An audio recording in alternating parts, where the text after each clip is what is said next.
Well, hello, everyone, and welcome to Uncivil Law. Hope you're having a great day. We tune in once again for the Karen Reed Spectacular as the defense is wrapping up its case with its last witness from ARCA.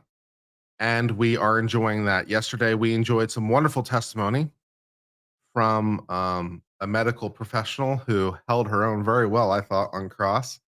Was very nice and enjoyable. She managed to parry Brennan's questions, I thought, very effectively, at least in my mind. And hopefully the jury agrees.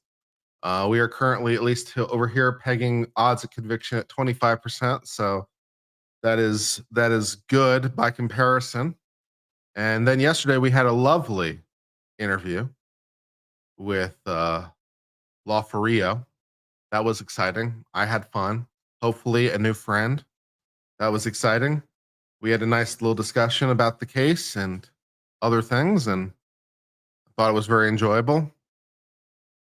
So hopefully we can have her on again, and perhaps we'll even work together in some sort of professional capacity. That'd be cool. Because she's like, I need an appellate lawyer. I'm like, I got you, fam. No problem. So all that good stuff. And yeah, it was interesting also because like she was talking about like how she doesn't like appellate law for kind of the exact same reason I do, which is not surprising, but also just reminds you that how different people have different preferences. It's like she prefers, it's like a different thing. And it's like, yeah, it is pretty different. There are definitely lawyers who do both, for sure. But it is a different skill set, and sometimes we prefer one over the other. It's like, yeah, so we're just doing a chess boxing wherein you take the boxing rounds, I take the chess rounds, and we call it a day. Yeah, it's like, yeah, so that's fun. So yeah. Good times. Yeah, Nan Gallagher was a lot of fun. She was fun. An accomplished woman for sure, with a minor in uh, Greek tragedies and Greek dramas. It's like, what a nice little thing to ask about. Double majored in English and Spanish. I guess one language wasn't good enough. With a minor in Greek tragedies and dramas. From Fordham, and then went on to New York for law school, and so forth and so on. But no associate's degree. That's right. Yeah, no associate's degree. So she, like me, is also deficient and unqualified in every way because she doesn't have an associate's degree. And we know that is the important metric, man. Facts, 100% facts. Yeah. Oh Lord. But she said she might get one, which is actually an interesting idea. I like getting a degree in philosophy might be fun. So maybe I'll get an associate's degree in philosophy. Put that on my resume. That'd be very weird educational history, though. Like going back down a level's a weird educational history.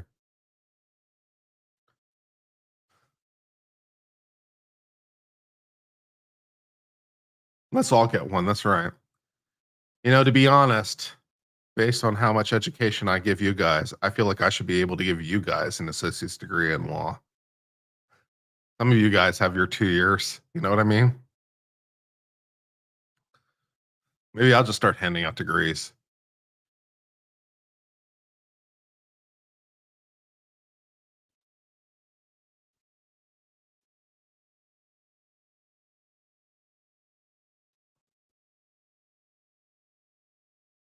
Maybe I can get accredited.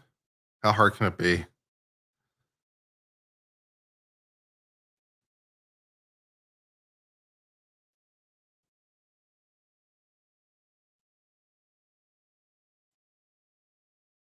Yeah, Tony P's got it 2 years, so yeah.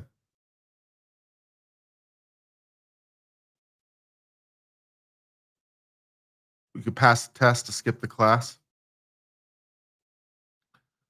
Yeah.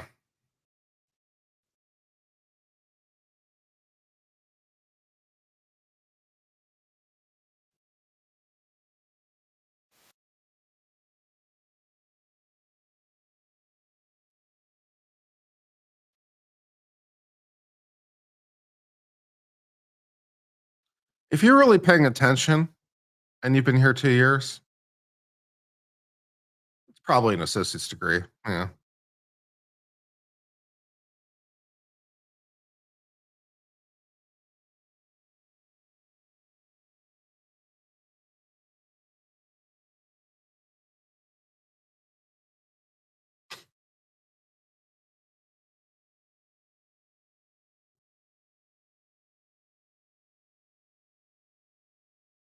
You have a BS in criminal justice. Can I use this as continuing education?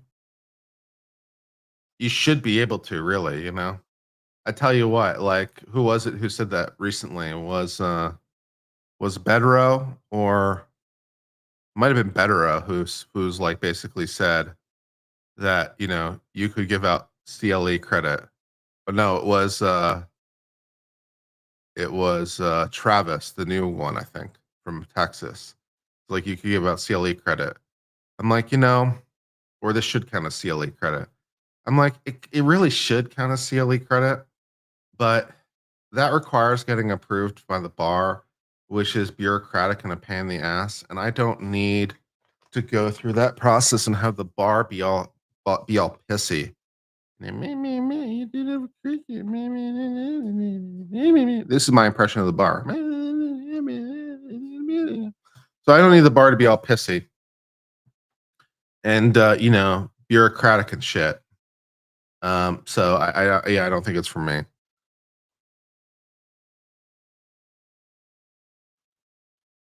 But I should be able to give out CLE credit. I should at least be getting CLE credit for teaching this, I swear.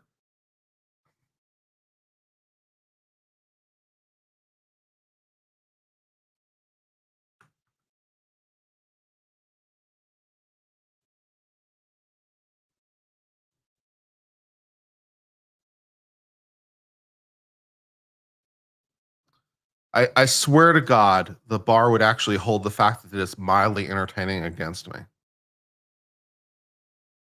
You know, you might offend somebody. Yeah, you shouldn't you shouldn't have classes that might offend somebody. Yeah, but that's what makes it interesting. Oh, you gotta make sure that it's sanguine and safe and yeah, that's where I'm like, fuck you, bar. And the bar doesn't like being told to fuck off. So, you know, that's kind of a deal breaker between us.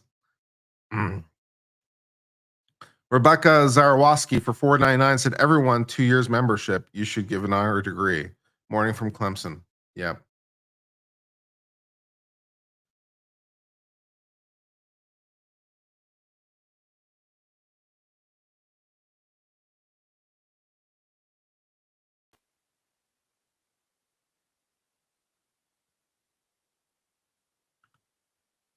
There you go. This is a triumph. Aperture Science.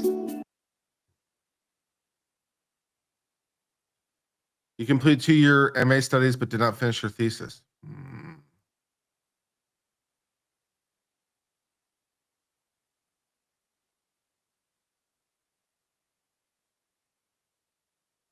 Allison Currington for $10 says flashback to day 22 at 4:45.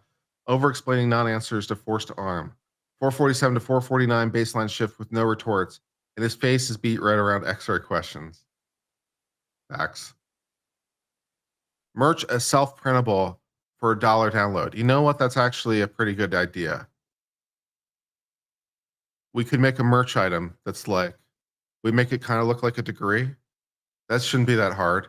We make a graphic that kind of looks like a degree, and we could put it like on a shirt. But I'm going to charge a premium for it because it's an associate's degree. So I like this idea very much. We need to create a degree looking thing, and we'll put it on like a coffee mug, or you know, from the uncivil school of law, you know. accredited, asterisk, and then like below in the footnote, like asterisk, accredited by uncivil. So self-accredited. Yeah, I like this plan very much. Let's create a fake diploma, people. I love it. Very good. Jinx, let's create a fake diploma for the uncivil law school associate's degree. Don't before you like commit it to merch though. Send me some draft looking things in the chat though. I want to take a look at it though. But I like this plan, but I'm going to charge a premium for it. It's going to be more expensive than a typical shirt because hey, associate's degree. But if you want that associate's degree life, yeah. Accredited by chat, yeah.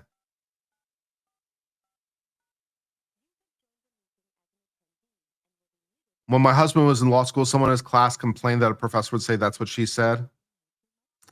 Yep. Yeah, there's definitely a problem these days. Or my personal favorite example recently was a professor who got in trouble because he asked about a person being called a racial slur on the exam. As memory serves, he didn't use the racial slur. He like did like N like asterisk asterisk asterisk R or something like that or whatever. But like he didn't use the actual slur, but he like it was clear what the slur was in the context, and he got in trouble with the law school, and I forget what class it was. It was like so it was like civil rights. It was like a question that was appropriate, and it's like sometimes people use that kind of language. And lawyers sometimes have to deal with cases involving that kind of language. Whether it's an employment context or whatever, like someone got fired because they used the N word. Can you do that? Can you fire someone for using the N word? What if you only fire the white guy and not the black guy? And so forth and so on, right? So, like, yeah. So that's a question a lawyer might actually have to deal with. Or what if the person they're working for is affiliated with the government?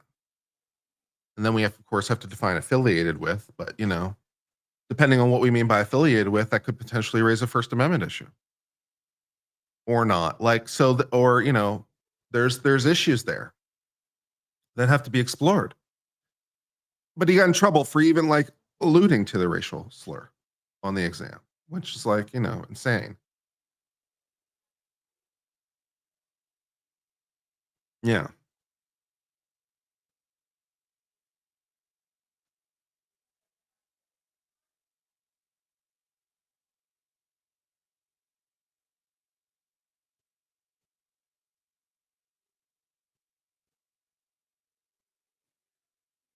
I don't feel well.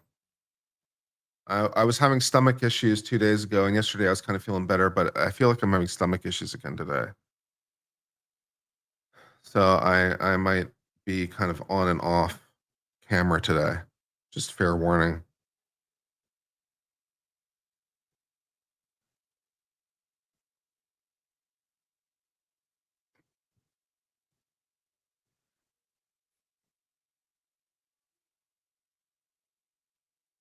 I remember when I was taking the bar exam in Virginia, and I remember that there was a family law question on the bar exam. And I don't really remember anything about the question specifically. But what I remember was, as far as I could remember, as far as my memory will allow me to remember, the question was a bog standard divorce question. There was absolutely nothing interesting about the question. The only thing interesting about the question was it was the man that was going to get alimony rather than the woman. Right? But everything else about the question was bog standard. It was like there was nothing interesting about it, except for the fact that the man was the one that was going to wind up getting alimony instead of the woman. And I was convinced, I was convinced that people would get it wrong just because they couldn't bring themselves to put down the answer. The law, of course, is written racially. It's written neutrally. The law is written neutrally, and so like the answer is, well, the guy just gets alimony. But I was convinced that people would not be able to put down the right answer. So that probably helped me a little bit on the exam.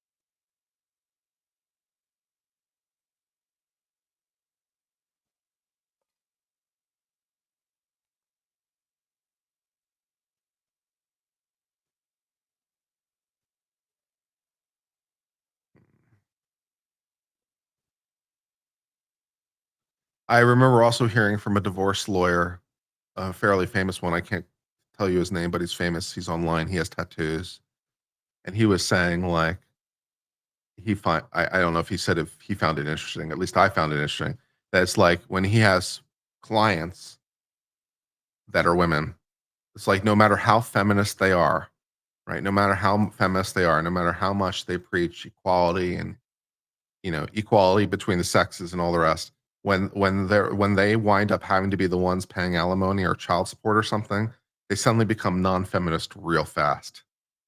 That's not fair. He's a man. He's capable of working. He should be required to work. Like what happened to the feminism, right? When the equality went against you, suddenly you were a lot less interested.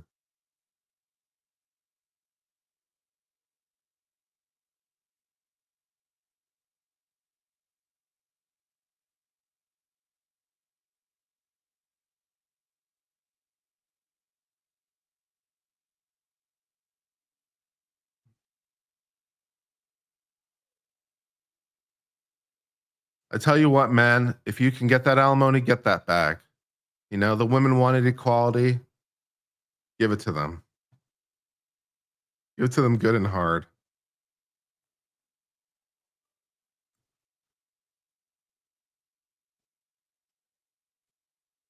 I've had several men that didn't want support because they didn't think it was right. Those men suck. Yeah, those men suck. I like if you don't want alimony, it's like I don't want to be your lawyer because the law is the law. If it makes you feel better, once you get the alimony, you can donate to charity. You can like if you don't want to keep it, you could give it to the church. I don't care what you do with it, but she's got to pay, baby. She's got to pay. Otherwise, I don't want to be your lawyer.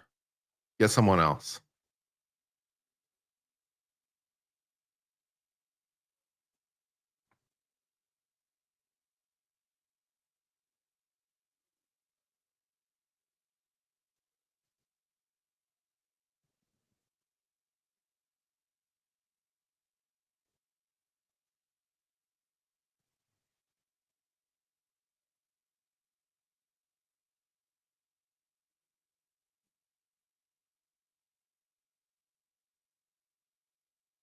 I'm putting it right in my retention agreement. I swear to God. I'm putting it right in my retention agreement. Not that I do a family law case because I don't want that level of pain. But if I did do a family law, I'm putting it right in my retention agreement. If you're entitled to alimony and you say you don't want alimony, I am out. Fuck you. I'll put it in legal language, but still.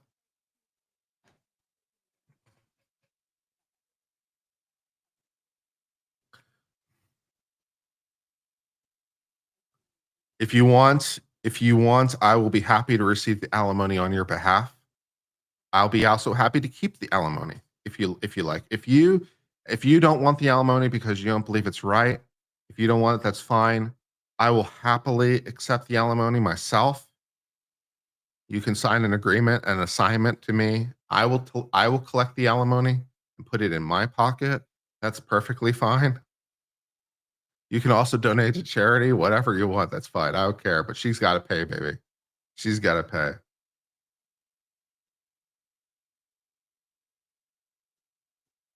My boy has a girlfriend and she hates that bitch.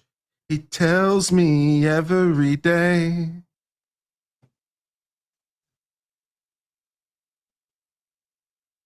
I won't pay, I won't pay.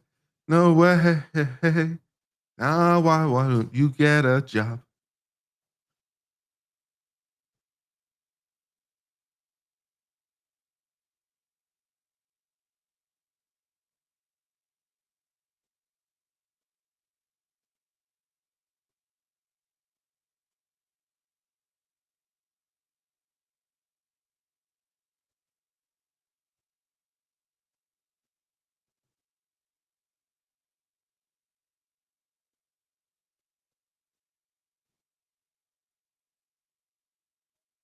Is also alimony like spousal maintenance? Yep, basically. It sounds right.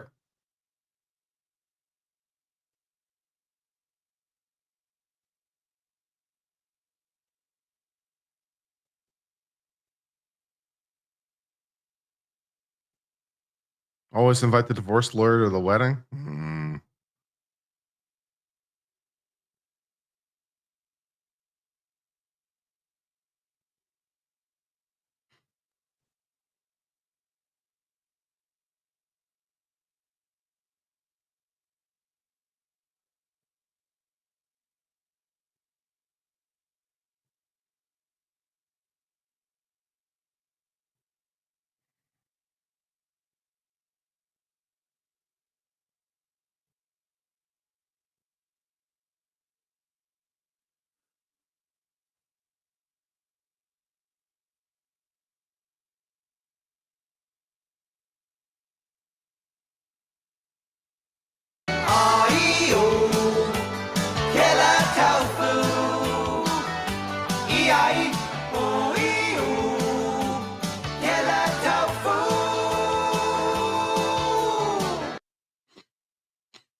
Good morning.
The budding market is poly market.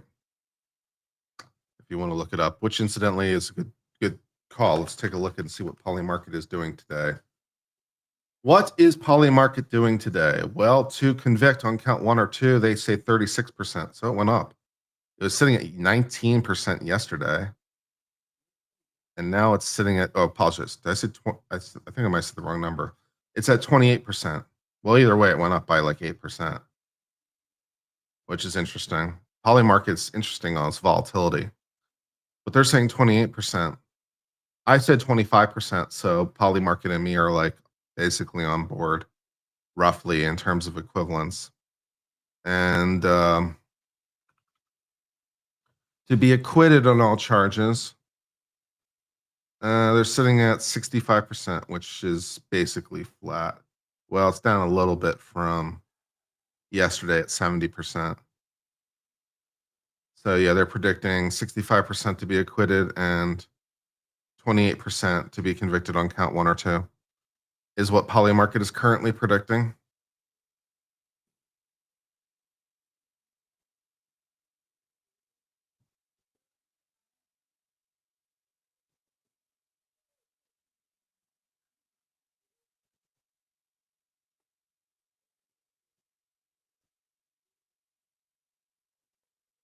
Understand your pro Karen Rebel bet against her because the odds are huge and it's a big payout. Fair. You do what you need to do. Hung jury is not in the betting market. No, it is not. And for some reason, there's 2 separate betting markets, which is odd. Because like 2 days ago, we wound up with more than 100%, which was fun. But no, hung jury is not explicitly counted for in the market.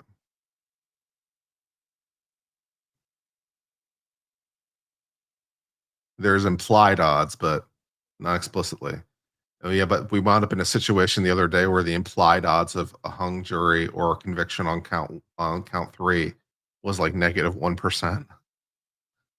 So, that was pretty weird, but what can you do?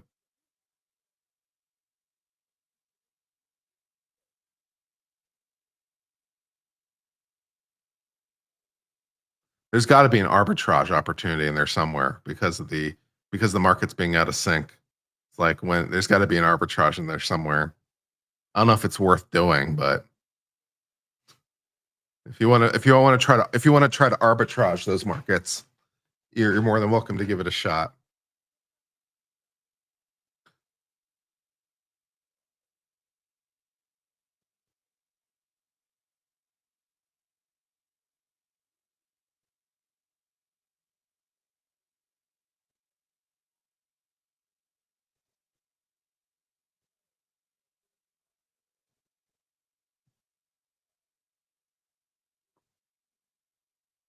Negative 1%. So you're telling me there's a chance? Yeah.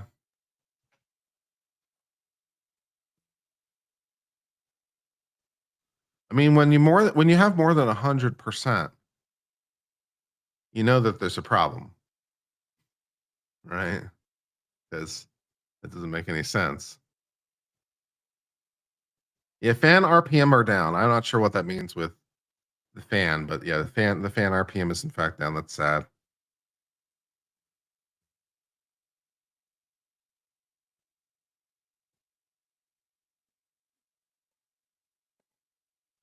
Fan is slow.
Can I give a recap about the X-ray situation?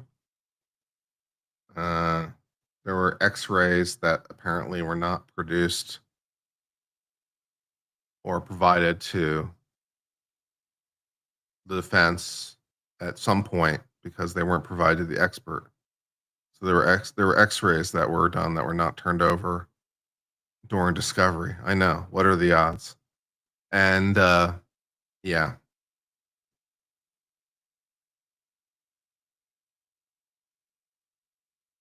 So there's that whole thing.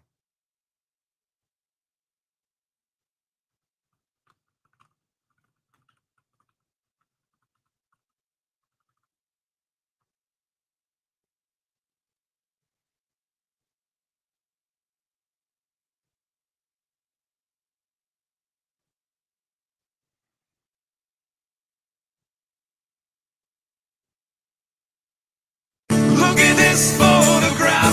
It's a photo of a photograph because I photographed a photograph.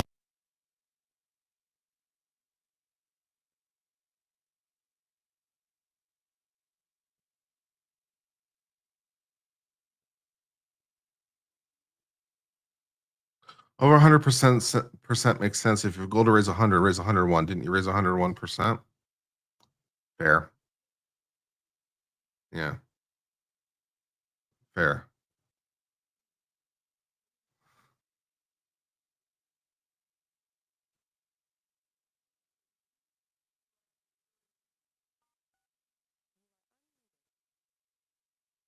Do not do that today.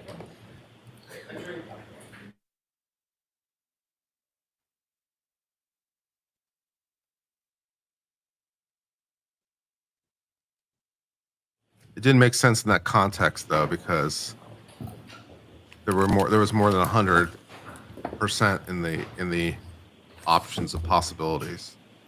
That didn't make sense in that context, but yeah.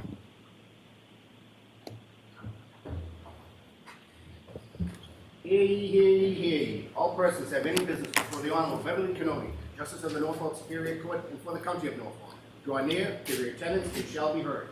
By the State of Commonwealth of Massachusetts, the court is now open. You may be seated. All right, good morning, counsel. Good morning, Ms. Reed. Good morning, jurors.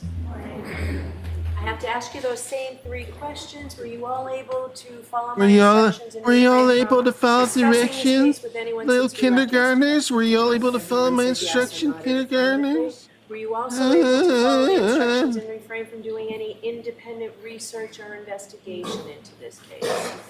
Everyone said yes or nodded affirmatively. Did anyone happen to see, hear, or read anything about this case since we left here yesterday? Everyone said no or shook their heads. Thank you. Can we have Dr. Rentschler again, please? God, I hate the way she treats the jury. So fucking patronizing.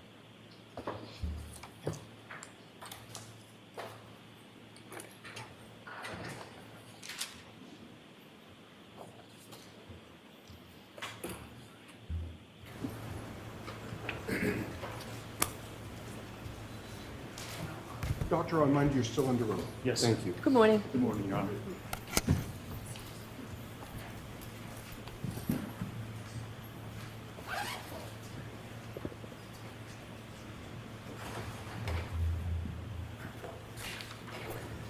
All right, Mr. Jackson, whenever you're ready. Are you ready, Doctor? I am, yes, Your Honor. Okay.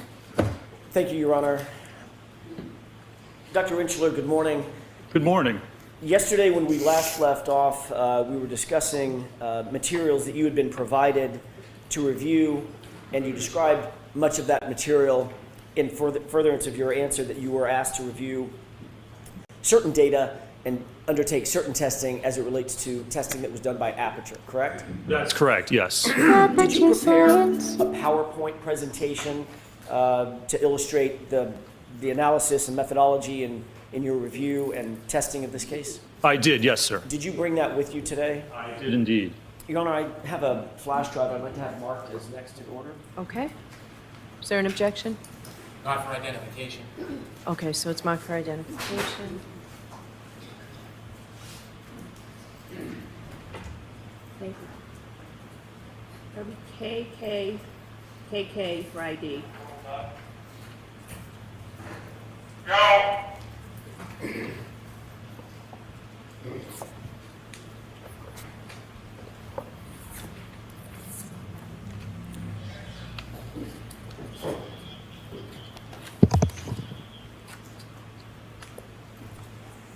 Let me know whenever you, pardon me, let me know whenever you're ready, Dr. Reenactment. Sure, you want me to bring up the PowerPointer? If you could bring up the first slide, let's start with Sure. that.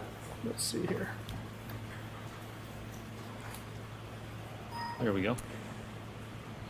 Is this representative of the PowerPoint that you presented, or sorry, that you prepared for presentation for the jurors? It is, yes, sir. Okay. Are there several blank slides, just sort of placeholder slides as we walk through your analysis that the jurors will see? There are, yes. Okay. Let's talk about first of all, what was the purpose of your investigation? What did you seek to undertake? So the purpose of my investigation in this matter was to evaluate the evidence, and particularly as it pertains to the alleged theory of what occurred in this case. All right, so I'm going to strike that answer. Ask the question again. Sure. Did you seek to undertake an analysis of Aperture's testing or part of their testing? I did, yes, sir. All right.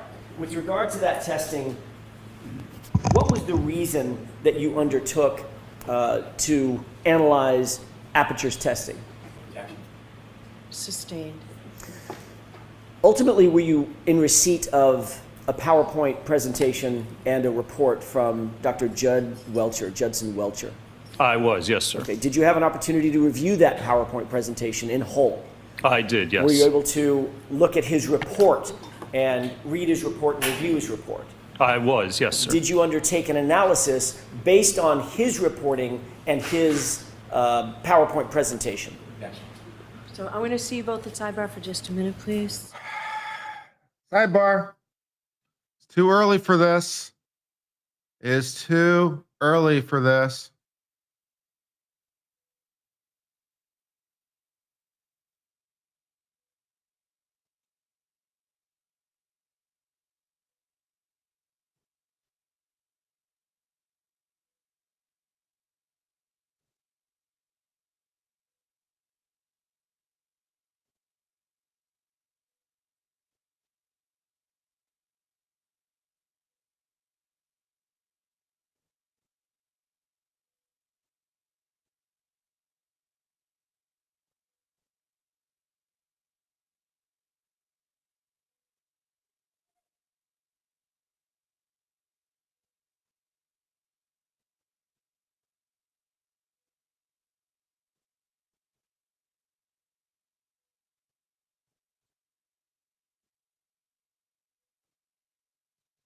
I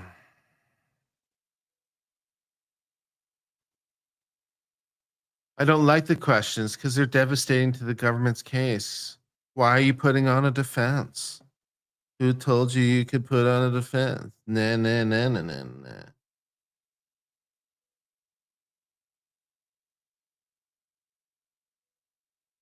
Your witness is trying to contradict the state's witness. Where did they get off? Nah, nah, nah, nah, nah.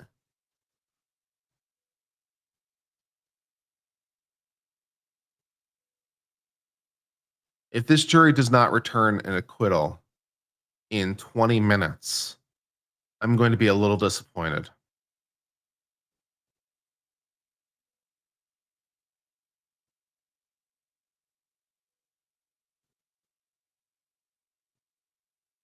If this jury convicts, I'm going to be especially disappointed and ragey.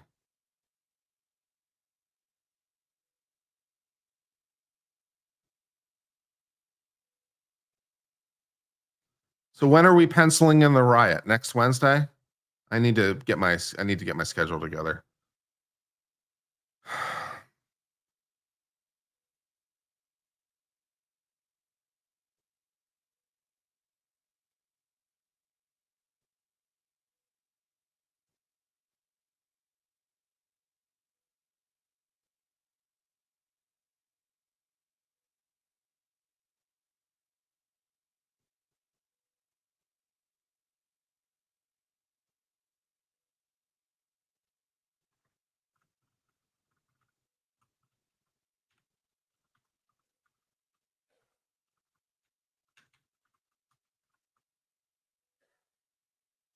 Will I cover the third trial? I don't know, man. I don't know. I don't think I can do it.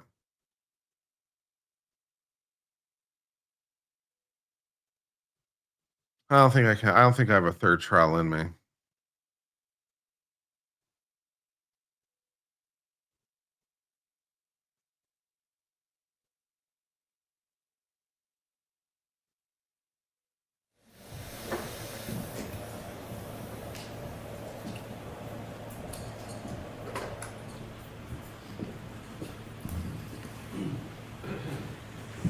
May I? Yes. Did you undertake to review analysis and testing that was done by Aperture as reflected in the PowerPoint that you reviewed, as well as the report that you received? I did, yes. Did ARCA, yourself included, undertake testing based on your review of the testing by Aperture? We did, yes, sir. Okay. Tell me, what was the biomechanical analysis, that's the second point on your PowerPoint, what was the biomechanical analysis that was undertaken after you reviewed the Aperture reports and Aperture testing? What did you undertake to do? So I touched on this yesterday a little bit. A biomechanical analysis, there's certain steps that you have to do to actually perform a biomechanical analysis. First of all, you have to determine what the injuries are. What are the diagnosed injuries? Second, you have to determine what happened to the individual. So in this case, what would have happened to Mr. O'Keefe? His kinematics, how would his body move? Was it contacted by anything? Was it contacted by the Lexus? If so, what forces were produced on the arm, on his body? Were they sufficient to cause the injuries that he sustained? And in this case, it's a little more involved. We have, was he hit by the car? What happened after that?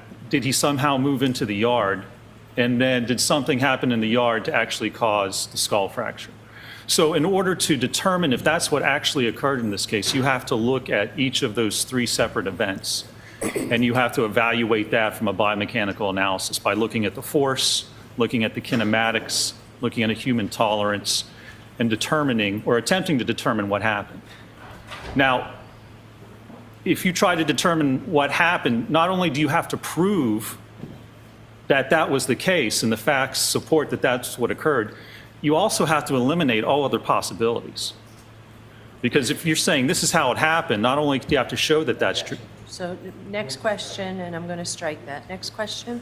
Is there an element of differential diagnosis that goes into biomechanical analysis? There is, absolutely. Explain that for us, please. Let me demonstrate. So there are several peer-reviewed articles that I reference. Is this slide number 2, by the way? This is slide number 2. Thank you. Correct. This is injury reconstruction biomechanical analysis of accidental injury. And that sets forth the methodology that I just described. It's well written about, well reviewed in peer-reviewed articles. This is the method you need. If you're going to opine on biomechanics, this is the method you need to do, the steps you need to go through in order to provide an actual opinion. And describe that method just a little bit further. Does that include testing? That includes testing. Does that include both lab testing and field testing if it's possible? Absolutely, yes. Explain that. In fact, let me explain. Let me get through here. You know, I just had a couple examples here. This third slide, another reference about biomechanical analysis. Again, it's all throughout the literature, very well established how to do this. Now, it's all based on the scientific method, okay? And the scientific method, which you know, it was really established back in the 1620s, but this tells you how to do a proper scientific analysis. So you have an observation, you observe something. So in this case, you might say, all right, there's superficial abrasions to Mr. Keefe's arm, and there's a shattered taillight. Are those two things related? Well, the first thing you do is you research the topic area. You look through the literature, you find or look for any examples of that happening. You see if there's any reports or peer-reviewed articles written about this very occurrence. Can you actually demonstrate that if your arm hit the taillight would shatter and cause those abrasions? If this occurs or is a common occurrence, it should be in the literature. You should be able to find information about it. Then you form a hypothesis. Either you say, I think this injury is related to hitting the taillight, or it's not. Whichever one you choose, that's where you then start to go into your experimentation. You have to develop tests to get data to actually back up your hypotheses.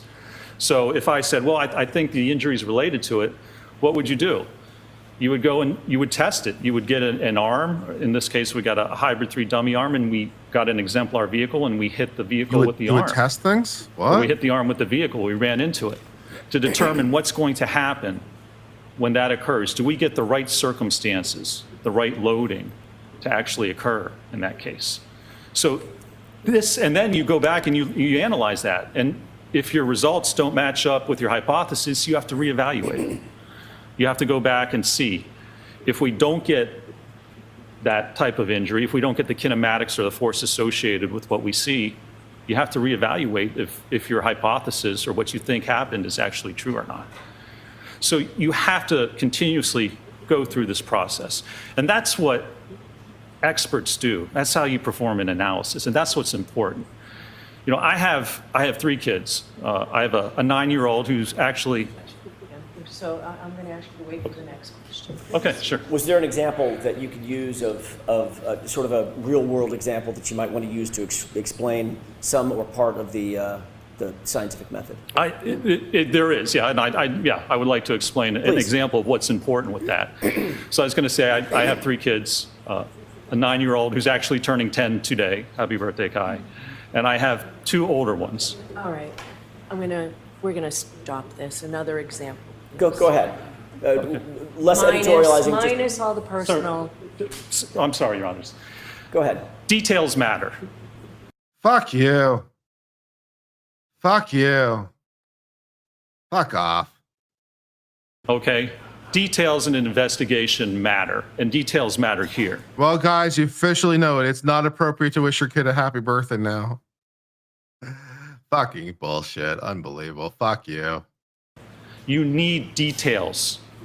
You have to explain how things happen. Okay? Chat, he's giving a relatable example. That's exactly the problem. You didn't understand that? Yeah. Yeah, Jules said he's giving a relatable example.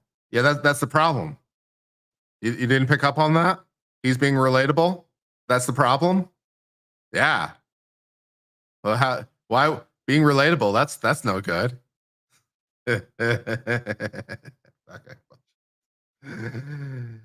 Incidentally, how you doing, Jules? By the way, I haven't seen you in a while. How come you don't come on my stream anymore? How's that thing? Is it because I haven't explicitly invited you? If so, you're welcome to join. By the way, I miss you. Jules is great. Jules, you can just come on anytime, by the way. You can be my little paralegal if you want. I don't know if calling you my little paralegal was just insulting just now. If it was, I apologize. But either way, you can come on stream. That'd be great. You're fantastic. You were here yesterday? Well, not on stream you weren't, but you're more than welcome to join. Do you want to join me on stream? That'd be great. An expert, I can't come in and just say, Sustained. It needs to be more question and answer. Oh yeah, heaven forbid he'd Why be do allowed to details talk. matter? because your opinions have to be based on the facts and the evidence. Why is that? Because that's what determines your conclusions. I can't come in and say, I think. Next question. What if you don't have all the details and facts? If you don't have details, if you haven't performed a proper analysis, then you can't come to a conclusion that something happened. You can't depend just on your experience. You have to have the analysis, the evidence, and the details to come to a conclusion in a case. How do you best get details to come to a conclusion in a case? You need research, you need peer-reviewed articles, you need evidence, you perform testing. You have to demonstrate what you think happened is A, possible, and B, actually did occur. And in order to do that, you need hard evidence to demonstrate that that's what actually occurred in this case. Do you get that through both lab testing and field testing? The form. Ask it differently, Mr. This is going to be a long day, guys. Can you get that in lab Strap in. testing? Absolutely. Can you get that in field testing? You can get that in field testing as well, yes. Are those integral to an analysis? They are. If you don't have any other evidence, if you don't have research, if you don't have peer-reviewed articles showing or demonstrating what happens, you have to formulate, you have to get that evidence. And the way to do that is through field testing, if you have no other evidence and no other source of information to provide that type of evidence. Let's go to the next slide. Did you undertake, and this is a placeholder, did Yes. you undertake the scientific method in this case? I did, yes. What was the hypothesis of the incident that you utilized in furthering your analysis? So the first step, the first part of this event is contact between Mr. O'Keefe's arm and the vehicle. Could you describe for the jurors what hypothesis you used based on your review of the information you got from Aperture? Sure. So the hypothesis that I looked at, Aperture, their testing and report indicates that Mr. O'Keefe had his arm out at a 90-degree angle. Sustained.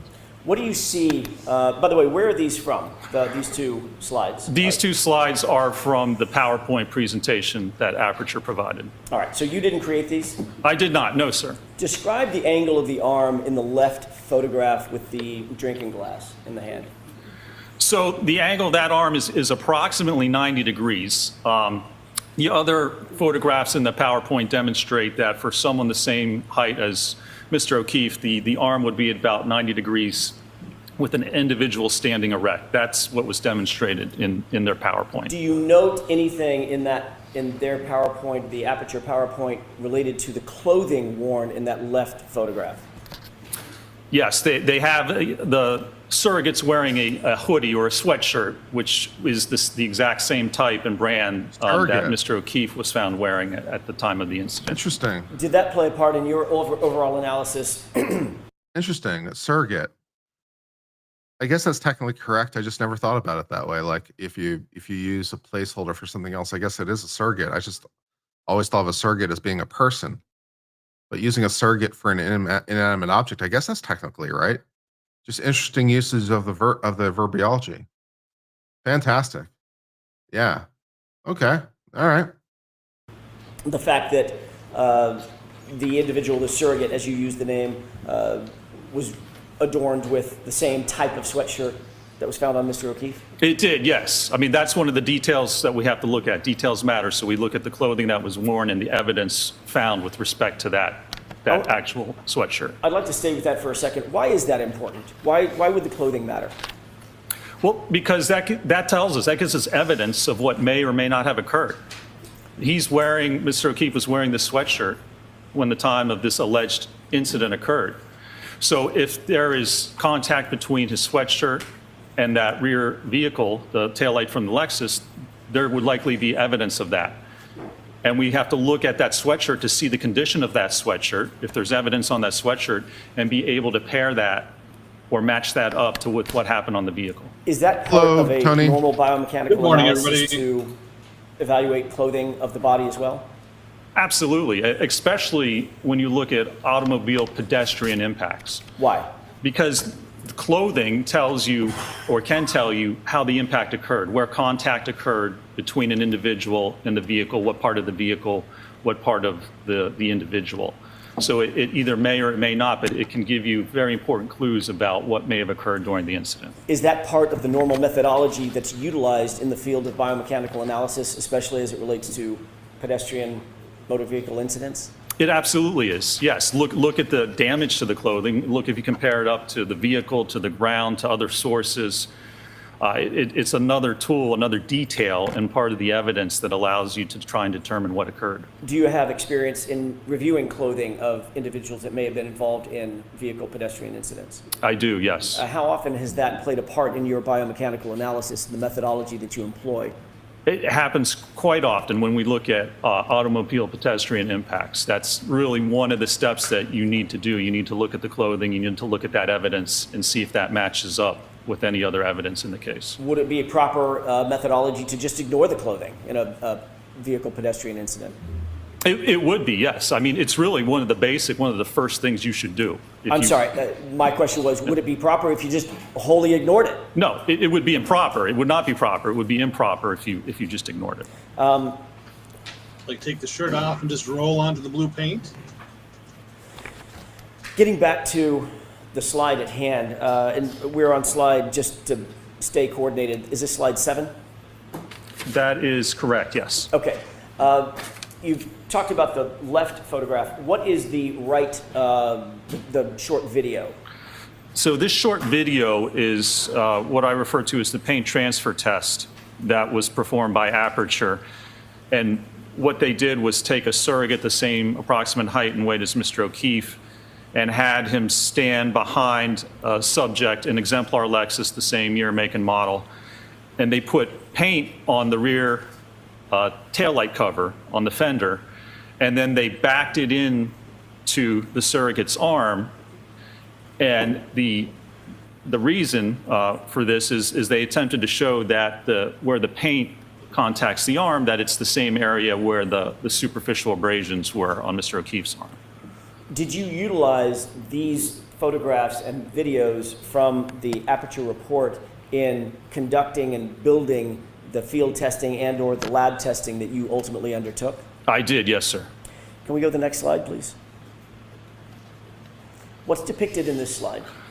So this is from the Aperture report, and the third conclusion is that the location and orientation of the lacerations on John O'Keefe's right forearm and arm are consistent with the geometry and the orientation of the right taillight on the Reed 2021 Lexus LX57. How did you interpret the phrase geometry? To me, geometry just means shape. So the way I interpreted this is the one test that was performed with respect to the taillight. This is the only test I saw that Aperture performed involving the taillight and the arm, is that with this paint transfer test, they concluded that, again, the area where the paint was transferred onto the arm is consistent, the same shape and orientation as apparently the lacerations found on Mr. O'Keefe's forearm. Did this test, in your opinion, establish force multipliers that were exerted on the taillight? It has nothing to do with force. It doesn't describe the force exerted on the taillight or on the arm. It doesn't describe how the arm would have moved as it hit the taillight. It doesn't describe how the taillight would fracture. It doesn't describe how you would actually get the lacerations on the arm. Again, all this does is generally, and I made an error there. This report, and you can see the slide Oh, no, says did you just admit to laceration. make a mistake? Oh, no. Mr. O'Keefe did not have lacerations on his arm. He was, What did he have? he was diagnosed with superficial abrasions. Is there a difference between a laceration and an abrasion? There's a distinct difference, both biomechanically and medically, yes. Is that an important distinction? That is. Why? The first step of the biomechanical analysis is identify the injuries, and you have to take the diagnosed injuries identified by a medical doctor. So it's superficial abrasions. To put lacerations on, that's simply incorrect. So I strike the end of that. Would you describe the injuries on Mr. O'Keefe's arm as lacerations? No, Would they be more properly described in another way? it would be, yes. What's that other way? So they've been diagnosed as superficial abrasions. An abrasion occurs when there's rubbing or scraping of the skin, and it just rubs away the top layer, the epidermis of the skin. Now, a laceration is a jagged ripping or tearing of the skin, which gets down through the epidermis into the dermis. So abrasions take much less force, they're less severe than what a laceration actually is. In a biomechanical analysis, if it's done properly, is it is it important to get the proper injury to the body as a foundation to the entire analysis? That's core to the analysis because you're trying to determine how an injury occurred. You have to know what that injury is. You have to have the correct injury to be able to evaluate it. Let's go to the next slide. Bless you. This is a placeholder. I want to ask you a little bit while this is up. We can turn the lights up. First step in the analysis. What is the first step of the analysis after you determine the injuries, the type of injury? So in this step, after you determine the injury, what we want to do is we want to look at the physical evidence. So we have the abrasions on Mr. O'Keefe's arm, and we have the sweatshirt that he was wearing at the time. So the first step in any investigation is to determine, does the evidence from the arm match up to the evidence on the sweatshirt? Did you undertake that analysis? I did, yes. Is that indicated in a slide a little bit later on in your PowerPoint? It is, yes, sir. Okay. Let's go to the next slide, please. What are we looking at in this slide? So this explains the injuries. And this is on the left side, that is the diagnoses from the autopsy. The right side is from the hospital. And you can see it says blunt impact injuries of head and extremities, abrasions, and lacerations. The laceration is on the back of the skull, on the back of the head where the occipital skull fracture is. When you look at the extremities, everywhere where it talks about the extremities, it's superficial abrasions. So the first step in a biomechanical analysis, you review the medical records, determine exactly what the injuries are. And you can see there's a picture of the actual abrasions. Those are the documented injuries or abrasions to Mr. O'Keefe's right arm. Are these acceptable sources? Well, let me ask you this. What are the sources that are reflected on this slide that you referred to or you relied on in coming to your opinions and conclusions regarding Mr. O'Keefe's injuries to his right arm?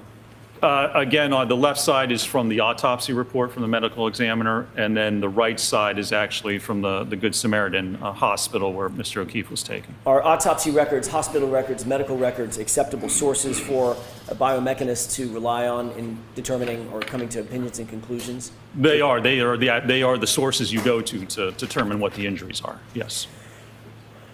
Did you see, you reviewed the entirety of the medical records as well as the entirety of the medical examiner's file, is that right? I did, yes, sir. Did you see reference to any fractures that were noted on Mr. O'Keefe's right arm, either his arm, his forearm, or his hand? No, there were no diagnosed or references to fractures on any part of his right arm or hand. I'm going to ask Mr. Wolk to display a couple of exhibits, the x-rays. Okay? So he's going to take over the TV screen. Sure. If that's okay, Your Honor? Yes.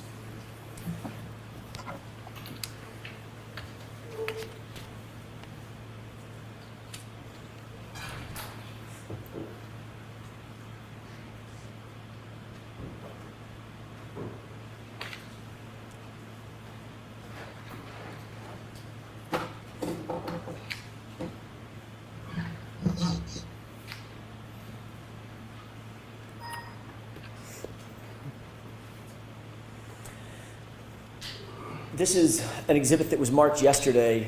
I want to say 226. I may be wrong, Your Honor. I'll get the right nomenclature in just a second. This is one of the exhibits, one of 3 exhibits that was introduced yesterday. Do you recognize what's depicted on this? That's the X-ray of Mr. O'Keefe's right hand taken January 31st, I believe. Did you review this in furtherance of your analysis? Are there I did, yes, sir. microfractures all Was over it the part place? of the medical record? Medical records or in these records? It was a series of the X-rays, yes, was attached. It was part of the medical records that were provided to me and that I reviewed in this matter. Thank you. Just for the record, so I can clarify, this is Exhibit 229A, as in apple. Do you see? Have you looked at X-rays before? I have, yes. Have you interpreted X-rays in furtherance of your analyses in years past? I have during my biomechanical analysis, yes. Are you trained to look at X-rays and determine whether there are fractures, hairline fractures, broken bones, things of that nature? I've been doing this for 20 years. In graduate school, I worked with surgeons and doctors to look at X-rays. Is that part of the normal methodology that biomechanists undertake in furtherance of injury analysis? It is part of what we normally do, yes, sir. Would it be an important part of a biomechanist's ultimate analysis and conclusions as it relates to an injury analysis? It would be, and especially in this case, if we're talking about impact to the arm and the hand, very important to determine, as I said, not only what the actual injuries are, but what injuries did not occur. Would it be appropriate to come to any opinions and conclusions in an injury analysis if you were to ignore X-rays, if they existed? No. If X-rays exist, you need to review them. You need to determine what they represent and what injuries either did or didn't occur. You absolutely need to look Would at it them. be Do you unusual see for any whoever injuries hires you to represented, not give any it? defects represented in this X-ray of Mr. O'Keefe's right hand? I do not, no, sir. Can you describe what you do see or what you would expect to see if there were injuries, broken bones, torn ligaments, things of that nature, swelling? What would you expect to see? You could actually see the fracture lines on the bones. They are evident along the hands or along the ulna and the radius. Any dislocations you see, there would be a difference in the space at the joints between the bones. Dislocation, then there would be an increased space or even a decreased space if there's compression of the joints, the interphalangeal joints, the metacarpophalangeal joints, the wrist joint. There's no indication on these X-rays of any fractures or any trauma or any type of injury to the bones or the joints. Can we go to 229B as in Bravo with the court's permission? Yes. Do you see what's depicted in this photograph? I can, yes, sir. What is this? So this is a X-ray. The forearm shows the ulna and the radius, which are the 2 bones in the forearm. Do you see any defects, injury, trauma to these bones or anything associated with those bones? I do not. And when you're viewing this on the software to look at the X-rays, you can actually adjust the contrast. So you can adjust the brightness and the darkness, and it allows you to go through the whole range to better evaluate whether there are any fractures. This is a little bright, so when you're looking at this, you would actually decrease the contrast a little bit. In terms of your review of this particular photograph, what did you note in terms of trauma or injuries at all? I did not note any indication or any signs of trauma or injury to the forearm or to the wrist in this case. If we could go to 229C as in Charlie, what are we looking at in this photograph? This is the right humerus, the right upper bone of Mr. O'Keefe's right arm. Do you notice, or did you note, did you review this in furtherance of your analysis? I did, yes, sir. Did you note any defects, trauma, injuries at all with regard to the bone is the humerus. The humerus? I did not, no, sir. What about the joints associated with the humerus, top or bottom? I did not note any injuries or damage to either the elbow or the shoulder joint either. What is your opinion and conclusion, having reviewed all 3 of these X-rays, with regard to the condition of Mr. O'Keefe's right arm, starting from the arm, the forearm, and the bones in the hand? There's no indication of any type of acute injury from the X-ray to Mr. O'Keefe's right arm, either his hand, his forearm, or his upper arm. Thank you. We can switch that back. And if we can go back to your PowerPoint.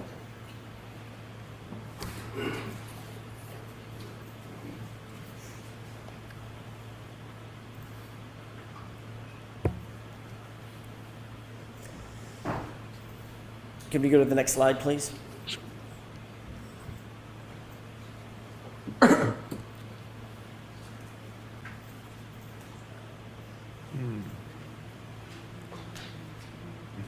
Maybe. Let me see if I can start backing on it here.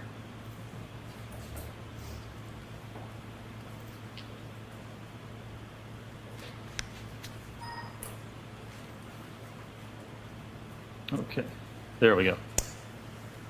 What are we looking at in this slide? So again, this is the hoodie or sweatshirt that Mr. O'Keefe had on at the time of this alleged incident. Did you consider these photographs in conducting your injury causation analysis? I did, yes, sir. What role did these photographs of Mr. O'Keefe's hoodie play in your injury causation analysis?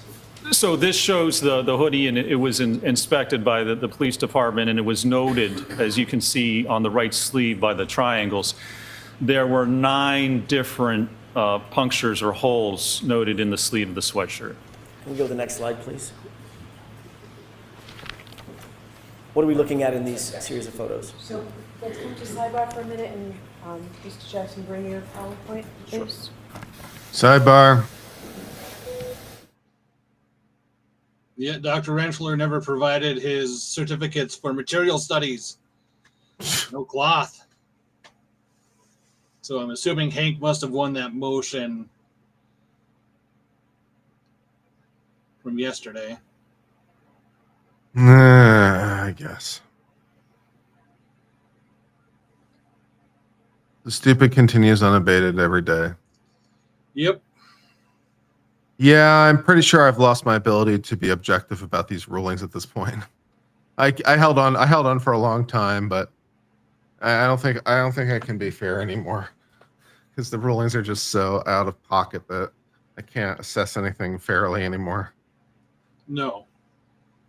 And I mean, even if they were all against the defense, if she could at least provide some basis for her ruling instead of just saying no, then we'd at least have something to comment on. Yeah, I mean, like, and as I've pointed out before, like, just because she'd be ruling against defense every time doesn't mean she's wrong. Because judgment, if the defense deserves to lose, they deserve to lose, right? I mean, you know, that's just the right answer. So if they lost every single motion because they deserve to lose every single motion, then fine. But that's not the situation. No, not even remotely.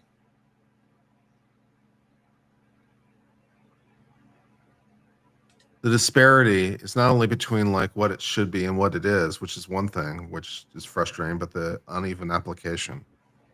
Because there's been certainly cases in the past, although not as egregious, but there's been cases where a judge has made a decision. I'm like, oh, I think that's a pretty sharp split between what I think should be and what is, and that frustrates me. And like, this is whole new levels of frustration because not only is it happening like all the time, but it's happening unevenly. It's like I said yesterday in the interview with or discussion with Nan, if you know the judge was just the strictest dough bear fry judge to ever live, and no expert was good enough, I'm like, well, I guess the rule is no expert witnesses. Now that's not great, but at least if she's doing it both ways, at least it's fair in that sense, right? It's like I don't know why you have such a hard on for this problem, but you know, it's like at least I understand the rule, you know. So, well, it's a lot like watching a baseball game where the umpire's strike zone might be a little generous. Yeah, exactly. As long as right. it's the same thing for both teams, you're fine. Yeah. But as soon as one side gets a different strike zone than the other, then you have issues. Yeah. The ump who doesn't believe in the concept of a strike zone. What is a strike zone? I don't believe in that concept. That's some bullshit. I don't believe in that. No strike zone for you. I'm like, well, that's a strange way to play baseball. I mean, I guess, you know, because in some sense, the rules, I guess, are arbitrary. So you could hypothetically have a game in which there's no such thing as a strike zone. I mean, it's just an arbitrary rule. So, I mean, it'd be a different game, but, you know, at least we understand what the rules of the game are. Well, I'm a Cubs fan, so I was watching a game the other night, and one of the players got tossed after being called out on a strike that was like 4 inches outside the normal strike zone. And he let the ump know. He literally just said, "It looks like you're having a bad day, aren't you?" And then got tossed from the game. That's a little rough. Yep. But I am really surprised that Bev never got closer to the line to tossing Jackson off the case before this started. Yeah, that's true. But she was That's very really fair. trying. That's very fair. Yeah, 100%.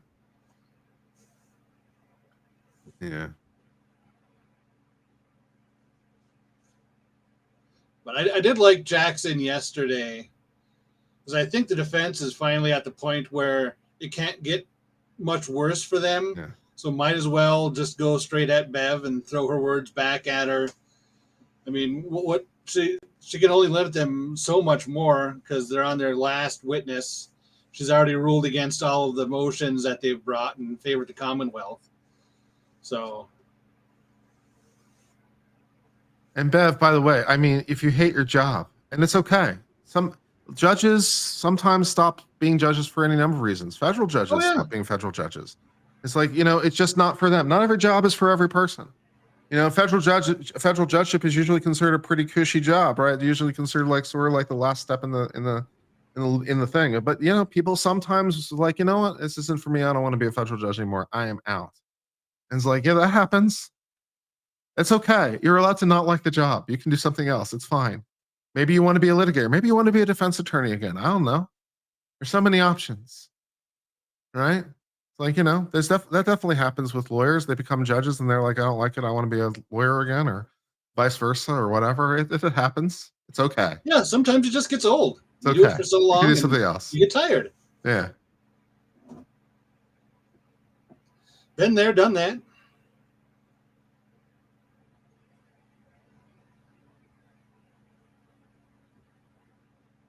Maybe you need to travel to a warmer climate. Maybe you could become the next Judge Judy. That'd be good.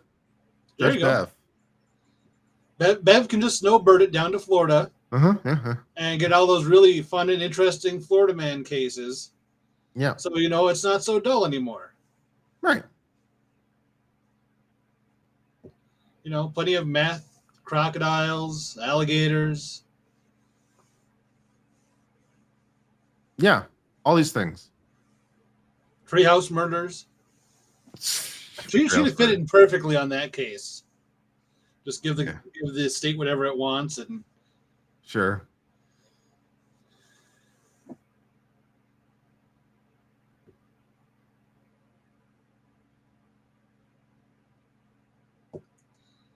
I'm curious how much the state has actually spent on this case. Oh man, This a case lot and last at this case? point. Yeah, well, if they've got to be well up into 7 figures at this point. Oh, well, if you think, Aperture itself was $400,000 by the time you factor in the Lexus. And I know you can only count costs so much when you're prosecuting a case, but still, at some point, there's got to be some sort of math factor that pops in there. Because Hank's salary was what, $280,000? Yep. So just right there, that's $750,000. And then Aperture, yeah, with $400,000. Yeah, just about. So yeah, they're well into 7 figures prosecuting this case.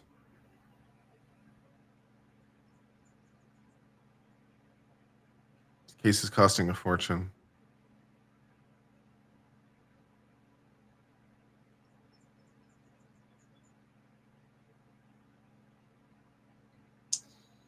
This sidebar has gone on a lot longer than I figured it would have. Yeah. Figured Bev would have just shut them down and that would have been the end of it.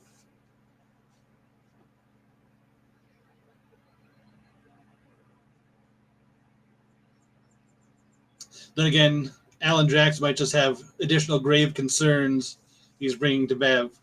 Very much with the grave concerns. Always with the grave concerns. I have grave concerns. I have several grave concerns.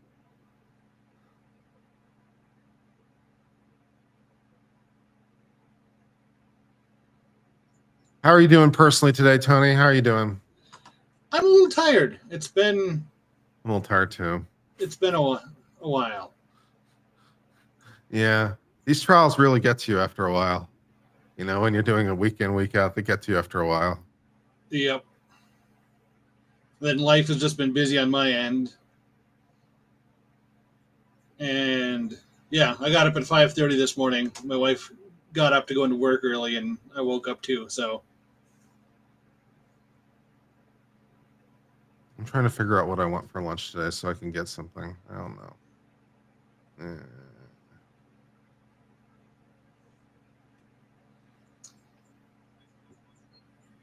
Create something pre-made from a deli somewhere and call it a day. ooh, that's not a bad choice.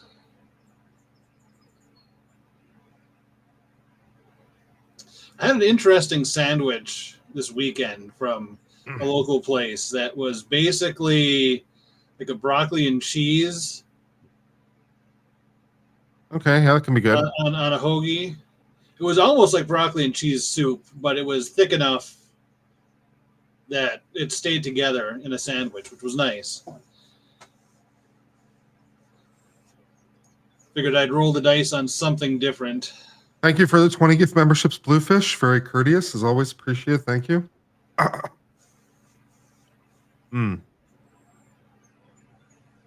So we were trying to decide what we want to do if we had 150,000 by the end of the trial. Yeah. So what are we thinking? Are we thinking? My thoughts were in chat. By the way, you can provide your thoughts here as well. My two thoughts were: one, we could do like 5 $20 giveaways. And another thought was we could do one big like $100 giveaway. So someone could get $100 worth of merch. And I'm open to other suggestions from chat that again are legal, ethical, and will not be embarrassing and are something I might actually hypothetically do. You guys know what that is. I don't have to explain it to you. And if I do, I don't know what to do. So, yeah. Yeah, I think a 150K like dedicated stream would be fun. Although for 150Ks, it really should be $150 worth of merch. So it should either be, yeah. What would that be like? I don't know. But yeah, it should be one $150 giveaway, or it should be. I can't do math. 7, I guess, because that'd be $140. 7 giveaways. Yeah. We'll do 8, and we'll call it 150, even though it's 160. But we'll pretend. We'll do 8 and call it 150. It's uncivil math. 8 times 20 is now 150 for the purposes of this exercise. Close enough. Yeah, it's close enough within a margin of error, acceptable scientific margin of error, plus or minus. Yeah.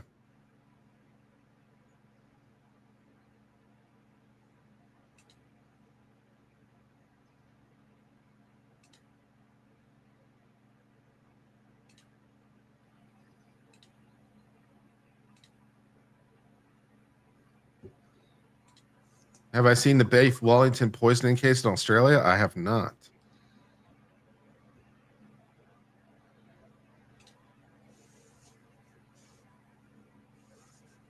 Rose can't mod people with manager status, really? Oh, because she's just normal mod? Yeah, I think. Can I change that? Can you change it? I don't know if you have permissions to change it or not. No, that's like I can make mods, but she's already a managing mod on my end, so. Yeah, so she can't. Yeah, so she can't. Yeah. So I was able to add Miss Shorty. Excellent. But yeah, I can't help Rose change her stuff.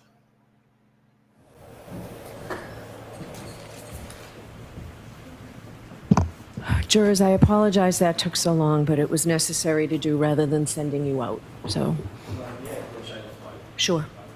But we get to hear it if the jury gets sent out. So send the jury out. It's all about us. Thank you. Tori, can you get me a couple of these? I'm gonna get myself a loaded baked potato soup. That sounds good. Okay.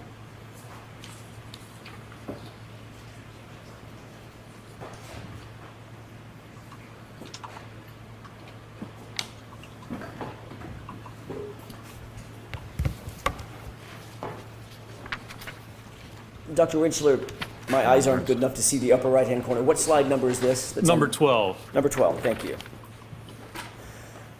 Did you look at these photographs and consider these photographs in furtherance of your ultimate conclusion? I did, yes, sir. Can we move to slide 13, please?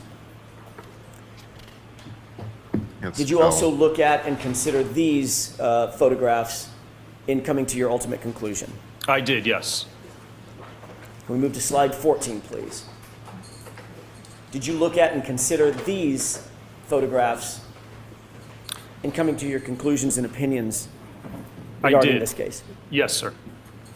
Can you move from slide 14 over to slide 18, please? Can I switch through real quick? Sure. Yeah. So we 18. Let's go to 18. What are we looking at in slide 18? So this is Mr. O'Keefe's right arm at autopsy, and they're holding up a ruler to demonstrate the size and dimensions of the abrasions. And what are the yellow indicators?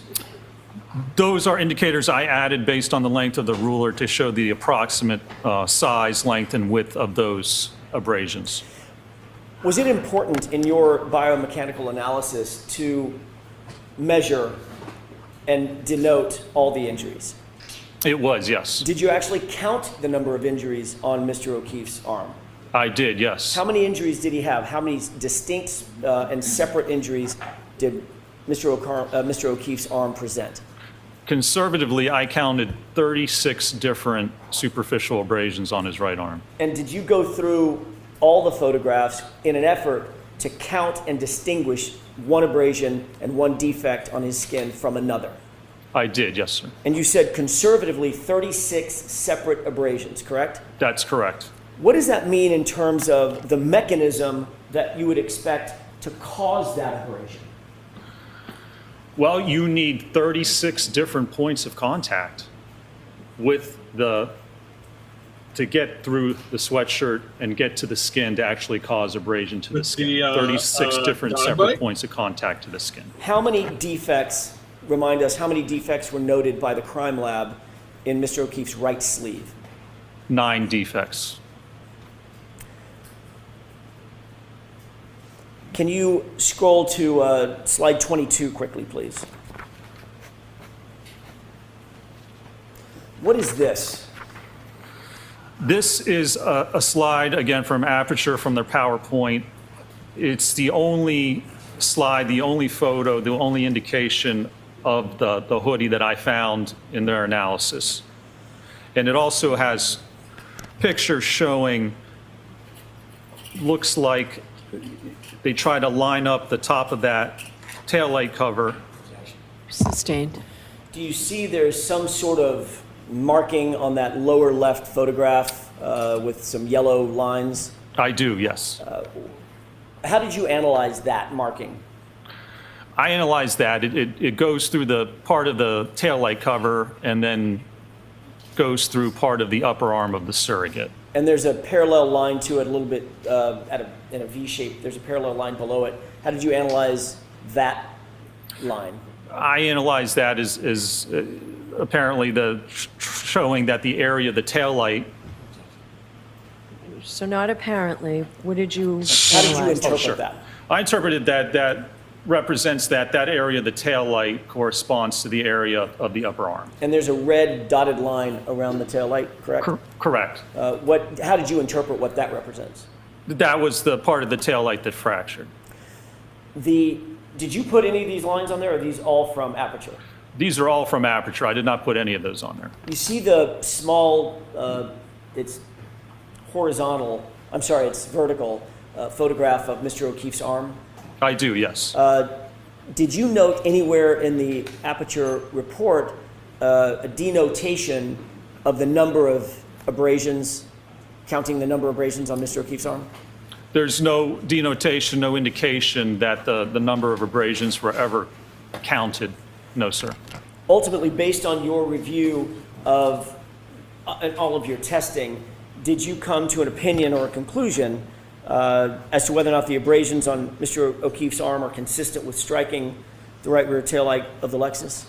I did, yes. And what is that conclusion? That they're inconsistent with striking the taillight or being produced as a result of contact with the taillight. Why did you come to that conclusion? There's a number of reasons that I came to. First of all, the abrasions, the numbers don't correspond to the number of holes or... Sustained. Did you consider, without counting the number of abrasions and the number of holes, did you consider the abrasions? I did, yes. Did you consider the sweatshirt?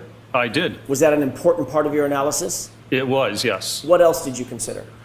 I considered that it was not possible to line up 36 different abrasions with So I'm going to strike that answer, ask it differently. Your Honor, if he could finish his answer. He was about to say contact with the taillight. Yep, so ask it differently, Mr. Jackson. Sure. What did the 36 abrasions, conservatively,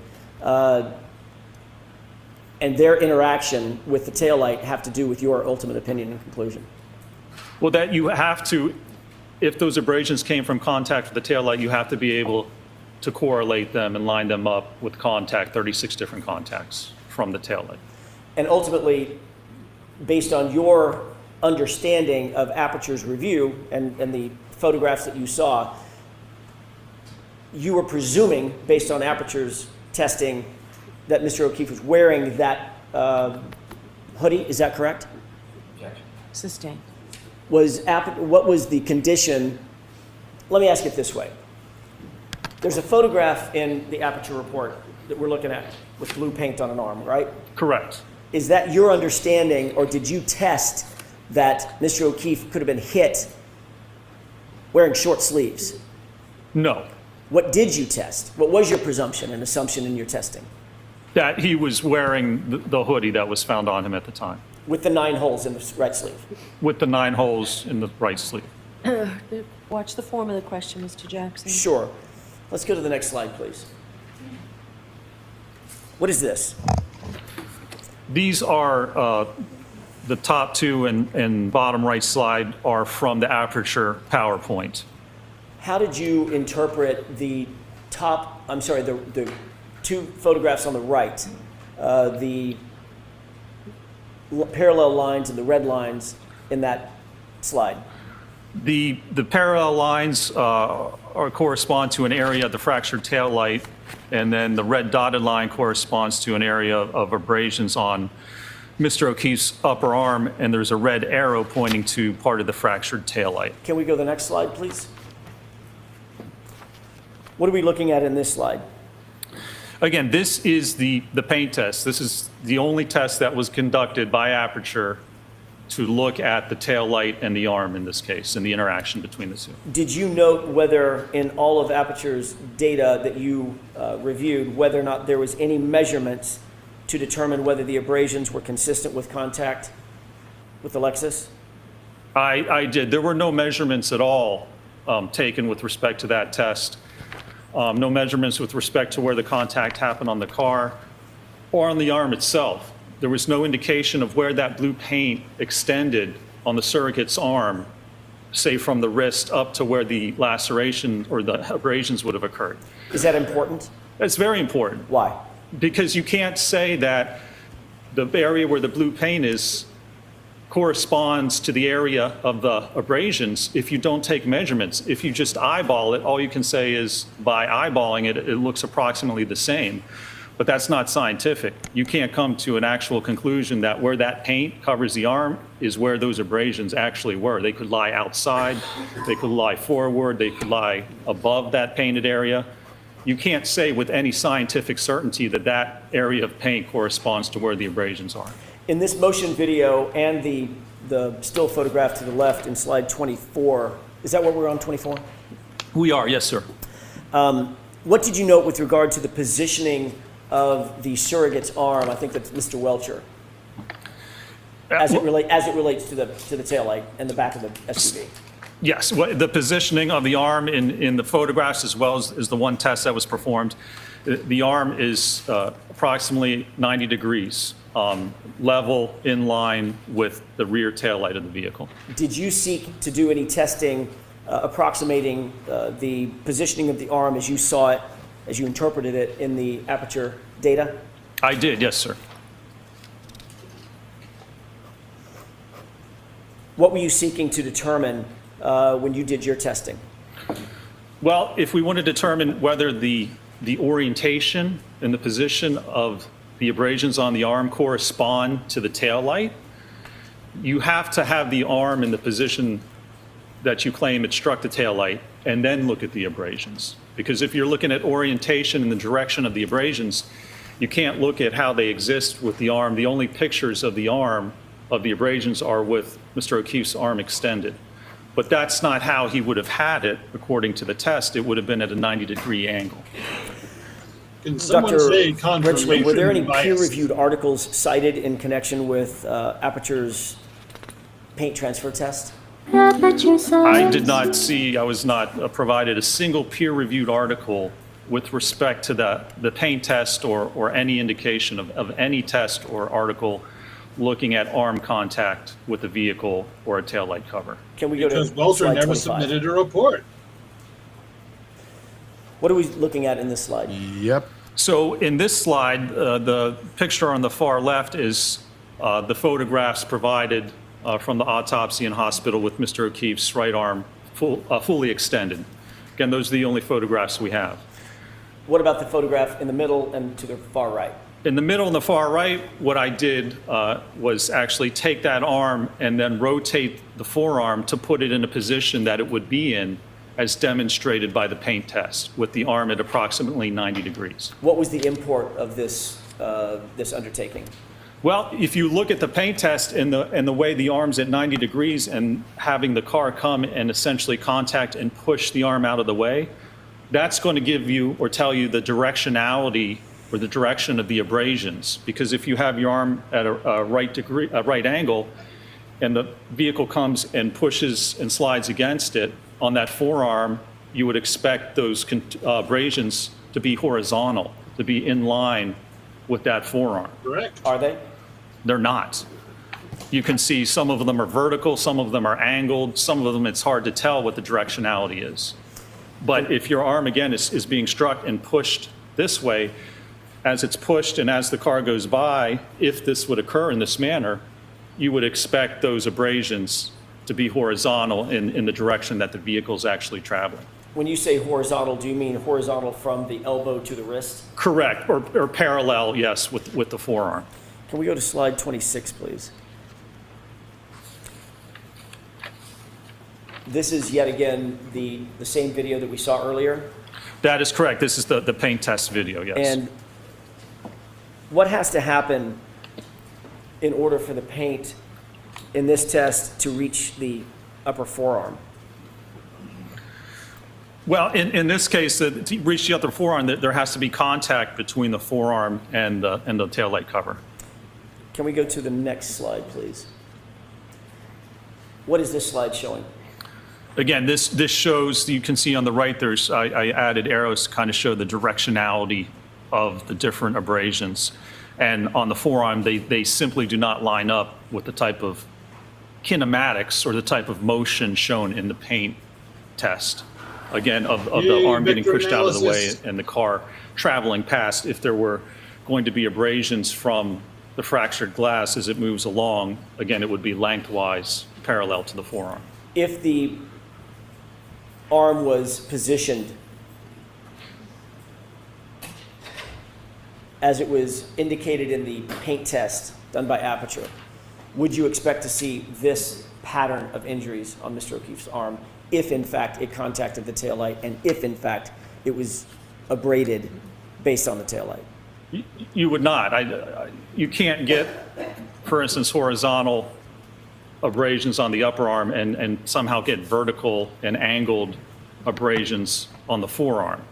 The kinematics don't work out to actually produce those types of injuries. Can we go to the next slide, please? What are we looking at in this slide?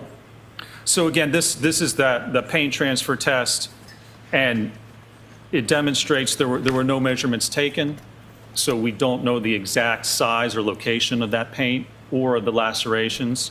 And you can see the photograph on the right basically shows that after doing the test, a picture of the right arm was put next to it and basically eyeballed to say it's the same, well, it's only approximately the same area. So I'm going to strike that, so next question. Do you see any measurements, any tape measures, any laser measuring equipment, anything like that in that right photograph? Nothing, no types of measurements whatsoever. Can we go to the next slide, please? This is, on the left, the same video that we've seen several times, correct? That's correct. What are we looking at on the photograph on the right? So on the right, it is the video of this test taken from the side of the vehicle. Did you notice anything of note in this angle of the paint transfer test? I did. I slowed this video down, and so as you can see, as it starts out, and you'll see the vehicle starts to slowly back. So there was no photographs showing the position of the arm in the back of the car. The video is from the side, and the top video, you can't tell where the arm is positioned against the tailgate.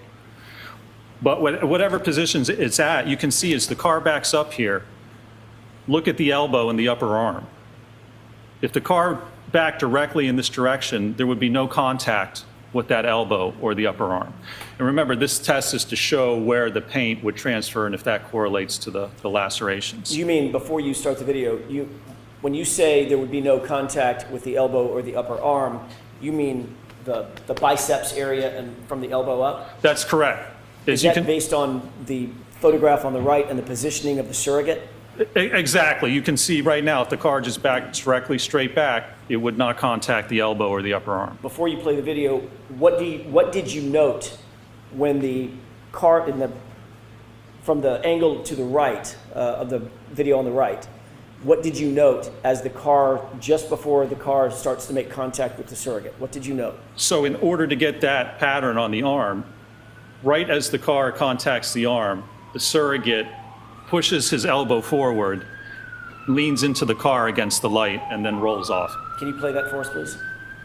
Are we critiquing Aperture's brilliant testing? Are we suggesting that some of their testing may have not necessarily meet the Did you rigor see what you were describing in Yeah. that video? ARCA would expect? I did, and I can And the sirens slow to it the down. So you rescue. can see, even at this point, as the car approaches, it would not contact the elbow or the biceps. So as it comes in, watch the elbow all of a sudden shoot in. Yep. Oh, look at Surrogate turns his arm in and then leans against the light I like how cover. they have So to call this him is the not surrogate and indicative not Dr. of someone Welter. standing there and having a car back into their arm.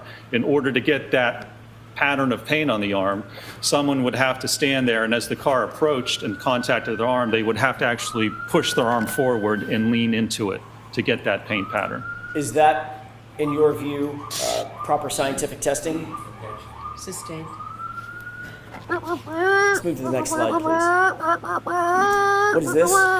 And so this is that same event, and you can see I slowed it down even more, just so you can see the actual movement of the elbow and the upper arm to get that pattern.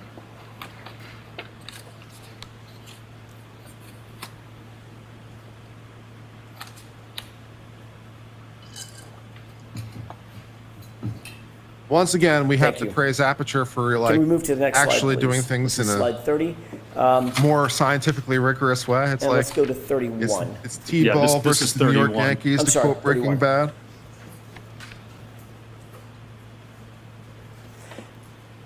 What conclusions or opinions did you reach or could you reach after reviewing the totality of the results of the paint transfer test?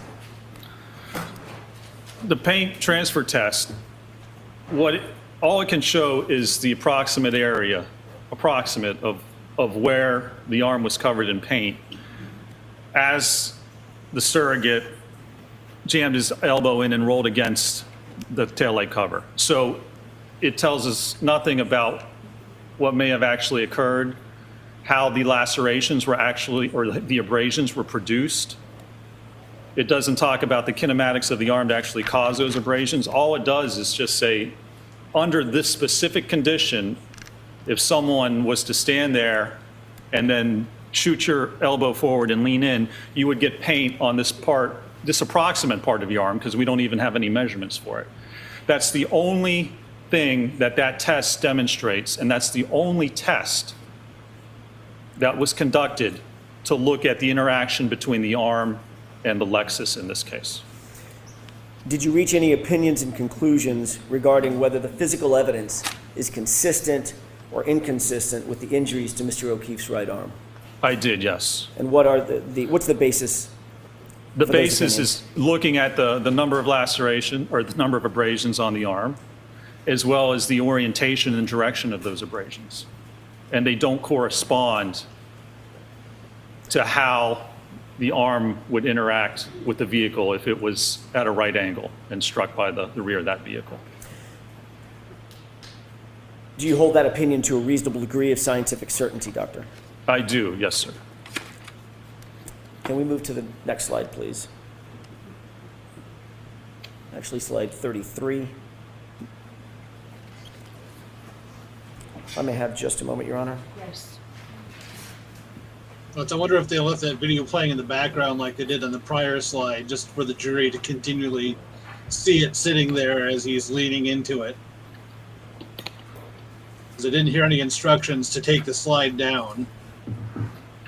Did any of the It's testing that surprising, you by the saw in terms of the paint transfer test or any other testing that you saw included in the Aperture report and the Aperture PowerPoint presentation indicate that there was any consistency or any results that were consistent with Mr. O'Keefe's right arm being struck by the taillight, causing 36 plus abrasions to his right arm while wearing the shirt, or the sweatshirt, with 9 holes in it? That's sustained. You have to ask that differently, Mr. Jackson. Did you determine, based on the testing by Aperture, whether or not Worst it was ASMR consistent, ever. that paint test, that paint transfer test was consistent with Mr. O'Keefe's arm being damaged by the taillight at speed? I did. Okay, and what is that conclusion? That does not represent that at all. The evidence from that test, again, it's only puts pain on the arm. So in no way does that determine or demonstrate how, if the arm struck the taillight cover, how the taillight cover could shatter, how the movement of the arm could interact with the cover to produce those abrasions. Did you go, I'm sorry. There's just no evidence of that. There's no steps taken to demonstrate how, if that's even possible, would that actually occur in a case like that? First, you have to show it's possible. I saw no peer-reviewed articles, no research data. How about the And magic the only space test that Lexus? was Is that done possible? that links the injuries to the taillight cover is this paint test, Is that the paint test in which the arm was leaned into the car? in which the elbow was shot forward and then the arm and upper arm was leaned into and against the cover. Doctor, did you also go on to further your injury causation analysis by performing impact tests to evaluate the kinematics involved? I did, yes. Can you describe that for us, please? Sure. So one of the steps involved in the biomechanical analysis is the kinematics, the motion. So we need to look at the motion of the arm. If the arm hit the taillight cover fractured, and you got abrasions, you need to be able to show that. You need to look at how the arm would actually move if it was struck by the vehicle. I've seen no peer-reviewed articles or research to demonstrate that. So what you need to do then is do testing to look at how the arm would actually move and whether it's possible to create those conditions to actually get that injury. Did you use an ATD hybrid 3 arm for testing? We did, yes. We used a 50th percentile male ATD hybrid 3 arm. Is the use of that hybrid 3 arm accepted in your industry in terms of testing? Yes, it certainly is. As I said yesterday, it's the gold standard for testing. And the arm itself is used just for that very purpose. In fact, there's a number of studies, they use the 50th percentile arm to look at airbag deployment. One of the issues with airbags for the driver is it comes out of the hub of the steering wheel. So if you're steering and you're turning your car and you hit something and the airbag goes off, what happens? It blows right into your forearm, and it can actually cause fractures. We see that quite often. So they perform testing with the 50th percentile arm to look at the forces and acceleration on the arm as airbags go off. Very similar to if your hand was hit by the back of the arm was hit by the back of the car and propelled forward. That's very similar to having an airbag deploy. Actually, this would probably be more severe. An airbag's almost like a giant pillow enveloping the arm, and here we have an SUV actually contacting the rear of your arm. Can we go to the next slide, please? Sure. A giant exploding pillow. This is 35. Let's go to see, the- here's With a 35. plastic Thank cover you. that What's may or may depicted not here? hit you too. So but- this was testing done at 15 miles an hour. So this is with the hybrid arm and suspended so that it was actually impacting the right rear of the Lexus as the Lexus was traveling at 15 miles an hour. Was there acceleration that was noted on the arm, force and acceleration? There was on both the arm as well as the hand, yes. What was the result of the damage to the taillight based on this test? So in this test, there was actually no damage. As you can see, it catches kind of the hand and the forearm. And if you want to describe it as kind of a glancing blow, there was not enough force at 15 miles an hour on this glancing blow to actually fracture the taillight. Is the position of this arm relative to the SUV consistent or inconsistent with the original spot that the surrogate in the paint test was standing as it related to the SUV? It's consistent. We lined it up so it's consistent with that original location so that it would not impact the elbow or the upper arm. So at that position, if there's impact to the arm at 15 miles an hour, it doesn't cause the taillight to fracture. And it's also important to look at the kinematics. If you look at the acceleration data below, that hand and arm is accelerated. The hand's accelerated up to the speed of the vehicle in about 2 to 4 milliseconds. How long does it take to blink your eye? 250 milliseconds. It takes a quarter of a second to blink your eye. So this occurs if your hand's hit at 15 miles an hour by a car, it's going to be accelerated up to the speed of the car about 50 times faster than you can blink. Can we go to the next slide, please? Takes a quarter of a second to blink an eye. Feels slow. And what are we looking at in this? So this is lab testing at 17 miles an hour. So the housing and the cover was basically propelled into the forearm of the dummy at 17 miles an hour. What was the acceleration that was noted on the arm? So when you look at the arm, the acceleration here is almost 300 Gs. What does that mean, So- just to us? So 300 Gs. If you look at weight, if you say the weight of the arm is 10 pounds, 300 Gs means there's 3,000 pounds of force acting on that arm. Is that enough to break a bone? It's more than enough to break a bone. Is that enough to to tear ligaments? Absolutely, yes. What about the bones in the hand? Are those stronger or the same resistance as the bones in the forearm? Or are they more delicate? No, the bones in the hand are, as you can imagine, much weaker because they're much smaller. When you look at the carpal bones, the metacarpal interphalangeal joint, which is basically your knuckles, they are much smaller and it takes much less force to fracture your hand bones compared to your ulna or your radius. Let's go to the next slide, please. What are we looking at in this slide? So this is a 24 mile an hour impact with the arm of the dummy contacting the rear, again, tail light. And it shows you the motion, the dummy suspended, shows you the motion of the dummy and again, the force and acceleration. Now that right video I put in because that's real-time video. We've been showing the low speed, but look on the right. This is the actual speed at 24 miles an hour. That's what it looks like if you have your Is hand that pirouette I keep out hearing and it's about? struck by an SUV. Is the arm accelerated in this? Do the same physics apply? Is the arm accelerated up to the speed of the car in milliseconds? It is, yes. It's all about weight, right? Because you have a 6,000 pound car and you have a 10-pound arm. It's whatever speed that car is going, your arm, your hand, whatever's sticking out there is immediately going to get accelerated up to raining the heavy speed of that today in vehicle. Houston. The video on the right is in real time. Like you said, it's sped up in milliseconds. Is that right? That's correct. Is the Hybrid 3 that's used in this test, is that suspended from above?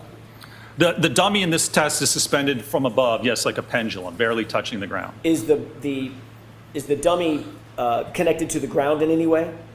No, it's just its feet are barely touching. What would happen if there were forces applied to that dummy that went perpendicular to the travel of the vehicle? What would happen to the dummy? The dummy would swing out like a pendulum in that direction. Based on your review of the test that was done, the 24-mile-an-hour test, were there forces on that dummy that were perpendicular to the car such that the dummy would swing out or be forced out or be propelled out away from the car? No, there were no forces from the testing, and it's simple physics. Your center of mass of your body is basically at your umbilicus or your belly button. So in order to move the body, you have to apply a force at that part of the body. If your arm's struck, it's not going to move your body appreciably. All it's going to do, your arm's like a moment arm, it's going to spin you around. Could there be some motion forward or backward if you take a step? Possibly. But the center of mass of your body isn't going to move. You have to get struck by the vehicle to have the body actually move in a specific direction. Can we go to the next slide, please? What is this showing?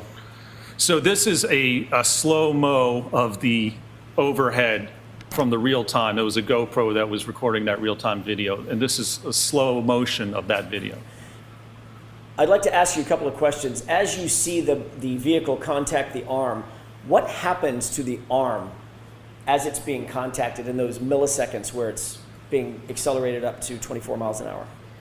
Well, the arm's accelerated up and pushed away from the body. So whatever part of your arm or body is contacting the car, that's going to be pushed forward away from the rest of your body. So not only is it loading the arm with an impact force as it strikes the arm and the hand, but then it's actually stressing the joints too. It's like ripping imagine having a car come and 3,000 pounds of force pulling your arm forward at the elbow, at the shoulder joint. It's putting a lot of force and pressure on that appendage. What's the G-force for the 24-mile-an-hour impact?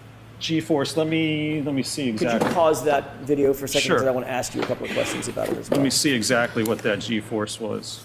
Do you need to refer to something? Yes, my report. With the court's permission? Yes. Thank you. Well, I've got enough hours on the right angle drill and a hole saw to know when that. So at 24 miles an hour for the arm, pretty substantial. The acceleration is Even close to this 302 close, Gs. And for the hand, it's about 435 Gs. Does that translate to over 4,000 pounds of pressure? Well, for the It's over arm, 4,000? for the arm, it's close to 3,000 if you say a 10-pound weight, 3,000 and for the what? hand, that can be anywhere from 800 to about 1,600 pounds of force acting just on the hand itself. Understood. Can you back this up a couple of frames? Sure. Pause it where I ask you. One more frame back. One more back. One more Right there. back. What's happening One more back. physically to the arm, to the right arm at the point of impact? So there is a force on the hand, on the forearm, where it contacts. Now, your arm just isn't going to hit and the force be distributed evenly across the entire part of the arm. That's not how your arm is actually articulated. Even if it was, again, that's similar to an Dr. airbag Welcher told deployment, us where at it's a these levels distributed you load. would get fractures. But if it hits the hand, now, if Mr. O'Keefe's holding a glass at the time of this impact, think about that. What happens is you're holding a glass. It exposes the knuckles. So if you're holding a glass and your arm's at a 90-degree angle and the car comes back and hits your hand, it's going to strike right on the knuckles. The force is going to be applied right at that joint.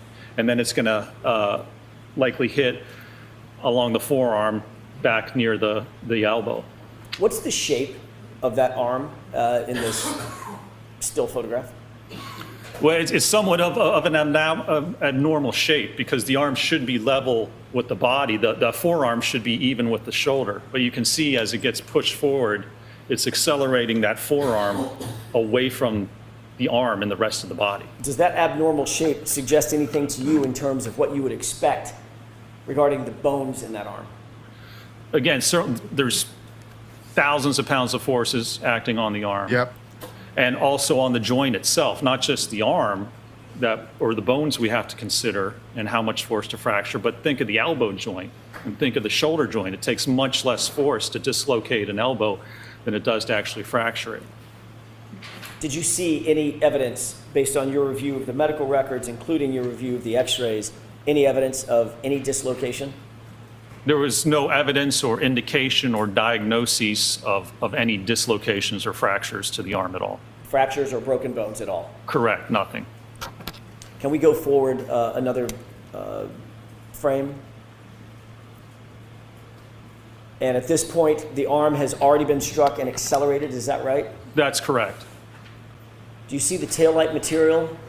I do, yes. Okay. It's basically now broken, is that correct? That's correct. It has now been fractured, yes. All right, let's go one more frame forward.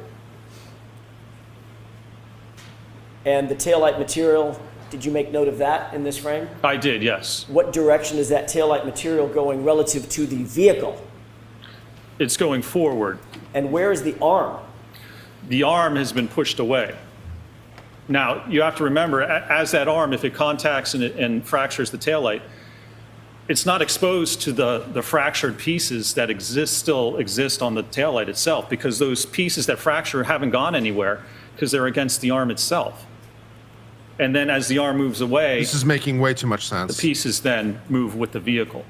Are the taillight pieces upon fracture moving at the same speed as the arm upon contact? That's correct, yes. Is that a matter of physics? That is a matter of physics, yes. Is there any possible way for the broken pieces of taillight to out-accelerate the arm? That would be really hard. The arm's being deflected away from the vehicle. It is not, I don't believe it's physically possible. That was not demonstrated in our testing, and I've never seen that demonstrated in any peer-reviewed articles. Yeah, that would be hard. You can see here, again, also the light and the fragments are being propelled forward. So you also have to consider where Mr. O'Keefe was found. He was found in the yard about 10 or 20 feet from the road. There was no exact measurements. But there if you wasn't. look at the motion of the taillight, it's going forward.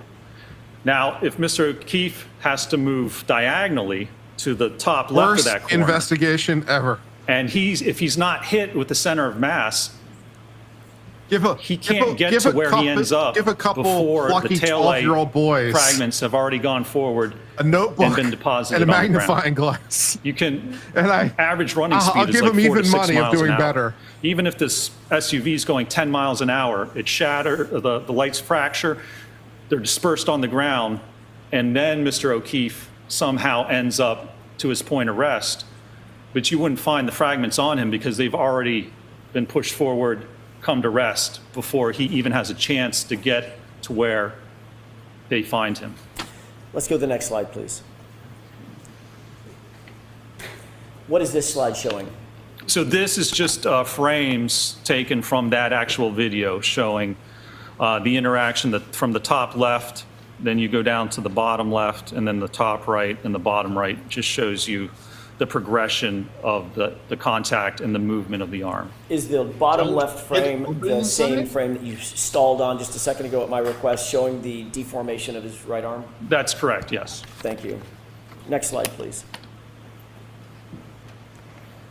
And is that just a close-up of the same? That's just a close-up of the same, yes. Okay, next slide.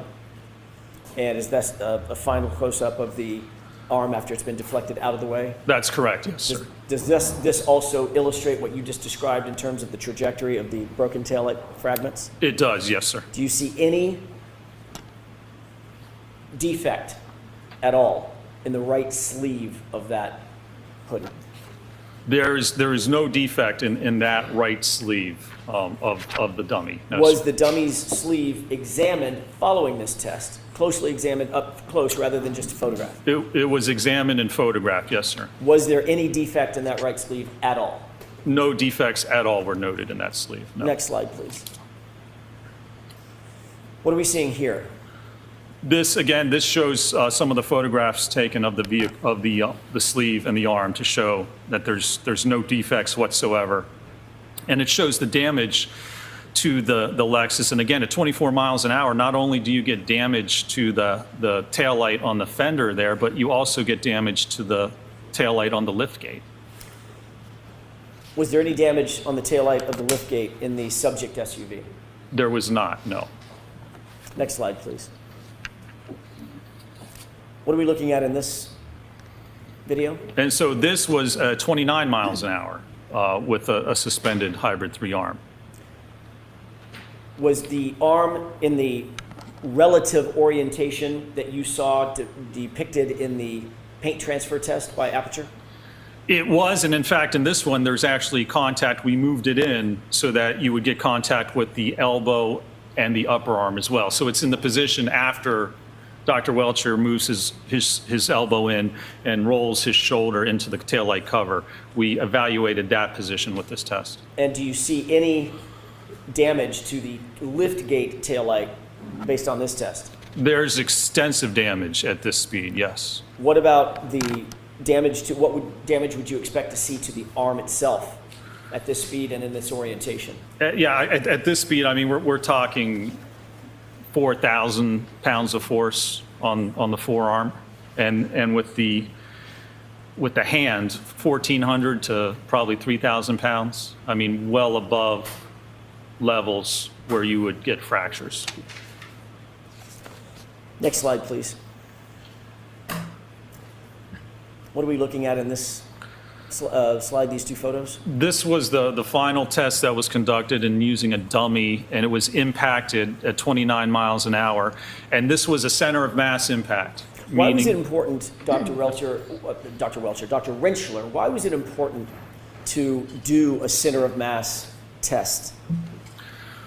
Because if we have an auto pedestrian impact and you want to see where the pedestrian ends up, you have to evaluate how they were impacted by the car. In order to have the pedestrian move any substantial difference, it has to be hit at the center of mass. Again, it has to be hit at that belly button area to propel the body in a certain direction depending on the speed and direction. If there's no center of mass impact, how does someone get to the point of rest? You can't correlate a side swipe where the arm gets contacted and say if someone ends up 20 feet away, there's no way to correlate that arm impact caused them to somehow move 20 feet away. It wouldn't be as a result of the actual incident. It wouldn't be a result of the impact pushing their body in that direction. From a physics standpoint, is it reasonable to believe that your arm could be struck, just your arm could be struck as it's out in front of your body, and you could be propelled backward, say 7, 8, 10, 12 feet as a result of that strike? No, it's not reasonable. That's not physically possible. And you look at the arm itself, and we're looking at talking about the injuries and the abrasions compared to fractures. So if Mr. O'Keefe's arm was hit at 24, 29 miles an hour, what this suggests, and there were only abrasions, what this would suggest is that if the taillight doesn't cover or fracture, you can have your arm hit at 24 miles an hour and you wouldn't have any injuries at all, which from a biomechanical standpoint doesn't make sense. If the claim is that the fractured taillight's the only thing. So I'm sustaining the objection to that. I'm going to strike that portion, Mr. Jackson. Let's go to the next slide. What are we looking at in this video? So here's the video showing that strike at 29 miles an hour with the center of mass impact to the dummy. What's the import of this particular test? Why was this important, and what did you conclude following this impact test, the center of mass impact test? There's a couple of reasons. A, it shows there was extensive damage to the rear of that Lexus. So if you had a center of mass hit, you would have damage to the liftgate, to the fender, to the sheet metal. You would have substantially more damage than what we had in this case. And secondly, which I believe is just as important, it shows the post-impact trajectory of the dummy.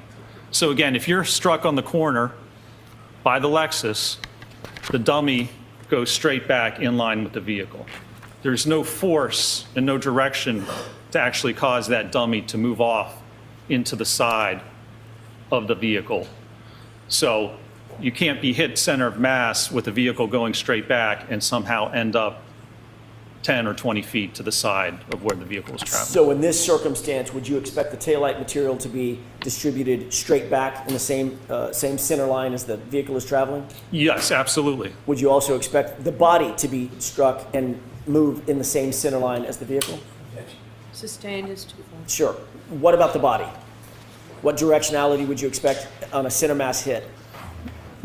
The body's going to move in the direction that the vehicle is moving. That main direction, that main force, moving straight back, the body is going to move primarily straight back. Did you reach an opinion or conclusion regarding whether the right arm kinematics are consistent with fracturing the taillight cover and sustaining the abrasions that you saw on John O'Keefe's arm?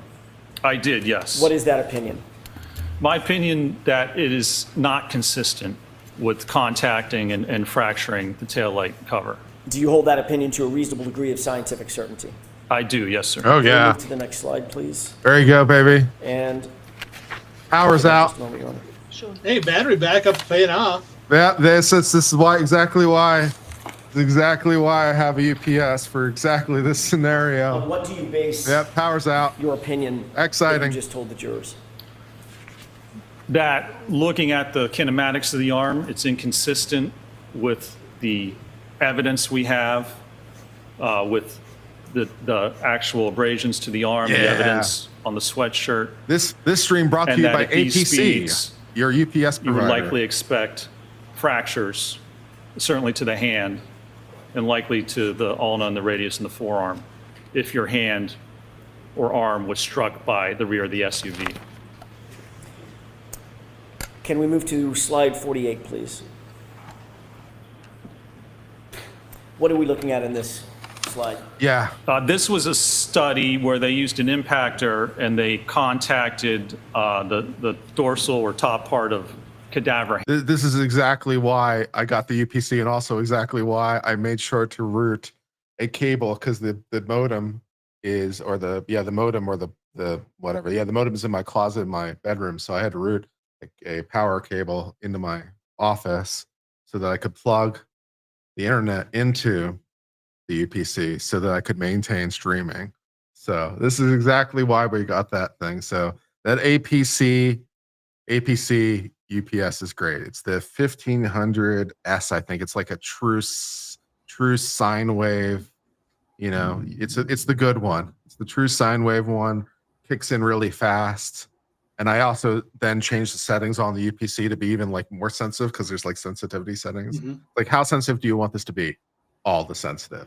So like, yeah. So it worked. It worked. Well, I went on with Miss Shorty Sunday night, and Yeah. I was waiting in the backstream lobby, and storms rolled through, and like 6 seconds before I actually hopped on, power went out, killed my computer, killed my router. Took me like 20 minutes to get everything back up and powered and hop on. Yeah. Yeah, and obviously the service provider has hassle. one too, obviously, because that was an unknown. I assumed that they would, because the phone company does, and and actually my internet's provided by the phone company, so it made logical sense, right? The phones still work. If anyone who has a hard line, or I guess even cell phones, they work. Like a hardline phone will work in a power outage because they have a power supply at their end too. So it's like, I didn't know, but yes, so it will continue working. And how long does it last? About a half hour, give or take. It depends on how much draw it's working, but about 30 minutes. So as long as you don't have more than 30 minutes of continuous power outage, then it'll work fine. And anything beyond that, well, I guess you're on your own. Back to court now. Hands.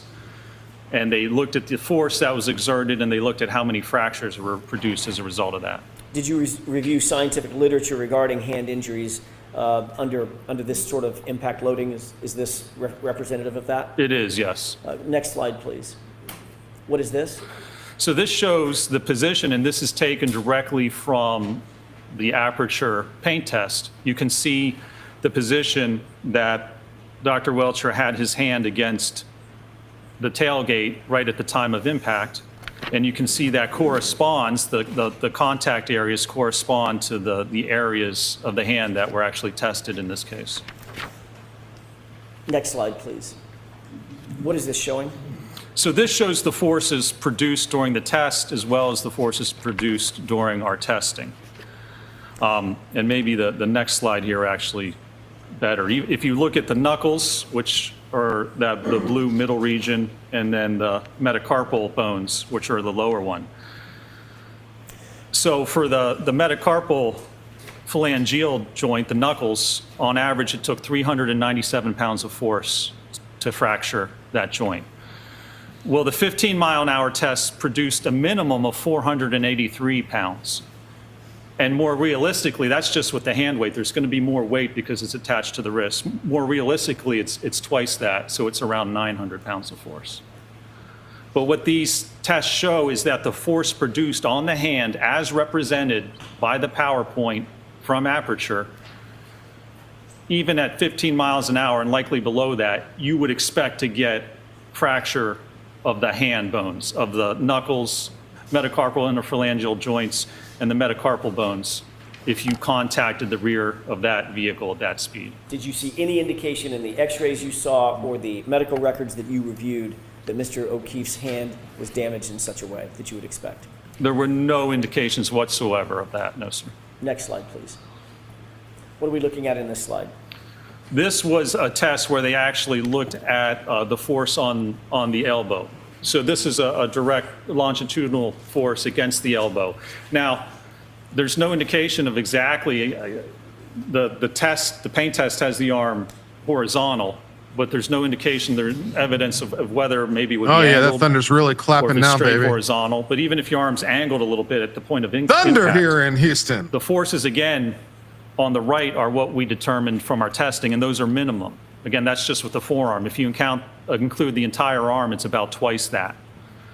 So even at 10 miles an hour, you're going to have 600 to 1,200 pounds of force acting on the arm. Is that And enough to break it? That's enough. If you strike the elbow, that's more than enough to actually fracture the different bones of the elbow. If an arm was hit at that speed with those forces, would you expect the x-rays to show no trauma, no broken bones, no fractures, no hairline fractures? I would not expect that, no, sir. Next slide, please. What are we looking at in terms of this slide? So these are just more articles that I referenced, and they look at impact force on the forearm, so the ulna and the radius. It takes, just to have a transverse blow right against the bone, it takes about 1,100 to 1,200 pounds of force to cause a fracture. We're at that level already at a 10-mile-an-hour impact. What about a 24-mile-an-hour impact? 24, we're at 1,400 to 2,800 pounds of force. Did you see any trauma on John O'Keefe's arm that was suggestive of an impact of that nature, of that size, of that force? There was no trauma, there were no fractures, there wasn't even an indication on the arm of where it would have contacted the vehicle. So if there's fracture at the taillight, there's going to be a force at that point on the arm where it actually contacts the taillight and causes that, right? There's going to be a force riser to cause that damage. There was no bruising, there was no lacerations, there was nothing at the alleged point of contact which would indicate an impact that produces thousands of pounds of force on the arm. No evidence of it whatsoever. You just mentioned this in your answer, but I want to ask a little bit further. We've talked a lot about bone fractures and ligament damage, et cetera. What about bruising? In any of these tests, would you expect to see bruising, at least bruising, all over the arm at the points of contact? Absolutely. Bruising occurs when the blood vessels just below the skin are ruptured, and it causes blood to flow into the arm. Was there any indication that John O'Keefe suffered even a minimum amount of bruising on his arm at all? No indication of any amount of bruising whatsoever on the forearm. Next slide, please. And let's go to the next slide. I think we want to jump to slide 50. What slide are we on? Is that 53? This is 55.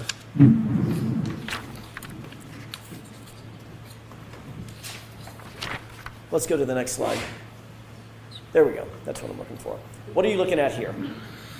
So this again is from the paint test, and it shows, even as the arm gets pushed in, the vehicle's not in line with the center of mass with Dr. Welcher here.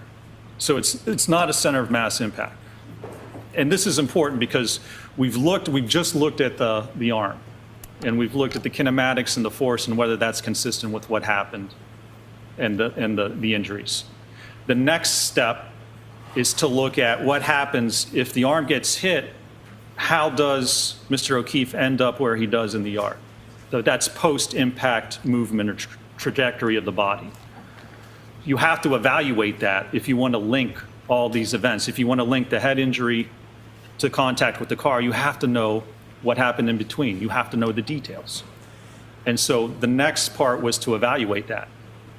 Is there any indication in any of the testing that you did or any of the review of the medical records medical records of John O'Keefe, including the autopsy records, all of the autopsy records, the x-rays, and the hospital records, any indication that John O'Keefe was struck center of mass?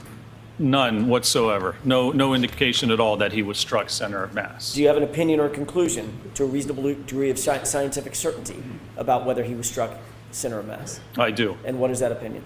I don't believe that he was. The evidence indicates that he was not. If he was struck center of mass, imagine that. You're getting hit at the pelvis. You're getting hit on the thigh. You're getting hit at the knee. And then the body's being propelled forward. Your arm would get pushed into your body, into your ribs, into your torso. You would have very significant and substantial loading to your body, initially the right side of your body, as that impact occurred. And there's no evidence whatsoever that that occurred. Switching to a glancing blow, a blow of just the arm, not the center of mass, but just the arm. Do you hold an opinion and a conclusion as to whether or not a glancing blow or a blow to the arm only would propel Mr. O'Keefe 7, 8, or 10 feet perpendicular to the line of travel of the vehicle? I do. What is that opinion? It would not be possible. Our testing demonstrates that. The peer-reviewed articles demonstrate that. I've seen no evidence anywhere in this case that would suggest or even indicate that if you get a glancing blow or a sideswipe blow, that somehow would produce enough force to push you 8 to 10 feet into the yard. I don't believe it's possible. I've seen no research that would indicate that would occur. Do you hold that opinion to a reasonable degree of scientific certainty? I do, yes, sir. Can we move to the next slide, please? Yep. And let's go to the next slide. It just doesn't really make Let's keep sense. going. Just Okay. doesn't really make What are we looking at sense. in this slide?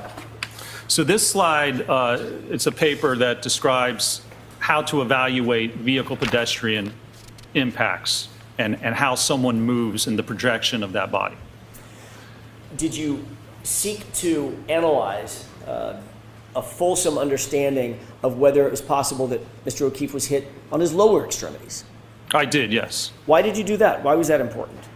Well, because with automobile pedestrian impacts, the lower extremity, your legs, your ankles, your knees, that's the most injured part of the body during auto-ped impacts.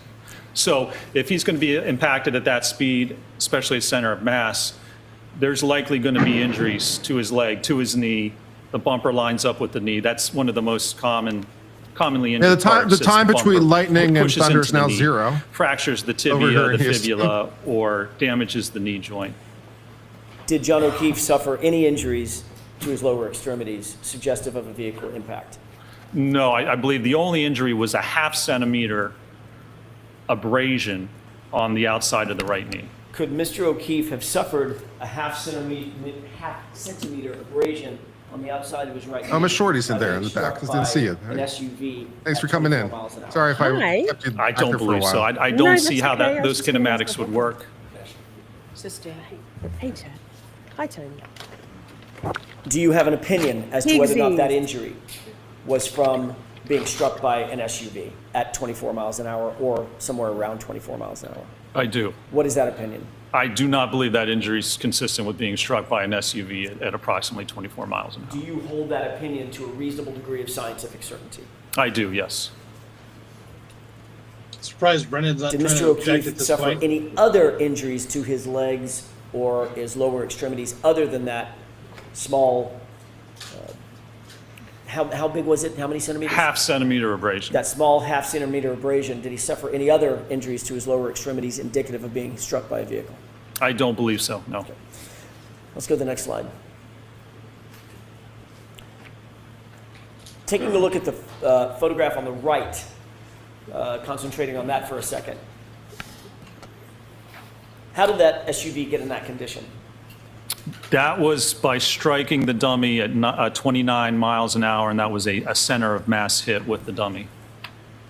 Were you able to review photographs of the subject SUV, Ms. Reed's SUV? I was, yes. Did her SUV suffer or suggest any kind of damage anywhere close to this? No, the only real damage was to the outer taillight cover on the fender itself was fractured. Next slide, please. We've seen this.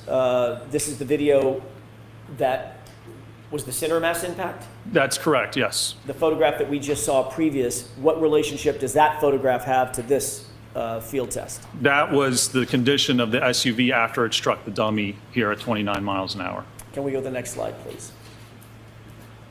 What are we looking at in this series of diagrams? So this is some more recent testing that was done, and this test compared impacts between a small sedan and an SUV, and show it's looking at damage or injury to the legs as a result of this type of an impact. And these impacts are actually conducted at a speed of 24.7 miles an hour. They used cadavers, people who donated their bodies to science, set up the cadavers and struck them at just about 24 miles per hour.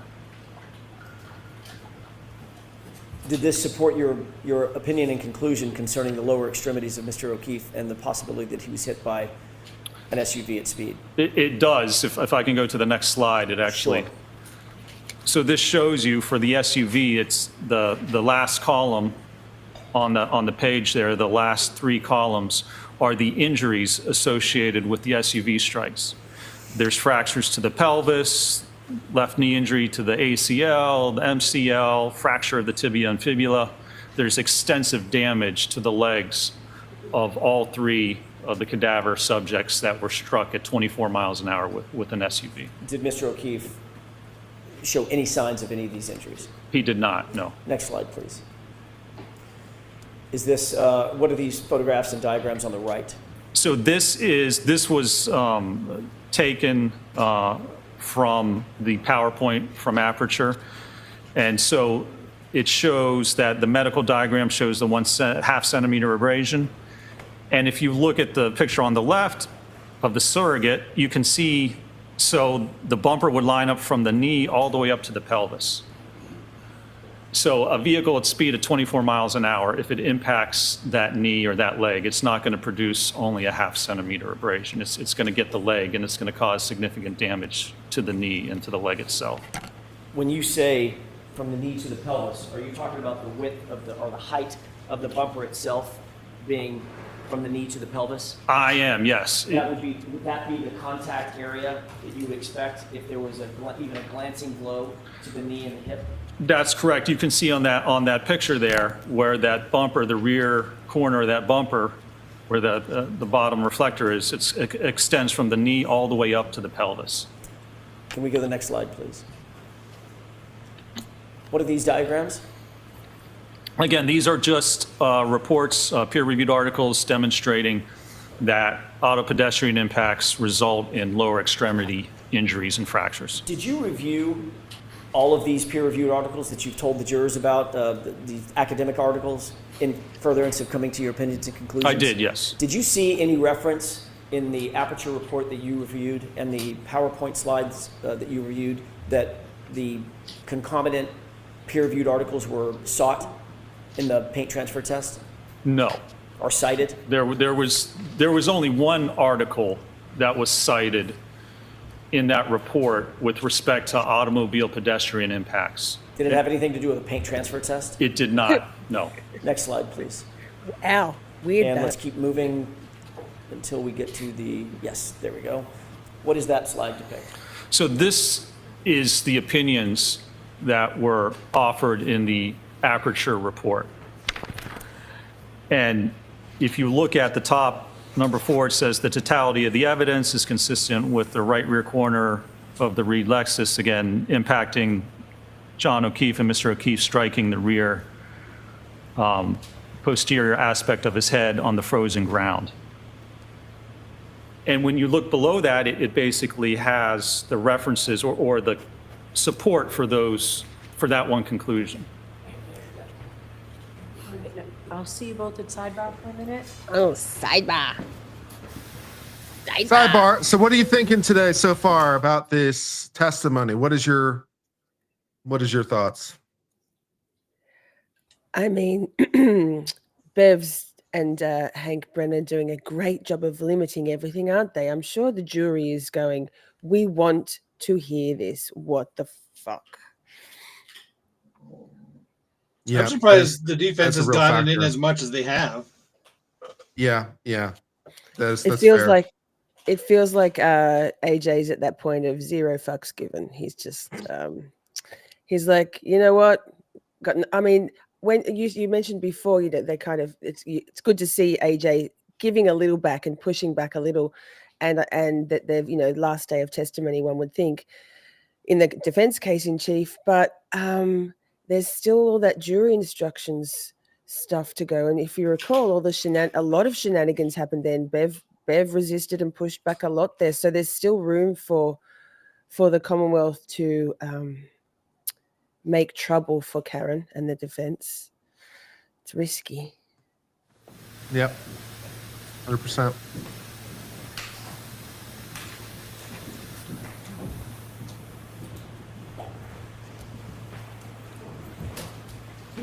Dr. Rinschler, can we move to slide?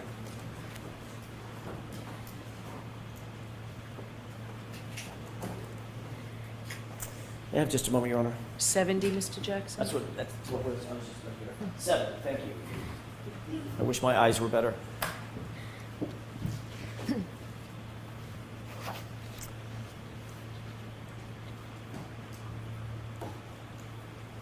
Slide 70. Oh. Let me restart it here.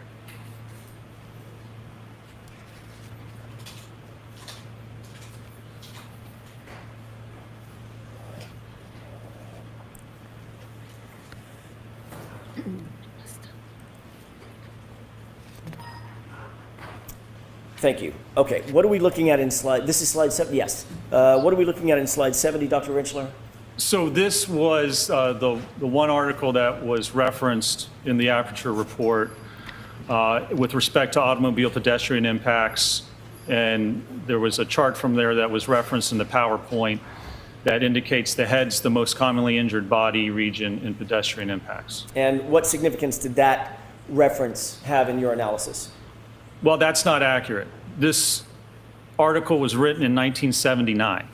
And the first modern SUV, the Jeep Cherokee, wasn't manufactured until 1984. Ooh, So smack, this is son. an article that's 46 years old that doesn't actually relate to this type of an impact.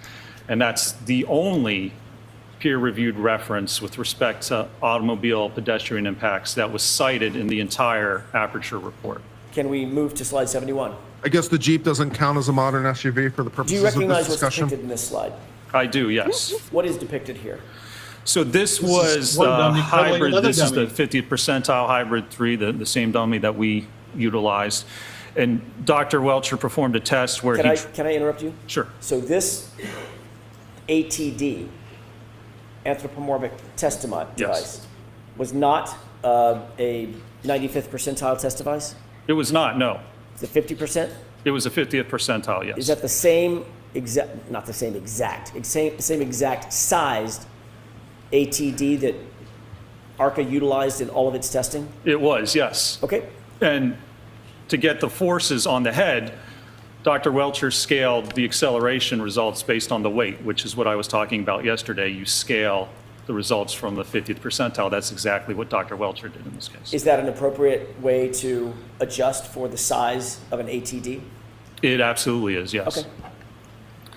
Go ahead. So this test, what he did, he took a 50th percentile dummy, stood it up, and then let it drop backwards and strike its head on a concrete surface. Next slide, please.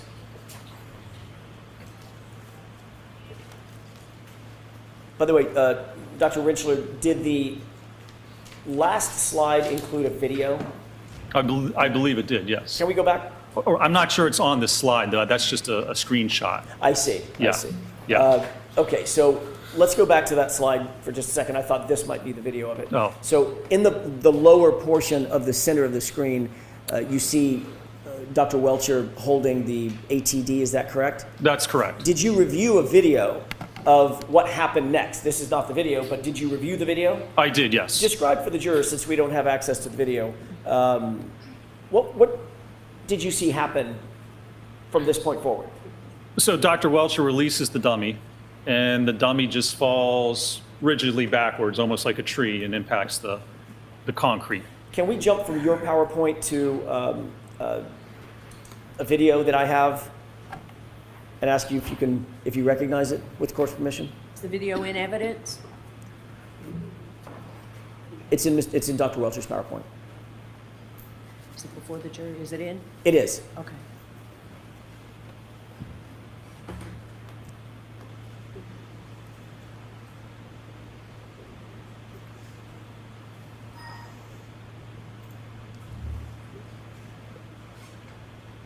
Okay. Do you recognize this? I do, yes. Is this just look like the same screen, basically same thing that you just took a screenshot of? It is, yes, sir. Okay. If we could play the first couple of seconds of the video and pause it. As that video began to play, did you recognize this as being the same video that you reviewed earlier? It is, yes, sir. And did you utilize this in coming to your opinions? I did, yes. Opinions and conclusions in this case? I did, yes. Thank you. Let's go ahead with the court's permission. Can we play the video? Yes. Thank you.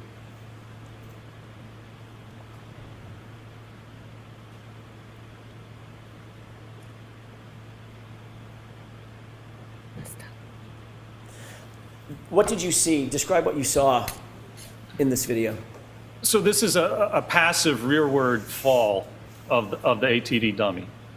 So just releasing and let it fall. Obviously, it's a dummy. There's no musculature. There's no response to that dummy. So this is what would happen if a rigid individual just fell backwards onto a concrete surface.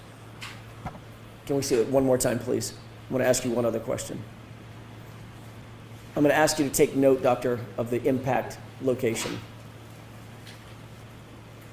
Did you see that? I did, yes. What kind of surface is that floor, if you can tell? That, I believe it indicates it's a concrete surface, concrete floor.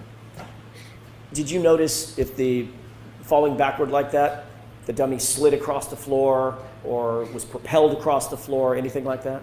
It did not. It just dropped and angled backwards and hit directly on the floor. Okay, let's go to the next slide. I'm sorry, if we could revert back to your PowerPoint.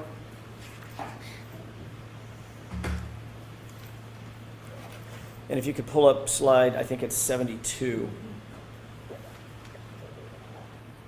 Let me, every time we do that, I have to restart the PowerPoint. Can you point where the concrete in the yard Okay. was? Why did you include this video one more time in your PowerPoint here? Because, again, this is the pain test, which indicates the position, at least that Dr. Welcher had himself at to get the impact with the taillight cover. And notice, again, so it's not a center of mass hit. It hits his arm and then he slides by. So if that were to occur, he would rotate or move to the left. So if Mr. O'Keefe did that and somehow ends up falling backwards, rigid directly onto his head, he's going to have to rotate at least 270 degrees and then stop and then fall directly backwards onto his head. There's no explanation of the kinematics. Sustained is to the end of that. I'll strike the end. Do the kinematics support Fuck off, Bev. what you just suggested? Sustained is to form. What do the kinematics support? I'm going to see you at Sidebar for just a minute. Oh, come on, that's not Jurors the will be ultimate taking our break. conclusion.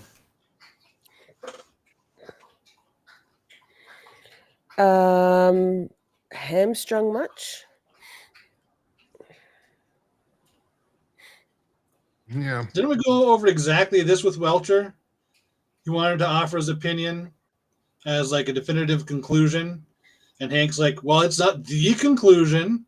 It's just his conclusion. But Massachusetts allows for experts to opine on the ultimate issue, which Yeah. isn't unusual. I don't know what the split on that is. I think it might be half and half on that, but in Massachusetts allows for experts to opine on the ultimate issue, so it's not even like a barrier under the rules. So some states do and some states don't. Welcome to our federated republic, where everything gets complicated and we learn new rules all the time. But in Massachusetts, in Bev's court, it's rules for thee and not for me. That's even more of a problem. It's That's even more of a problem. discretionary. It's very discretionary in this court, which is very problematic, and it's patently obvious. Surely the jurors must see this inequity in her courtroom. I would hope so, but the previous jury didn't seem to notice that. All they seemed to notice was that Karen Reed was there, John O'Keefe was there, therefore Karen Reed did it. That's what they seemed to notice, and that the defense was offering a bunch of distractors. And my rage level at the previous jury is still unabated, and a significant reason of my blackpilling. Like, some of my estimates, I think, are skewed, not for at least two reasons, because of that first jury in the comments. I'm like, oh, I have to skew for the stupid. Oh, like, yeah. So the people are like, oh, there's no chance of convictions. Like, did you listen to the last? Did you see the last jury? The case of the last jury was not as good as this case. The prosecution's put on a better case, and apparently 8 members of that jury were ready to convict. And you want to say it's a 0% chance? What are you doing? What numbers are you looking at? Here are some mitigating factors, though, in my opinion. Even though at the time Lally was insufferable and beyond tedious, he was, in retrospect, a lot more likable than Hank Brennan, and that matters in a courtroom. So Hank Brennan is vile. His conduct is escalating in terms of. I mean, he was quite softly spoken with the Queen, Dr. Lapasota Sata, and but overall, I think that makes a big difference. And Kurt, Tony, don't forget Victoria George, former juror from the first trial, albeit not in the deliberating jurors' final 12, but she was there to help with the voir dire or the voir dire, and perhaps as a result was able to help better select a jury that might be more likely to. I think that younger jury is a good indication, particularly with the elder abuse of Dr. Marie Russell by Hank. I think certainly.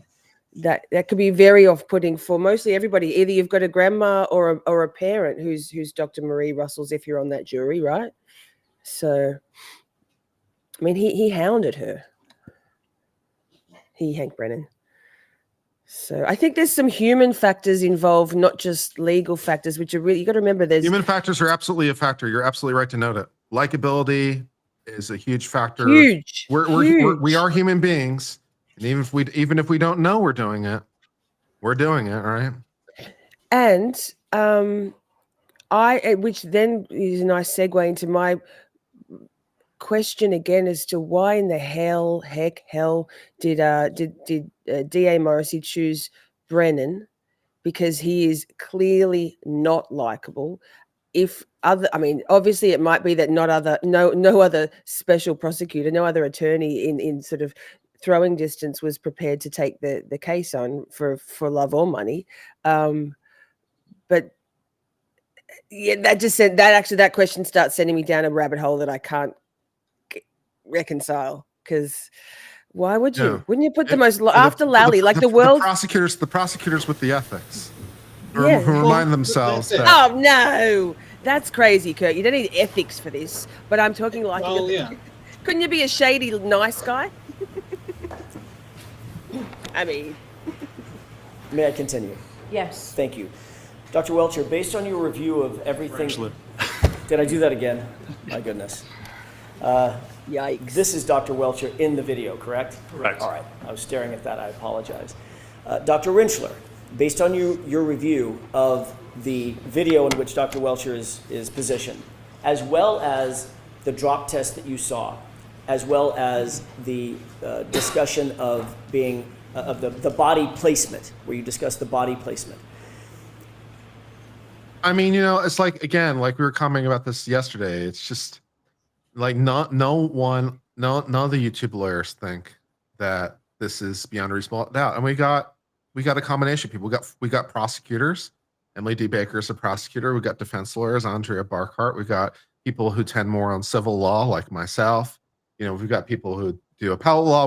We got all kinds of specialties, right? We got all kinds of specialties of law commenting on this from lots of different vantage points, and it's like none of us can find it, and it's like that should tell you something. When you have 10 different lawyers with very diverse specialties in different places and different experiences and different things, we're all like, yep, none of us can find it.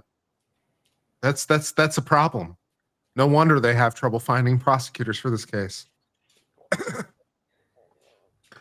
The hubris is. Do you have an opinion as to whether or not the testing that you reviewed from Aperture is consistent or inconsistent with John O'Keefe being struck by the vehicle, propelled perpendicular, backward, say 7 to 10 feet, and falling straight back onto a hard surface, as depicted in the drop test? The testing's inconsistent Thank you, Ms. with Shorter, those for types of becoming a member kinematics or that type on of civil scenario. posse level. On what do you base I that had opinion, a sir? gifted membership before. That's and it was based about- on the testing that was performed, the evidence available in this case, and the kinematics of how somebody would move post-impact after being struck by an SUV. Do you hold that opinion to a reasonable degree of scientific certainty? I do, yes. Can we go to the next slide, please? May I have just a moment, Your Honor? Yes.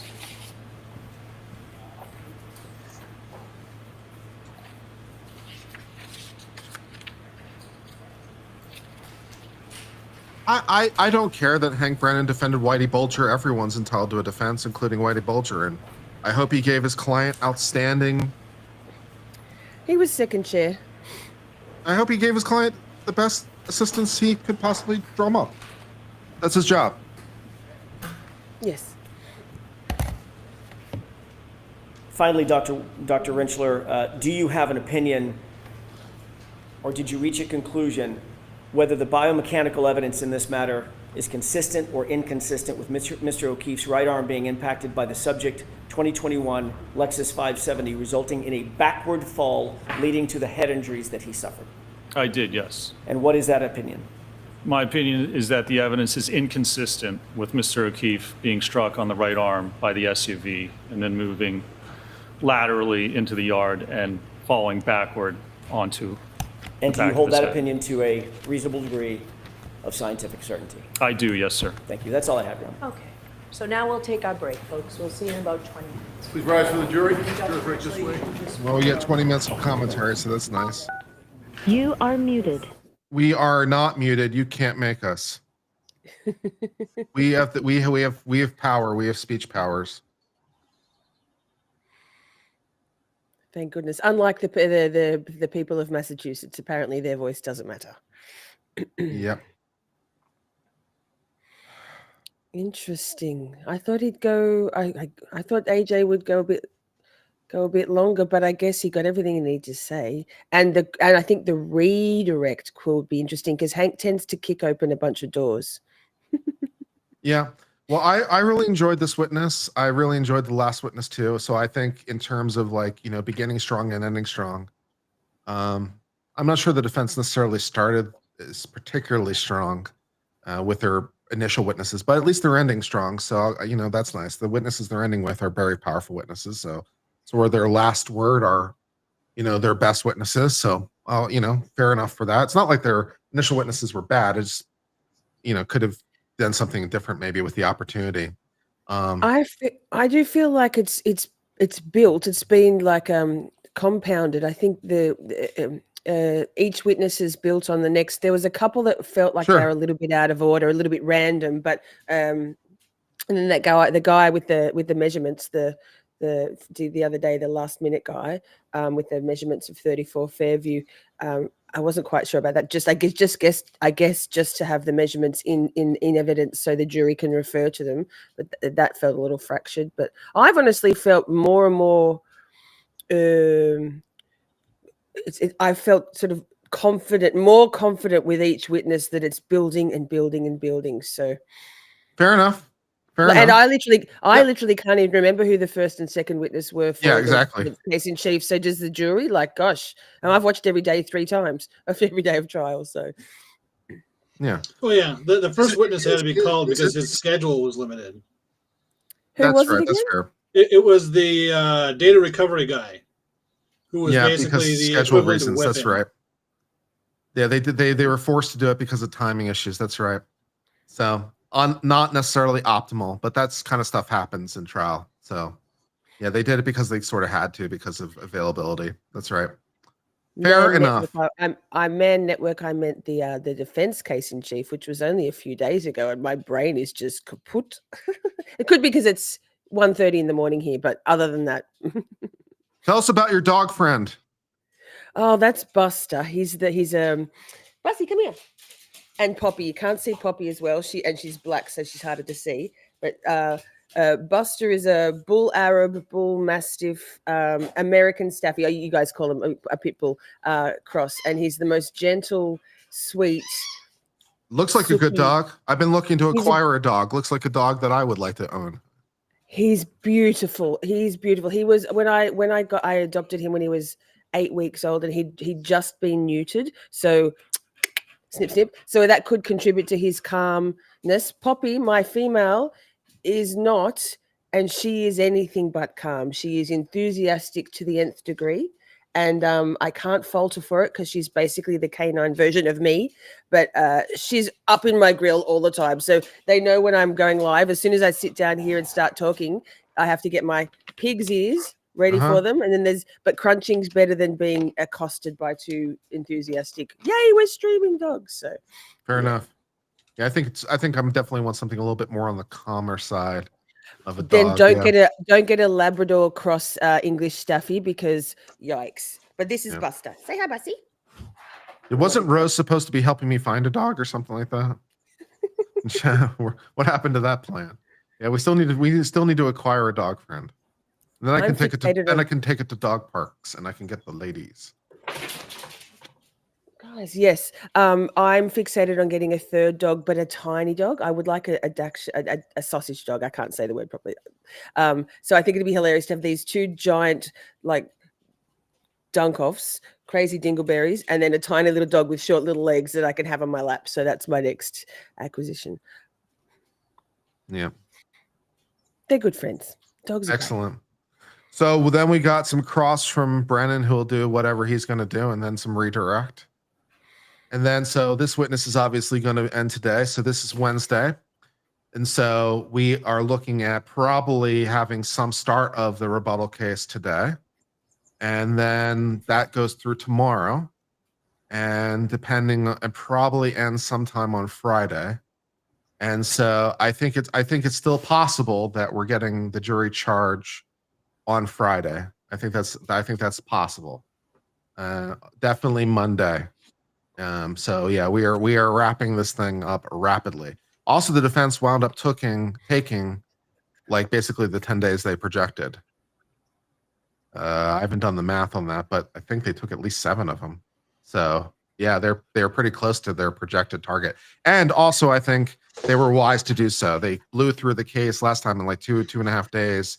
And I think they were much more wiser to spend more time on the defense case and expose things. And I also like the increased use of visuals.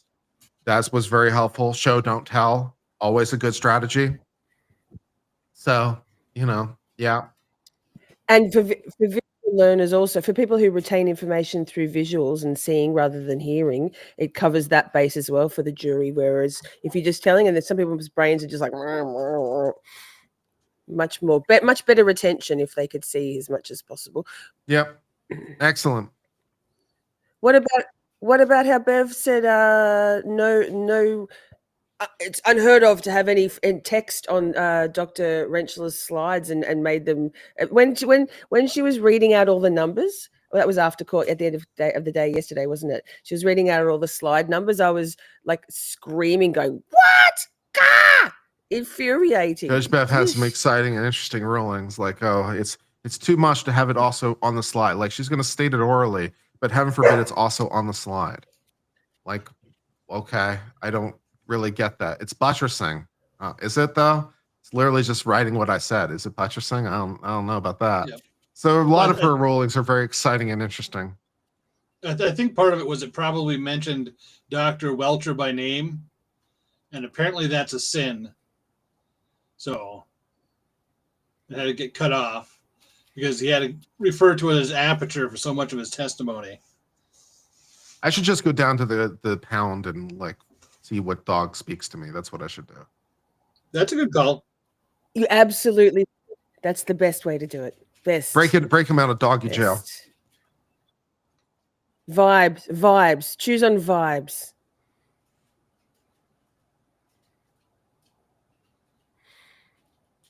Then we have to come up with a name for the dog.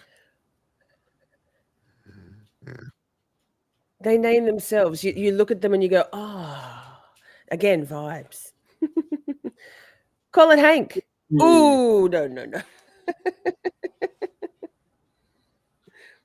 Call her Chloe. Make sure you get a female. R.I.P. Chloe. In loving memory of. Yeah, sadly, no dogs in my house. We've got far too many allergies, even for the hypoallergenic dogs.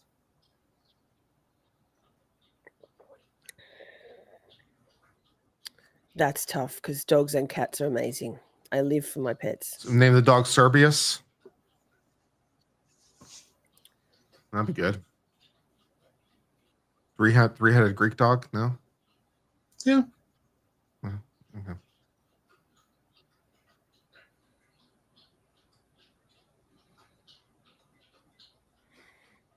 No, we had thought. Just call the dog Perhaps. Rex. Just be boring. Call it Rex. Yeah, we Rex looked the dog. into possibly getting something like a leopard gecko or bearded dragon or something. Yeah. Yes. Are you? What about? Yes.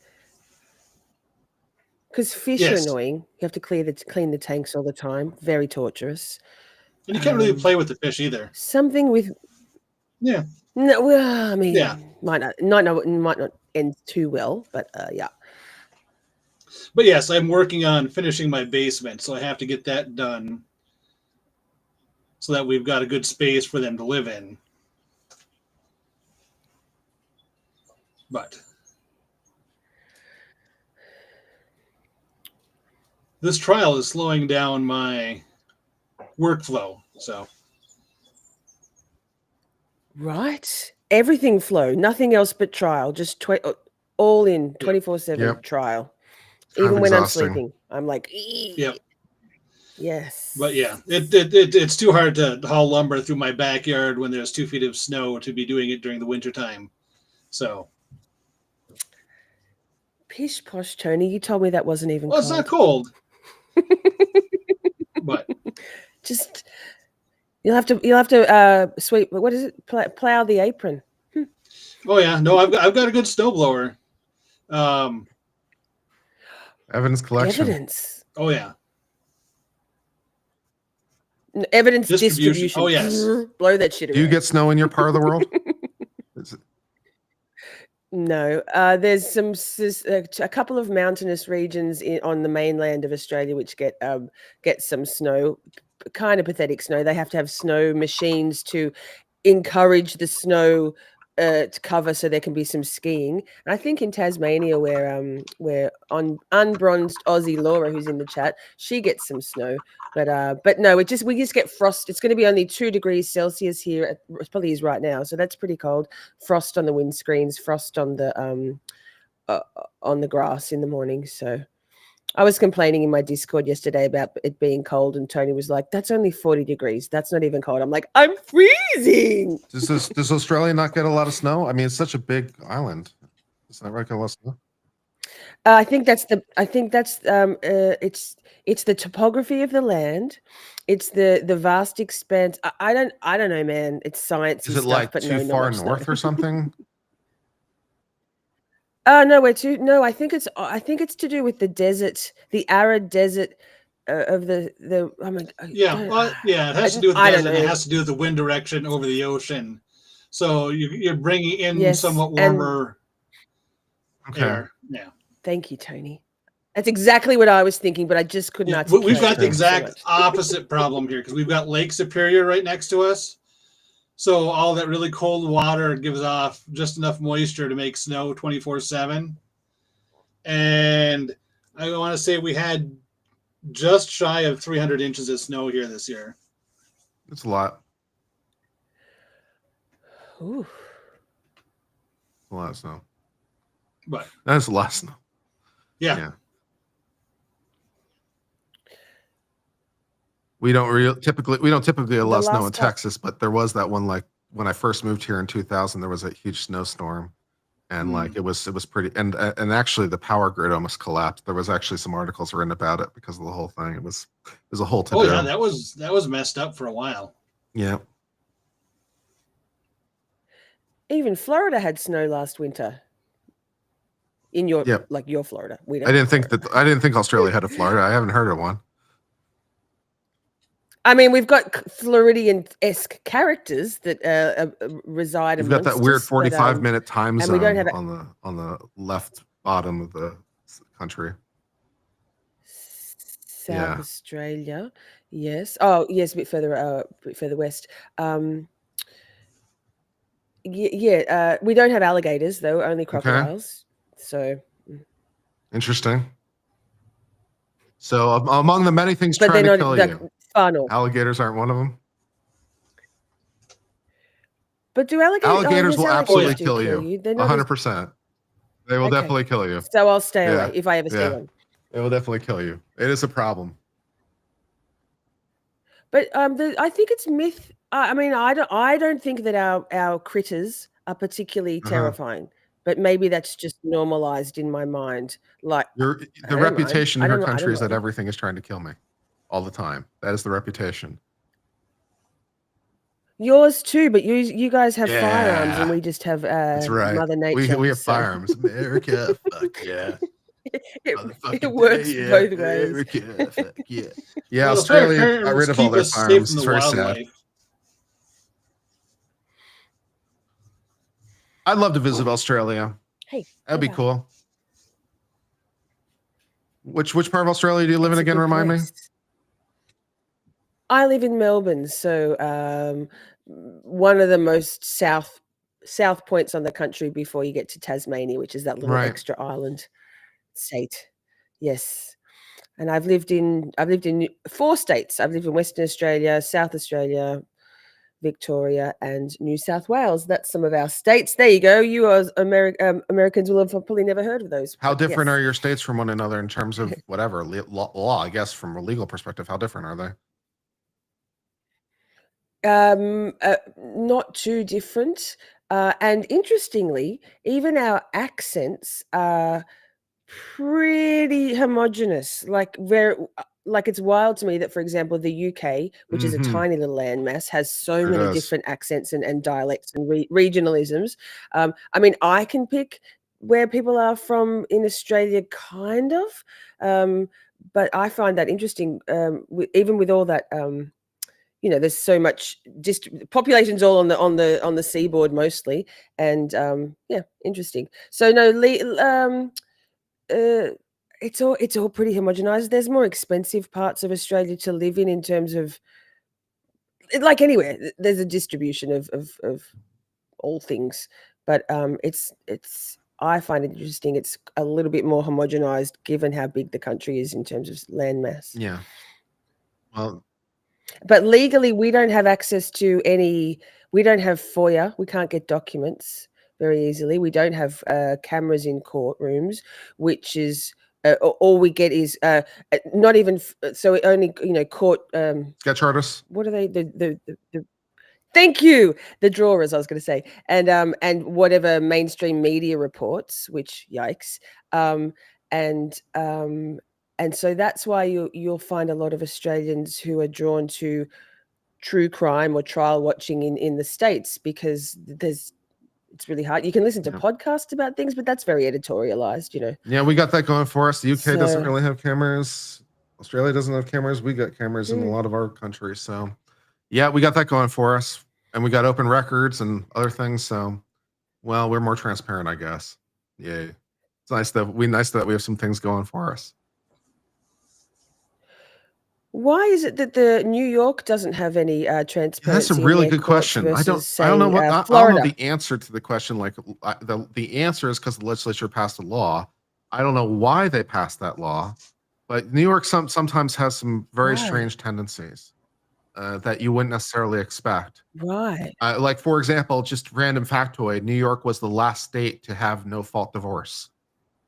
I mean, of all the states you would pick, like no, would New York be the first one that comes to mind? No, but because they're a huge Catholic presence, they were the last state to have no fault divorce. Oh. So So someone's going to blame someone. yeah, Someone's someone's going to got be to at be at fault. fault. There's got to be Yeah, some egregious behavior for it to be yeah, justified, to be allowed. abandonment, adultery, abuse.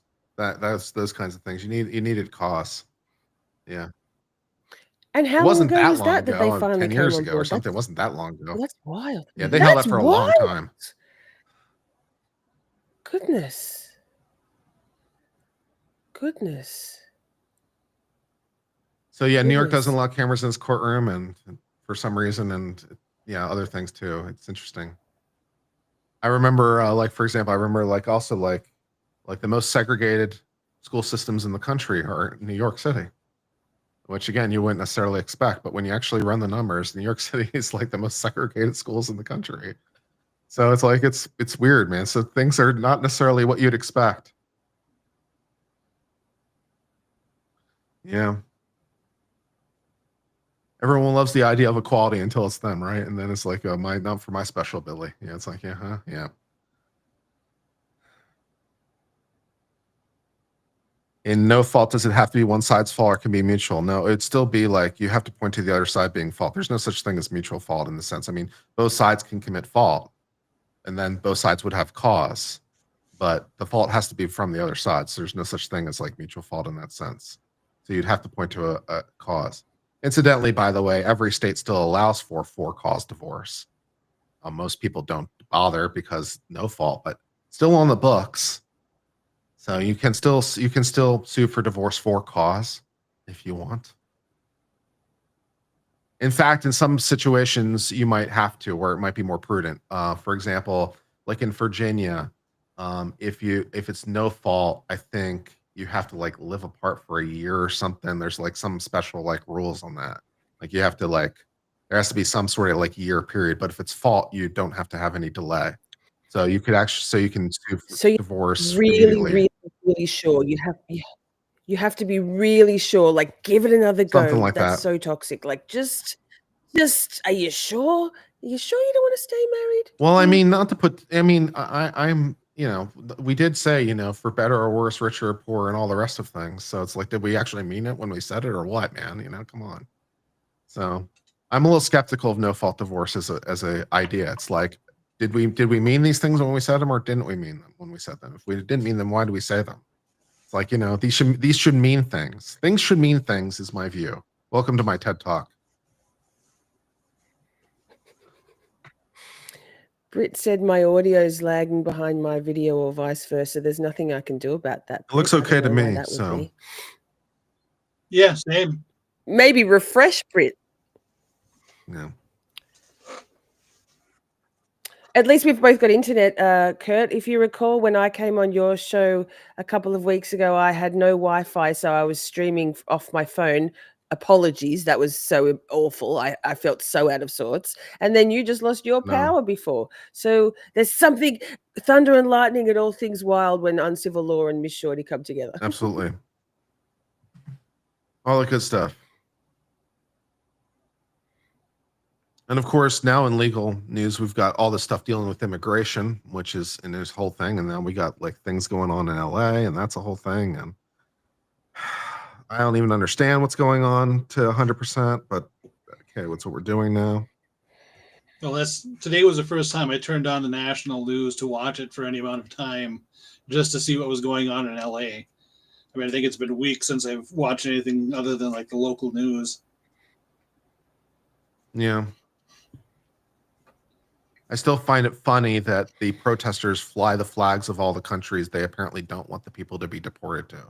I find that very, what is the messaging there exactly? I don't quite understand.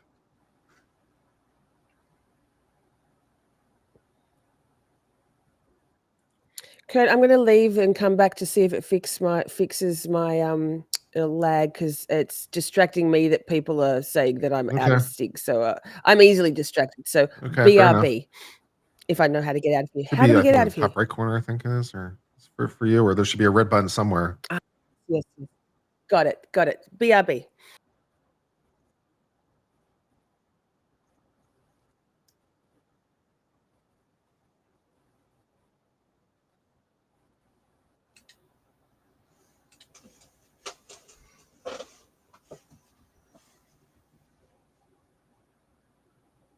And also, your reporter got shot by a rubber bullet while she was broadcasting in LA. I saw that.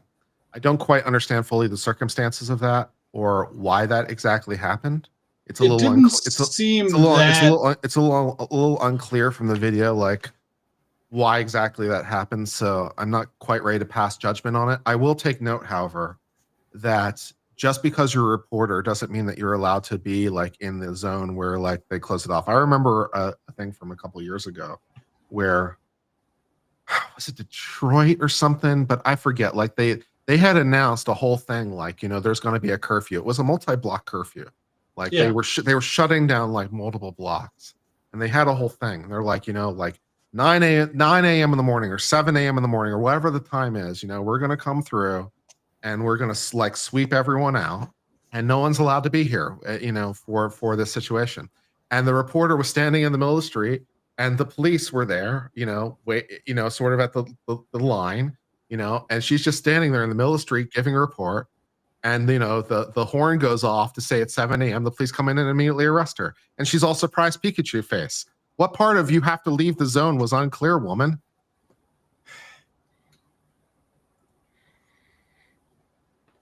I'm back. Yay. all right. Good. Yay. So if the reporter got shot by the rubber bullet because they were treating her like any other person and she was in defiance of general rules, and because she thought she was one of the specials, if that's what happened, then my sympathy level goes basically to zero. Like if it's like there are rules and you're not one of the specials, you don't get to be in the zone just because you have a press pass. That is not how this works. So yeah.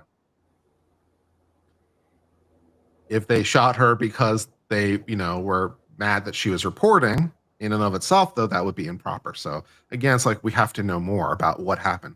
Is the fact she's a reporter incidental to, or the reason, would be a huge element of this equation. And so we're trying to adjudicate this from a legal perspective. Yeah, there were a bunch of questions from what I saw in the video, because you can see him aim and shoot her in the leg, what to me appeared to be purposefully. Yes. But she's wearing a vest, like a bulletproof vest, but she's got long hair. So could you even see whatever press marker might be on her back? And because she was turned away from him, there's no way he would have been able to see the microphone either. Yeah. Dark Cloud says it's pretty clear in the video. I disagree that it's clear in the video. I do not think it's sufficiently clear in the video. So I disagree. I need to know more things.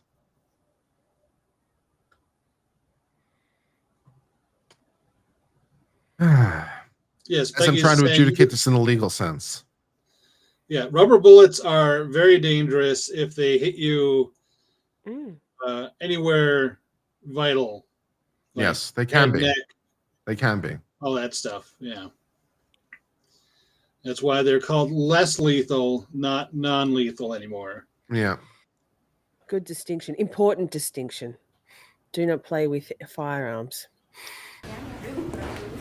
Ooh. Brace yourselves. It's time for Hank.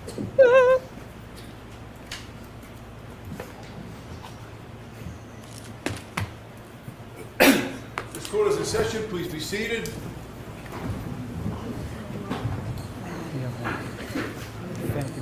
And like even if he knew that she was a reporter, I'd still want to know like why he was shooting at her. Was it because she was a reporter, or is the fact that she's a reporter incidental? Right? Just because, even if he knows that she's a reporter, that again does not give her a pass. So if he shot at her for reasons that are incidental to her being a reporter, then for legitimate reasons that are incidental, then the fact she's a reporter is irrelevant. So it's still not clear from the video. It's not clear that he knew. And even if he knew, that doesn't like necessarily answer the issue. So like, yeah, but we can press on. All right, Mr. Brennan? Thank you. Delaying the inevitable.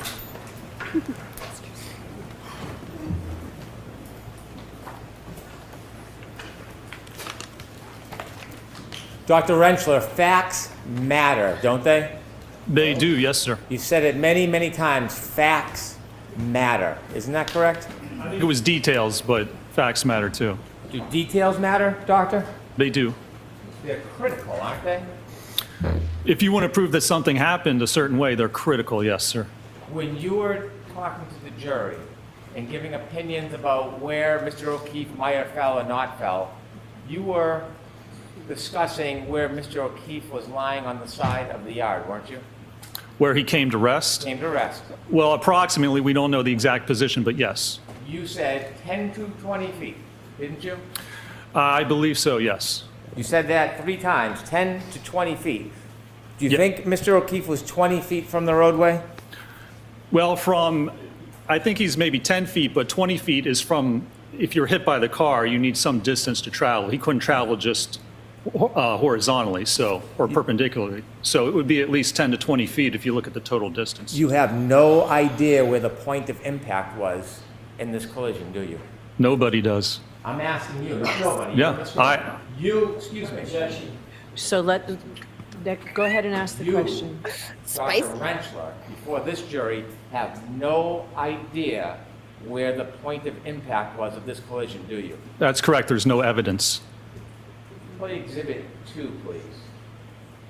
Yeah. You were giving your estimate 10 to 20 feet, Dr. Rentschler. Did you ever see this photograph before or part of this video? I'm sure I have. Well, when you say you're sure you have, are you guessing or have you seen it or not seen it? I'm sure I've seen this before, yes. So you've seen this before? Yes. And when you looked at this video, did you look at the street and look at the area where Mr. O'Keefe was? Sure, yes. Sure? Yes. 20 feet, Dr. Rentschler? Sure.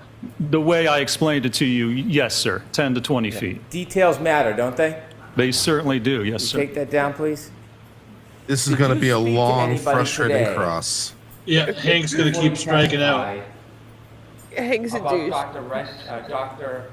Welcher's testimony in court. Does anyone in chat have any good I did not techniques today, for no, remaining sir. calm, Before meditations today, or something? Did you speak to anybody about Dr. Welcher's testimony? A dog. I You did need a not, dog no, sir. shirt. At any point, did anybody discuss certain issues with you today that they said would be particularly important?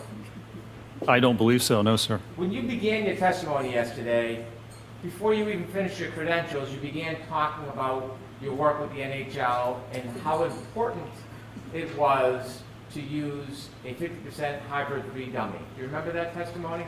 I did, yes, sir. And you hadn't even finished your credentials yet. Was it brought to your attention that there was an issue in the testing because you or Dr. Wolf or you and Dr. Wolf chose to use a 50% dummy? Not at all, no, sir. In your preparation for your testimony, was it discussed at all that at the beginning you should get ahead of the issue and talk about the 50% dummy? I didn't know it was an issue, no, sir. Well, you know that the 50% dummy represents somebody who's 5'9", correct? Approximately, yes, sir. Approximately 173 pounds. 171, 172, somewhere around there. And Mr. O'Keefe, how much did he weigh? 216, I believe. How tall was he? He was 73 inches, I believe. So that is not a representative height and weight for Mr. O'Keefe, is it? That height and weight, no, sir. And so if you were making projections or analysis based on limb weights, they would be inaccurate if you didn't make adjustments, correct? Well, they would certainly, the force on the limb would be less if you use a lighter limb. So if Mr. O'Keefe is heavier than the hybrid 3, and I use a hybrid 3, the forces I calculate would be an underestimate of the actual force acting on his body. If you didn't make an adjustment, but you relied on the numbers from the test 3, the hybrid 3 dummy, ultimately the conclusions would be off, wouldn't they? They would be an underestimate. Yes, the actual forces would be higher. And so did you make any conclusions, or did you know that when Dr. Wolf did his tests using the hybrid pre-dummy, he didn't make any adjustments. What do you mean? What adjustments would he make? You get the acceleration, but the acceleration's not going to change, and that's what we utilize. Then you can scale the weight of the body, but I'm not sure what he would have made adjustments for. When you looked at the ratio, force and mass, if you use a lighter weight, the mass changes, doesn't it? If you use a light, sure, yes. And that changes the force equation, doesn't it? That can, yes. And so when you were discussing yesterday at the beginning of your testimony about the 50% dummy, had that issue been raised with you? No, sir, it had not. You had testified before, hadn't you? In this case? Yes. Yes, sir. And you knew there was a sequestration order? Prior? Yes. Yeah, I didn't discuss the case with anyone, no, sir. Well, you didn't discuss it with anybody, you said? I did not, no. Before you testified last year, you were receiving information from your employer about issues and testimony in the case. The party that retained us told us things. I didn't break any sequestration. They were the ones in contact with the court. So it was my assumption that whatever they were telling me was allowed by the court. They were the client. I didn't discuss anything with them or tell them anything, but yes, they told us certain things. Before you testified under oath last year, you were getting updates from your employer about details of this case, weren't you? Session order. Maybe we can approach briefly. Hank has opened the door. Let's say FBI. Boom. Updates from your employer. Your employer. I liked his answer though. It's like, well, you know, they were in contact with the court, so I assumed anything they told me must be compliant with the order. They would know. It's like, yeah. Which is a great answer because it kind of precludes some private individual and infers an agency, because who else would be talking to a court and caring about testimony? Yeah.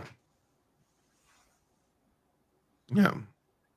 Hank can't help himself. I swear to God, the Commonwealth don't really care if Thank they you get for a the big super issue. chat. He's obviously hostile. Arca. Yeah, a little bit, Dre. A little bit hostile. 100%. Thank you for the super chats. Appreciated. They live rent free in Hank's brain. Every Hank. I don't know. Does Hank sleep at night? Oh, probably like a baby, but he's just so obsessed. I think Hank is personally obsessed. He's personally invested. Oh, he for is, some certainly. reason. It's interesting. Like Lally couldn't give a shit. It felt like just making donuts. But You I ask for wonder if- miracles, I give you the FBI. yes. Hank has to realize he's kicking own goals, right?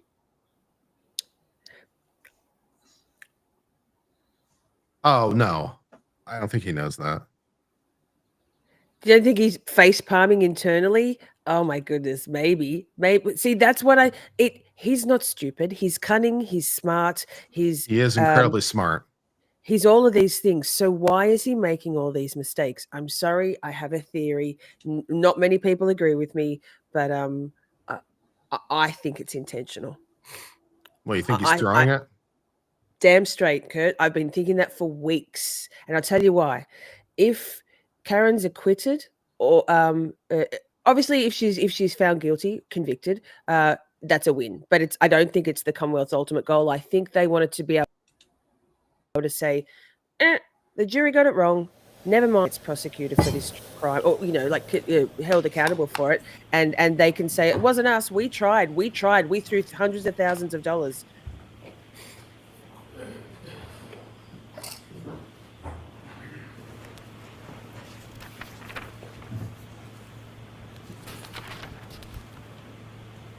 It's just too many things. Before you testified last year, you were receiving information, not from the defense, from your employer, about other witnesses' testimony during the event, weren't you?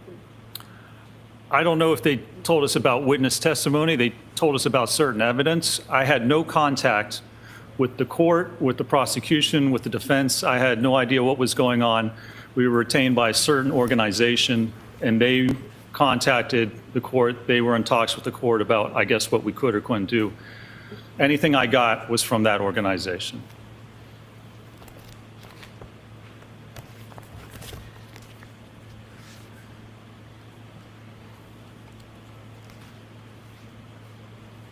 Is it too Next much to question, hope we Mr. find out what other tests the FBI had them do that we don't know about?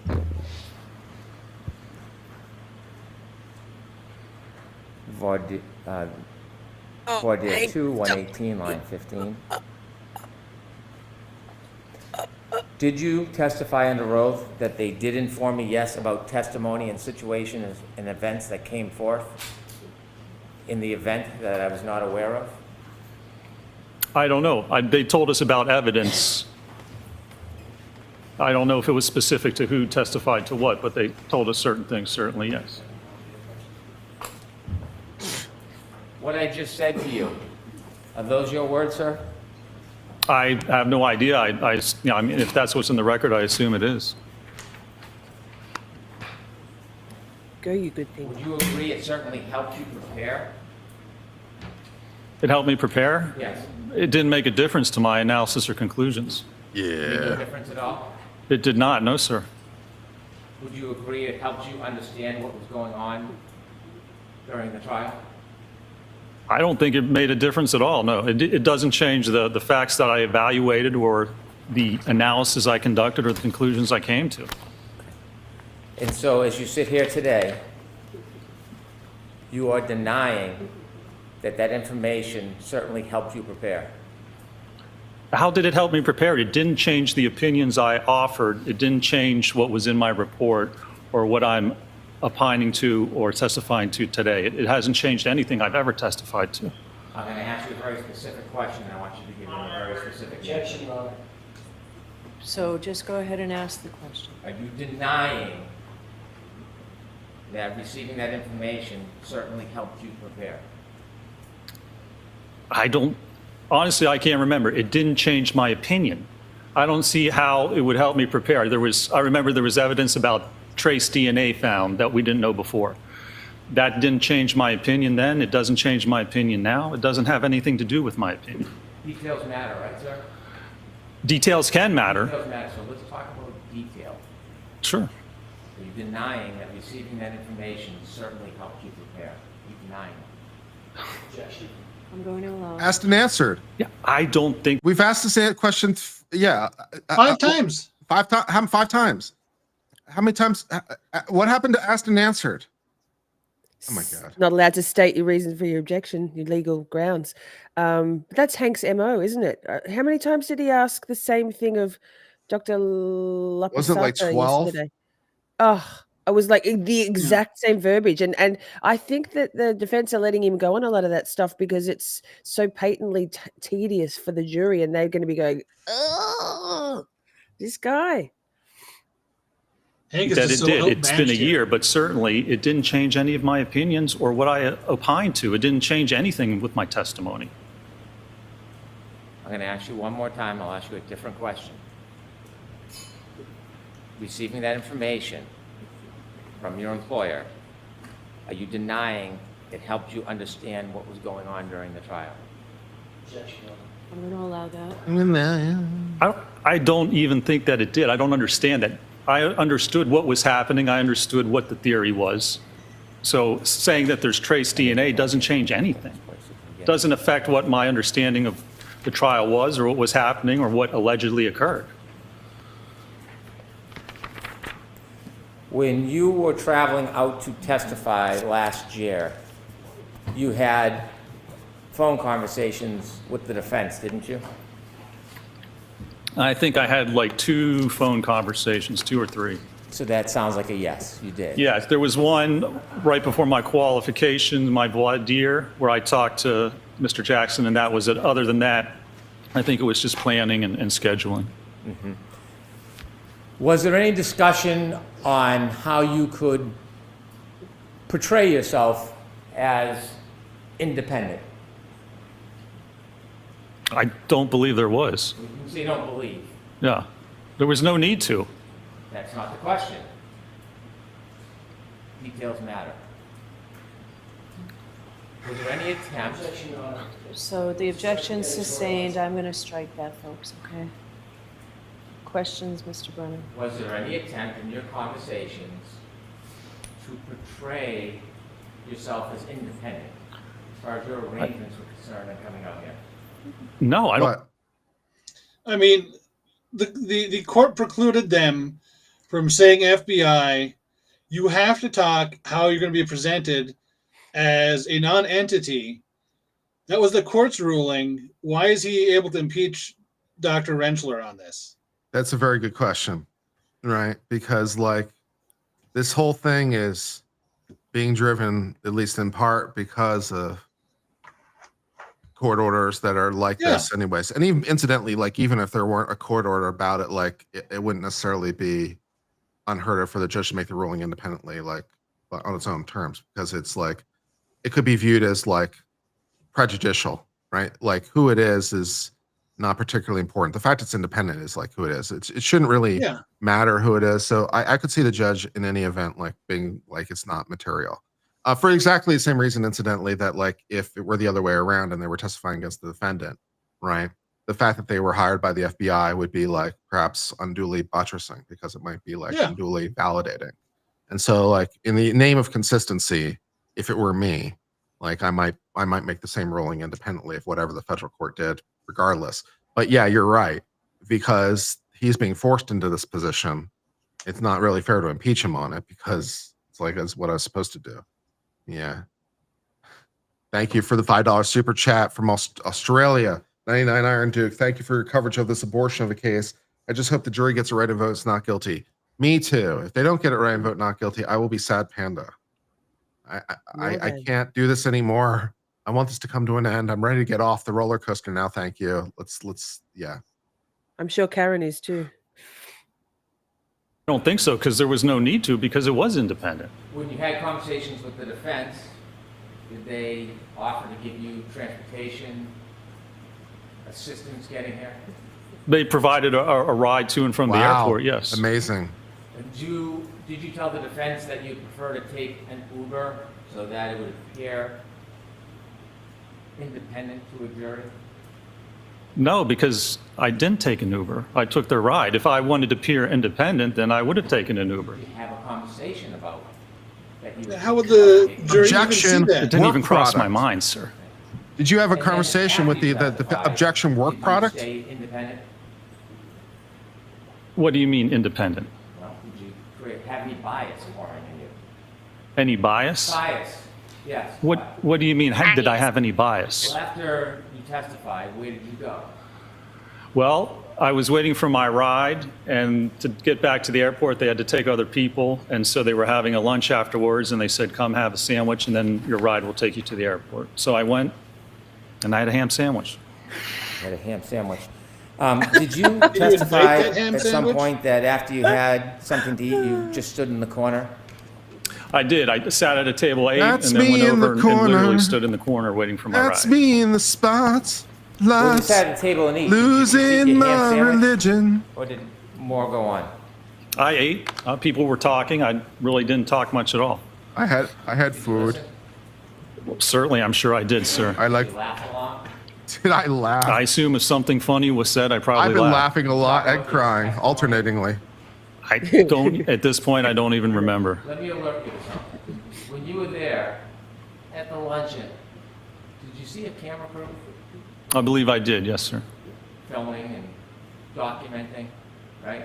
There were a lot of cameras. Yes. You know that you might have been on some of that footage? That's fine. I could care less. Okay. So do you think maybe You could? were talking about the case? and Good, Kurt. talking I can't about stand. I could care. I have less. no idea. Possibly. You were couldn't care involved in less. conversations with the defense attorneys, were you? What do you mean conversation, sir? I had just gotten done testifying. I was having lunch. Whatever was spoken about at the table, I'm sure I heard. You know what a conversation is when someone speaks to you and you answer. Sure. Did you have conversations with some of these folks? Sir, I can't remember conversations I had last Stay week, calm, let Dr. Angela. alone a Stay year calm. ago. So I probably Stay did, calm. but I have no clue Do you remember any, what we would have talked about. do you remember Did you talk to people? What He's what just- world am I living in now? Look, Dr. Wrench's eyebrow couldn't go any higher. His eyebrow is so far up. He's like, what is this? Like, what is this lunacy? Because remember, in the voir dire, he was only on the stand for what, 20 minutes, 15 minutes with Hank? So he hasn't had the full extent of Hank Brennan's lunacy compared to Dr. Wolf. He's like, where am I? Yeah, we went to the bar. We were doing shots. We round them up. We did one shot for every fuck up by the prosecution. Got pretty wasted. Oh, you'd be dead.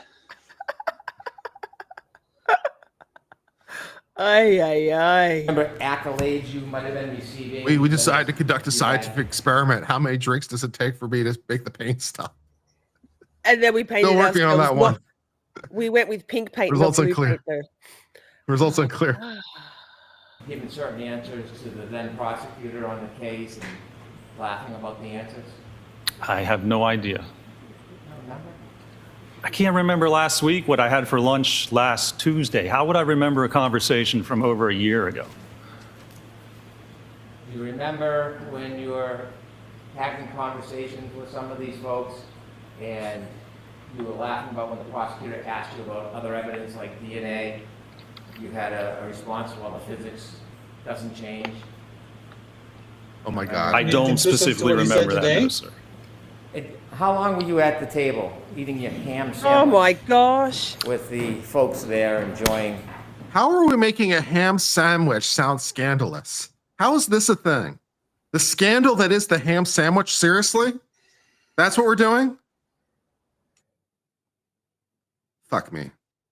The event? How long do you think that went on for? I honestly don't know. 10 minutes? How long does it take you to eat a ham sandwich? 10 minutes? Also seriously, And after you Also, seriously, finished the that's ham all they gave him, a sandwich, ham you sandwich? stood in the what kind corner. of pissy ass You got to defense ride is back to the this? airport. I did, yes, Are sir. you even trying? After you got back to the airport, ultimately your company billed the defense for your time preparing and traveling and testifying. All I know is that I the defense are believe they cheap did. motherfuckers. That's what I've learned. You wrote, Give me a ham sandwich. Fuck you wrote your you. bills down, didn't you? You wrote the time down? Well, I don't know who gets billed to it. I think it was actually, I wrote my time down and it was the same time code for the original employer that we had. I'm not involved in billing. I don't know who the bill goes out to. I just put my time in and do my work. For a Do you know sandwich? that the defense paid that though? I have no idea if they paid it or not. Did you get And now chips? you have a new contract with the defense. Or I should say you have a contract with the defense, don't you? Sprite? I assume ARCA does. Again, I'm not involved in that. I don't do any part of the financials. I just do my job. Do you keep your billing? I enter my billing every week, yes. Do you know how much you've been paid so far in this case? I haven't been paid anything. I'm a salaried employee for Damn ARCA. straight. I have no idea how much ARCA's been paid. How much has Simi. ARCA been paid because of your work so far? I have no idea. I'm not involved in the financials, sir. You have no idea how much time, how much compensation your company's going to get for the work that you've done. That's what he just said, and 3 continue to times do on this case. fuckface. You have no idea. Yeah, it's not my concern. It's not my Query department. words so are I increasing. don't. Is that it? That's a no? That's a no, sir. Now, when you communicated with the defense, you texted, didn't you? When? At any point? There were some texts, yes. And at some point, there was a court order for you to bring a copy of your text? I believe so, yes. But when you say you believe so, details matter. Yeah. Do you know Oh, whether there was a court order for you to bring your text? I believe there was, yes. Did you comply with that court order? I complied with, yes, with whatever I had. Did you Yes. have any of the text messages? I don't believe so. What happened? Well, there were like 2 text messages about where I could get my ride and what time. And so after that day, like I do many times, I'd probably erase those texts. When you say probably, did you delete the text that you had with the defense last year during the trial? Again, I had like 2 texts about scheduling, and I'm sure I deleted them like sometime around that time, like I do with most texts. Did you ever use Signal? I did not, no, sir. Why not? I have no need to. Why would you have a need to? I'm gonna allow it. I wouldn't have a need to. That's why I said I don't use it. What's Signal for? It's for, I think, for encrypted messages. Why is Do any of Signal your a thing? colleagues use Signal to have conversations with I their prefer clients? WhatsApp, but same. I'm gonna allow Isn't that, this that hearsay? you're aware. I have no idea what my fellow employees or cohorts do. One of your fellow employees is a gentleman by the name of Dr. Wolf. Yeah? Yep. You worked very closely with him on this case, didn't you? I've worked with him on this case, yes, sir. And working with him on this case, were you aware of his habits, of whether or not he used encrypted apps like Signal? I'm gonna allow it. I'm not aware of Dr. He's already Wolf's said habits. no. No, sir. Most When apps are you worked encrypted. on this case, when you began, you I'm worked with a using gentleman by the name of Mr. Klein? But Scott Klein is another engineer at ARCA that worked on the case, correct? And you worked with Dr. Wolf? That's correct, yes. You worked as a group? Well, I mean, we all worked on the project together. I'm located in the Pittsburgh office, and Mr. Klein and Dr. Wolf are in the Philadelphia office. So we didn't physically work together, but we worked on the same project, obviously. When you first began your testimony yesterday, you said that you were restrained in what you could do. Do you remember that testimony? I do, yes. And when you said you were restrained, were you attempting like a preemptive strike because of certain things you didn't do to try to ward off any questions about that? Sustain. Let me ask it Go this AJ. way. Were the rules different regarding your initial investigation for you as opposed to Dr. Wolf? I don't know that they were. I don't believe they were. Did Dr. Wolf have free reign to do whatever he wanted? Sustain. Were you given free reign to do whatever testing you wanted? I don't believe we were, no. You, though, were you? Was I? Yes, were you given free reign to do whatever testing you wanted? I mean, there Yes, there by the was feds. budgets, and we had to stay within certain values. So I wouldn't say I was given free reign because I couldn't do whatever I wanted. Did anybody tell you what tests you could or couldn't do? I don't think there was a list of specific tests or not, No but you blue would paint. discuss what would be done or what we could do and what the cost of those tests would be. Were you free to suggest any tests that you wanted to? I'm assuming I could suggest whatever I wanted to, sure. Were any of your suggestions denied? I can't remember. I don't know that they were. I mean, we had what we were constrained is what the client wanted to know. And so we tailored our tests to do that and tried to keep the budget and the cost of what we did in our analysis down for that very purpose. Could you have suggested crash tests? Probably could have suggested whatever I want. Did you suggest crash tests? Honestly, I don't know. I mean, it might have been brought up, but pretty sure that would not have been within the budget, so. I want you to be detailed. I don't want you to guess.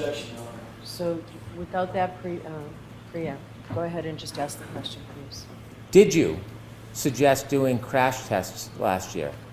I can't remember. We obviously didn't, but I don't know if that was brought up or not. Do you, since your memory is difficult, Sustain. Suck a dick, suck a dick, suck a motherfucking dick. Suck a dick, suck a huge or small. Oh my god, I love that. Oh my god, I love that. Oh, yikes. Who else wants a ham sandwich now? I'm starving for a good old-fashioned ham sandwich.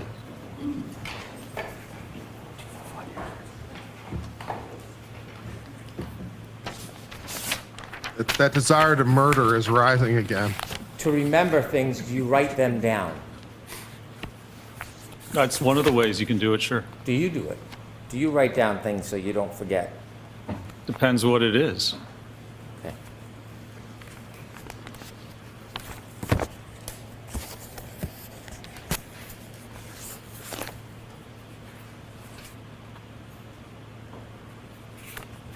Everybody wants a ham sandwich.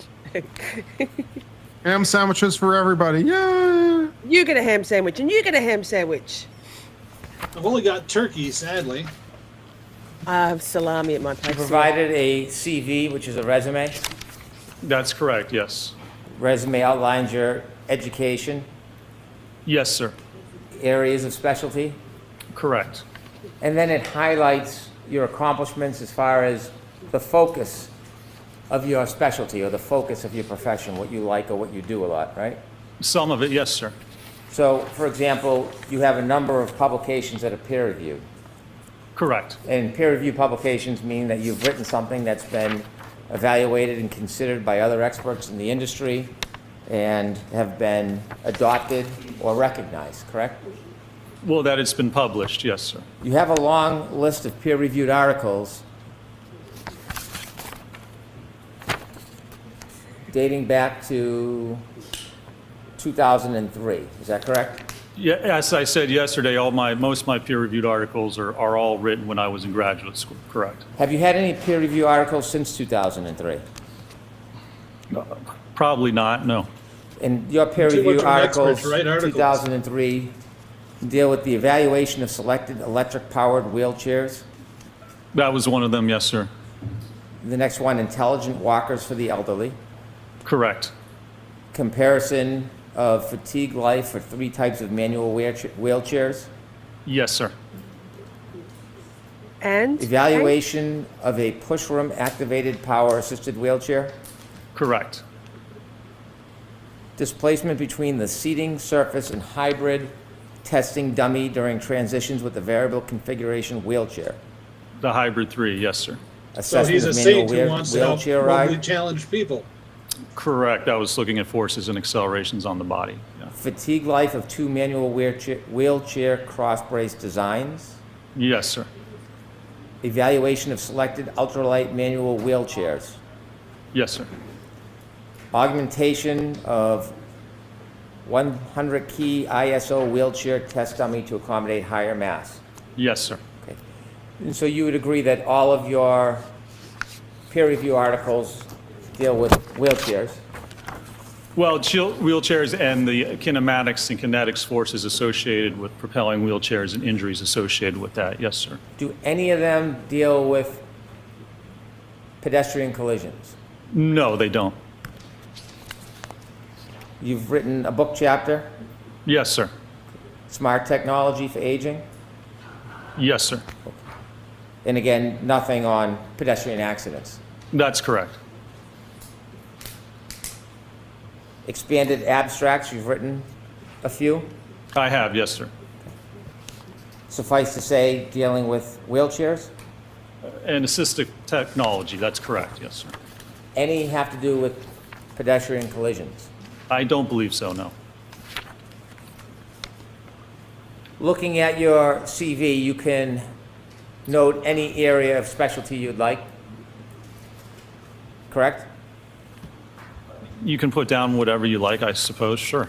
Some of it might even be true. Have you listed any specialty as pedestrian collisions? Well, not specifically. That actually falls under impact biomechanics, biomechanical injury causation. So I didn't list it specifically, but it certainly falls under the actual expertise that I perform.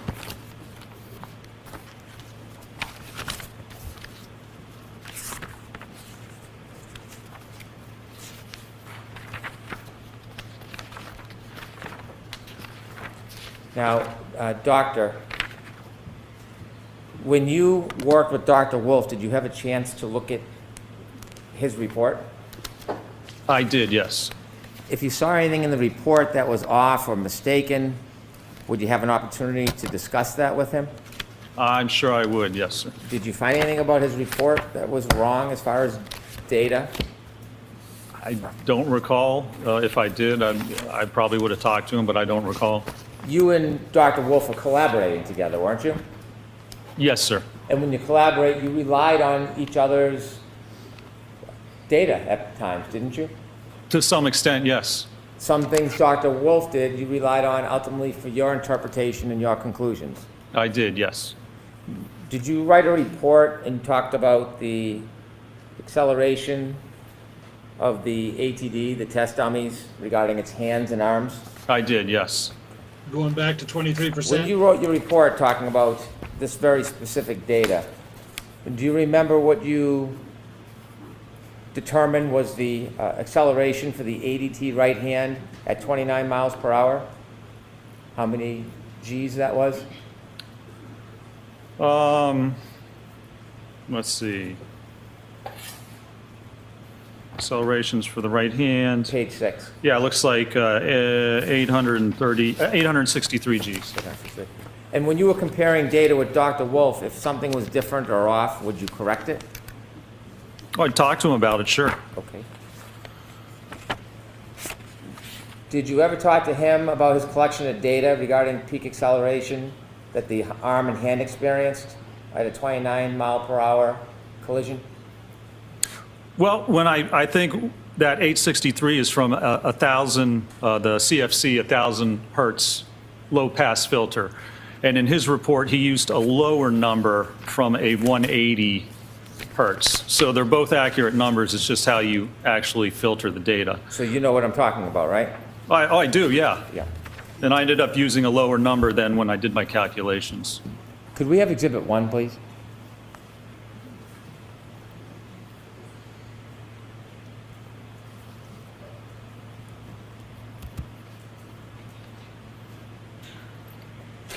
You've talked a lot about this photograph. Do you see it? I do, sir, yes. And you described, well, you didn't describe, you read that these were superficial abrasions, correct? That's the diagnoses, yes, sir. Any of those wounds a puncture in your mind? I don't make medical diagnoses, so I'm not going to comment on that, sir. Well, you talked about x-rays and injury. I know you don't make medical diagnosis, but you were very careful to be detailed about what this was. Not a laceration, right? It is a superficial abrasion. That was what was diagnosed by the medical records, yes, sir. And you were very careful to make that distinction when you were critiquing Dr. Welch, correct? Sustained into that point. And so you also looked at x-rays, didn't you? Yes, sir. And when you looked at them, did you try to give the impression that you've read them, even though you're not a doctor and you can interpret them? Sustained. Were you trying to interpret them for us? No, it was actually interpreted by the medical examiner that there were no acute injuries. So when you were giving all that information to the jury about the x-rays, was that your personal opinion, or were you just regurgitating something you had read? Oh. That was the medical examiner's opinion, but certainly you can look at the x-rays and see that there are no actual fracture lines or space displacement between the joints. But it's the medical examiner and his diagnoses that I rely upon. So when you were going through an explanation of all these different photographs and x-rays, you weren't trying to portray that you were giving your own personal opinion about it? I don't give diagnoses, but if there's no fractures on an x-ray as diagnosed by an MD or physician, you can look at the x-ray and then you can see why there are no fractures. You can look at the x-ray and see where the fractures are if there's a diagnosis. So the diagnosis was no fracture, no acute injury, and that's certainly consistent with looking at the x-ray itself. So when you were looking up the x-ray and holding it up, was that just a prop? I mean, were you simply just regurgitating? Oh, fuck you. We need that dick song again. Wow. Go suck a dick, suck a dick, suck a motherfucking dick, suck a dick, suck a huge or small.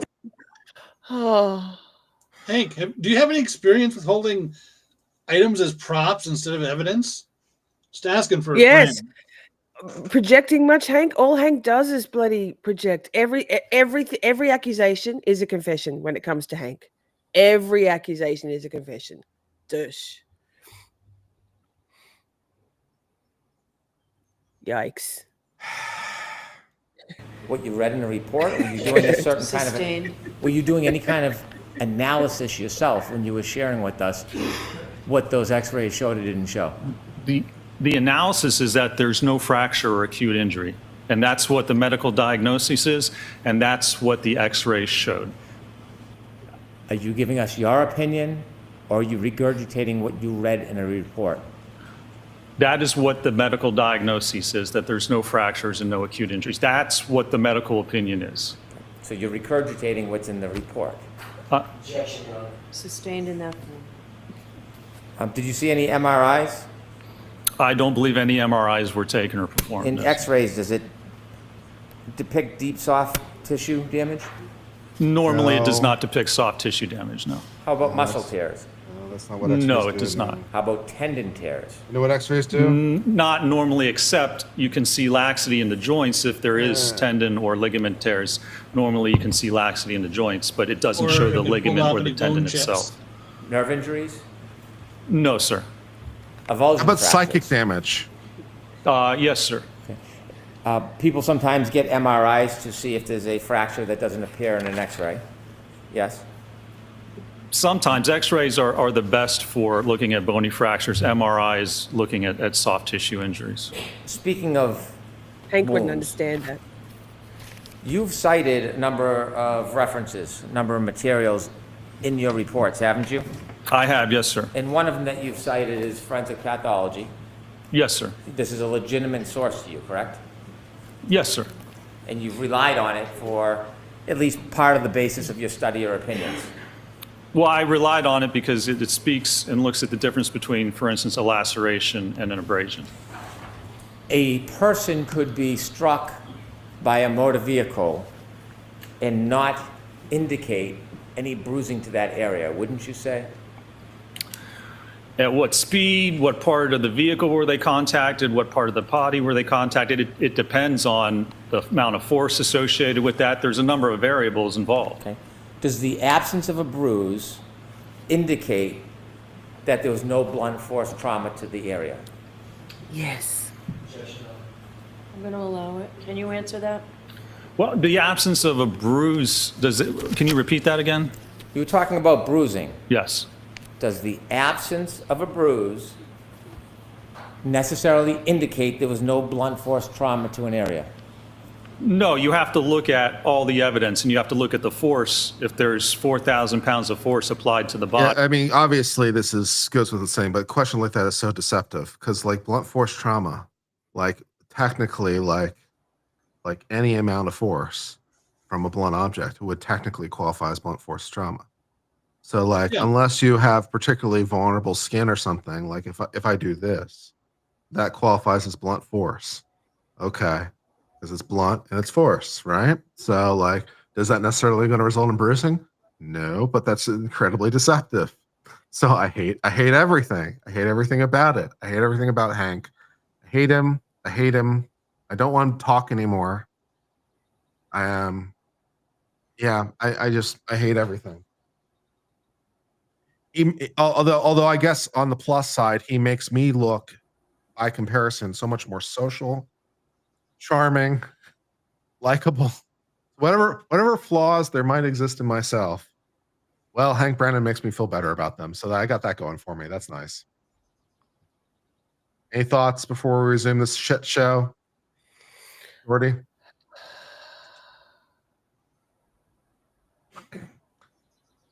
No? Just breathe. Yeah. That about covers it. Yep. Body or to the arm, then certainly you would expect a bruise. And if there's no bruise, then you would have to question if that impact or contact actually occurred. You don't just look at that by itself in isolation. You look at all the variables and facts involved with the case to determine if an injury occurred. Have you ever seen collisions where more than one person was hit or struck by the vehicle? No, that's impossible. Multiple pedestrians, you mean? Yes. Yes, sir. And have you ever seen in a How's that relevant to collision this where the situation? vehicle's going the same speed when it hits multiple different people? Relevancy? What do you mean There could be relevancy? multiple different injuries. That is so vague, and you'd have to go back and look at a specific case, look at the injuries, look at the vehicle, look at the people. You can't just say, is it possible this could occur? You have to look at a specific case and demonstrate that that could actually happen. Well, I'm not asking if it's possible. I'm asking in your experience. Have you I'm going to allow that. Of course you are. ever been involved in evaluating multiple pedestrian crash where there are multiple pedestrians hit by one vehicle and they sustain different or in some cases no injuries? Has that ever happened in your study? Sure, because it depends where they're hit, what part of the body they're hit on, what the force is for that hit. The people aren't going to be hit the same multiply by one vehicle. You can certainly have multiple people and different types of injuries. Have you seen people hit by a vehicle at a particular speed and have certain injuries, and then you've seen other cases where people are hit by a vehicle similar speed but have no injuries. Have you ever seen that? I'm going to allow it. So what do you mean by injuries? So broad. Have you ever seen in any of your cases a pedestrian hit at a certain speed and have injuries? I disagree, prisoner's dilemma, but okay. There was a similar Yeah, it's definitely a hat over time. Yes, hats. So again, do you mean abrasions, cut, laceration, fracture? Do you mean same cards? It's not something that you look for and compare between cases. You'd have to go back and actually. Yeah, prisoner's dilemma. Like you're making the mistake here that a lot of people are making, or that they can make, is like in remembering the question that's asked. Like the question isn't, do I think Karen is innocent? See, that's the wrong question. That isn't the question. The question isn't, do I think Karen is innocent? The question is precisely, has the state proven each and every element beyond a reasonable doubt? That is precisely the question. And that is the end question at the end of the game. That is the only question there is. So the question isn't, did Karen Reed do it? The question isn't, did Karen Reed hit him with a car? The question isn't, did John O'Keefe die as a result? That isn't the question. The question precisely is, did the state prove it beyond a reasonable doubt? And what is a reasonable doubt? Well, a reasonable doubt is a doubt based on reason. So if you have a reason to doubt any one element, then by definition, you must determine not guilty. That is the logical, necessary conclusion. If you can find one reasonable doubt as to one element of the charge, there is only one possible conclusion, and it must be not guilty. That is the legal factor. And so, like for me, I just think that, that I have a lot of doubts, and he is exposing those doubts as we speak right now about the physics and the things and the energy and the collision and all the rest of it. And then we heard from medical people about the injuries and all the rest of it. Like, so those are doubts. Those are doubts that are based on reason, that the accident occurred, that they led to the death, and so forth and so on. And so it's like, well, so I'm done here. So that's the end of the game. There's nothing left to do. But you have to remember the question being asked so that you will get the right answer. So, yeah. Study the cases and look at the details. Having experience in pedestrian collisions, you can't think of a similarity between cases as far as vehicles and speeds and totally different injuries occurring. I'm going to allow that. Can you? Do you mean hit the same way with the same type of car at the same speed with the same force? I'm going to allow it. Can you answer it? I don't believe I've ever seen a case where two people were hit with the same car at the same speed with the same force with different injuries. I don't even know if you can correlate that. Looking at Exhibit 1, have you done any study about the directionality of glass or broken plastic? What do you mean by directionality? About when something shatters, how it shatters. Does it shatter the same every time, or when plastic shatters, does it shatter differently? It certainly depends on the impact. Do you have any studies where plastic shatters exactly the same way on different impacts? I doubt that it shatters exactly the same way. It has a lot of different variables, doesn't it? It could. Depends on a number of different equations, doesn't it? Well, it depends on the testing you do. If you want to see how it shatters, and if you're claiming that it shattered in a certain way to cause a certain injury, if you don't have any peer-reviewed evidence, if you don't have any research, then you have to do the testing, because you can't just say, well, it's possible it could shatter this way and cause that injury. That's not conclusive. You can't use that to come to an opinion about what we call happened. speculation, my I friend. was asking you if you have seen Not science, that's for sure. in cases that when plastic breaks, it breaks differently. Yeah. Well, sure. The testing we've done here, the taillights covers fractured differently, and we didn't get any contact. So I have personal experience just with this case alone. We'll get to the contact. When you looked at all the tests you did, the plastic broke differently. I'm not going to make it through in this each cross. Every case. I'm not going to make experiment, didn't it? You are. Sure, it's broken like that, and I've never seen a case where you get these types of abrasions. Well, I didn't ask you that. Didn't you? Didn't you though? Funny. It's not funny. Okay. So None of this is funny. I'm going to Go, AJ. strike the comment. Next question. Next question, Mr. Brennan. No more comments. When you did your Does experiments, she really mean that, though? the sizes You gonna do anything about it? of plastic that broke were different in each experiment, weren't they? They were, yes. The number of breaks in each experiment were different, weren't they? They were, yes. The angles of the break Yes, changed good point. from piece to piece, experiment to experiment, didn't they? I'm sure they did. Did you watch the videos and watch the damage and take a look and count how many pieces broke in each experiment? I didn't specifically I've been count, no. counting how many We looked fucks I at give. contact to the sleeve and to the dummy itself. You never counted the broken pieces in each experiment? I did not. There was no need to. Not a matter if there's a need, did you? I did not, no, sir. You had talked that a comment? quite a bit about Dr. Welcher's test with the paint, so I want to ask you some questions about that. Were you ever under the impression that Mr. Welcher, you can take that down, please? Were you ever under the impression that Dr. Welcher was trying to reenact the actual collision when he did that blue test? If he wasn't, then what is the fucking point? What would be the fucking point of it and its relevance? So if your proposition, I'm going to lose my shit. If your proposition is that he was not trying to reenact the test becomes legally irrelevant because it has no correlation to anything about the case. And if it's not relevant, you can't offer it as evidence because it's not relevant. So if he wasn't trying to simulate the test, simulate the conditions, as shoddy as his attempt might be, but if he wasn't even trying to, if it was just random musings, what the fuck is it being doing as an exhibit in this case? What kind of fucking bullshit is this, right? If it's a shit test, at least it's relevant, although we could get into issues like Dober, Lanigan, Fry relating to scientific reliability, but that's a slightly separate issue. But if it was a shit test, it was at least relevant. If it's not even a shit test, what the fuck is it doing in this trial?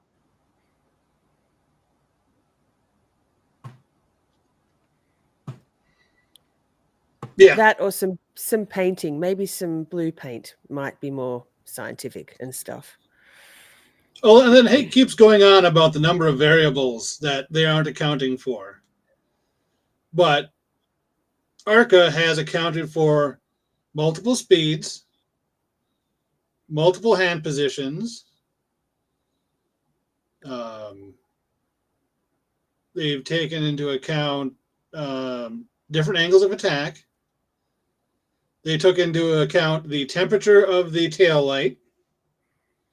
Amazing. And that's about all you can control. Aperture did not take into account any of those, other than to be able to roll into the headlight at a speed, direction, standing, and temperature, and lack of clothing to anything that was supposedly happening that night.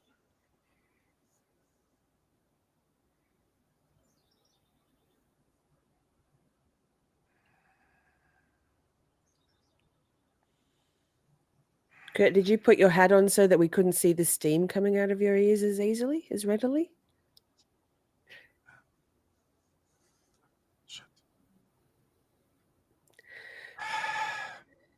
I'm going to allow it.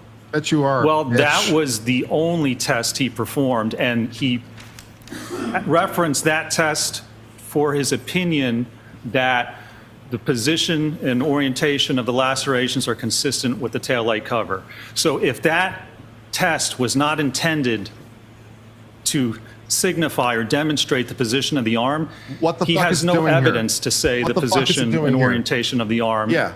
in the lacerations, which are abrasions, are consistent with the taillight cover. That's the only test he did. So if it doesn't represent that, it's really meaningless in his analysis and conclusions. Now that you've shared your opinions, can I get back to my question? Fuck you. Sustained. So, Mr. Jackson. Wow. Mr. Brent. I'm Yes, gonna see admonish counsel him. at sidebar. More sidebar. Wow. Jackson's fucking with it. Suck a motherfucking dick, suck a dick, suck a huge or small. I'm sorry, you were saying? Jackson is done with it. He's like, admonish her, like admonish. Like, Yeah. can we get some admonishments? Like, for the love of the Commonwealth. God save the Commonwealth. Wait, we're on God break save till it. 1:45? We're on lunch break? Oh. She Okay. didn't even tell the court. I guess she didn't even tell the- we did. I'm sure she did. I just skipped ahead to like when they went back to table or what. I'm sure she said it, but okay. So apparently we're on lunch break. Well, that's a good time, I guess. Can we hear what just happened? There's nothing to hear. I mean, if you want me to literally say where she said like we were at lunch, I guess I can. But Yeah, like, can you why? replay? Sports Don said, can you replay Sure. that exchange? I think that's a good idea because Jackson. When we go back to like here and like replay the exchange. Position and orientation of the lacerations are consistent with the taillight cover. So if that test was not intended to signify or demonstrate the position of the arm, he has no evidence to say the position and orientation of the arm in the lacerations, which are abrasions, are consistent with the taillight cover. That's the only test he did. So if it doesn't represent that, it's really meaningless in his analysis and conclusions. What I Now said. that you've shared your opinions, can I get back to my question? Sustained. So, Mr. Jackson, Mr. Brent, I'm going to see counsel at sidebar. Yes, finally. I've been saying it for weeks. There's only one thing that's going to stop Hank, and that's a sanction stick. But that's never coming out because Not from Bev Bev. loves him far too much. Oh, I think Bev doesn't. I don't think Bev likes Hank at all as a person, but she has. She's in it with him Well, yes. in deep. Yeah, until Hank has to literally start shelling out money out of his own pocket, he's not going to care because he can get away with it, and he knows it. Yes. Well, basically, Bev is his little bitch now. She just cowtails to him.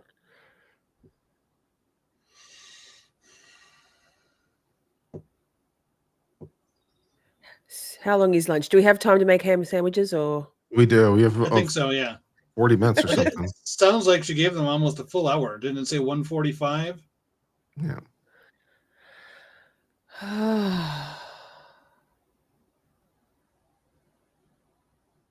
Wow.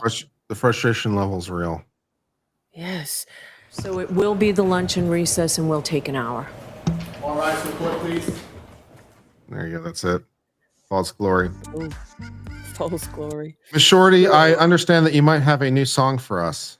Oh, you read my mind, Kurt. I do indeed. It's called The Fix Is In. It's pretty uplifting. It's kind of maybe the vibe we need right now. It'd Honestly. be nice. Yeah. What do you think, Tony? It's a bit of a banger. Oh, certainly. Well, yeah, A we're banger rocking in up a- to this in a- the other night. Banger in not the same way as OnlyFans is a banger. OnlyFans It's, pretty banger. I'm not gonna lie.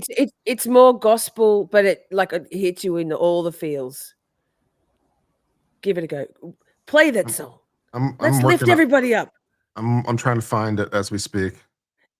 If you go to my channel in videos, it's about 5 down. Or it's in the free Karen replay. Oh, the fix is in. I got it. Excellent. Yeah. It's Okay. but can I preface this by saying the audio will be a little tinny when you maybe not through Restream but through StreamYard when it compresses it and makes it sound a bit tinny. If you like the song, chat, if you go to my channel and go to find this, it's very fulsome when it's in its original form. So it's All right. wait, so also not my voice, my lyrics, my inspiration, my vision, but it's AI music. So in advance, thank you for telling me I've got an amazing voice, but it's not me.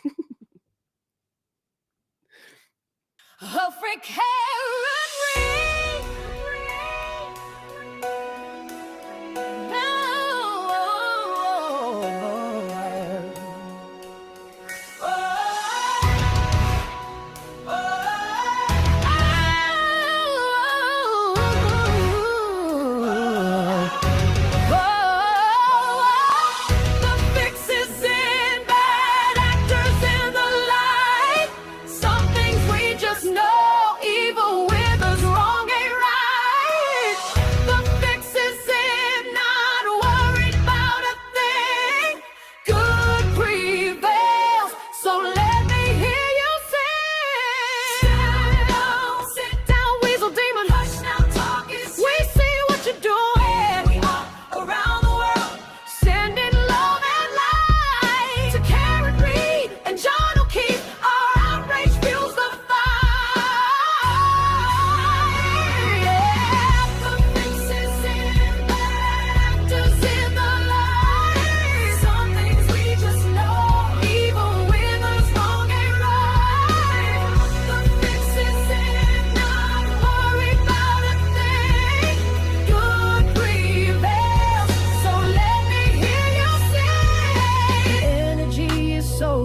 truth revealed, darkness congregating, mobster lawyer, chilling to the bone.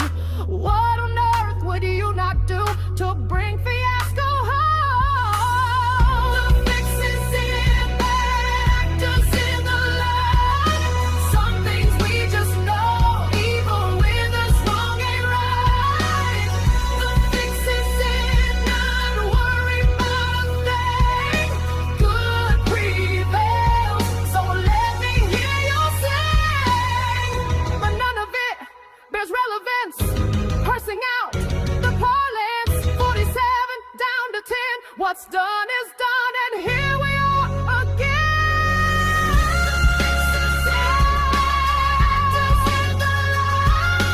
Some things we just know, even when the wrong ain't right. The fix is in, not worry about a thing. Good prevails, so let me hear you sing. So have faith, justice will prevail. Can you feel it? The thinning of the veil. Black, white, day, night, the Commonwealth derails. Sit down, motherfucker. Sit down, weasel demon. Hush now, talk is cheap. The universe sees what you're doing. Around the world, sending love and light to Karen Reed and John O'Keefe. Our outrage fuels the fight. The fix is in bad actors in the line. Some things we just know, even when the wrong ain't right. The fix is in, not worry about it, not a thing. Good prevails, so just let me hear you sing. It's disgusting, it's exhausting, but if she can't do it, so can we. We ain't got no quit, justice prevails. Free Karen Reed.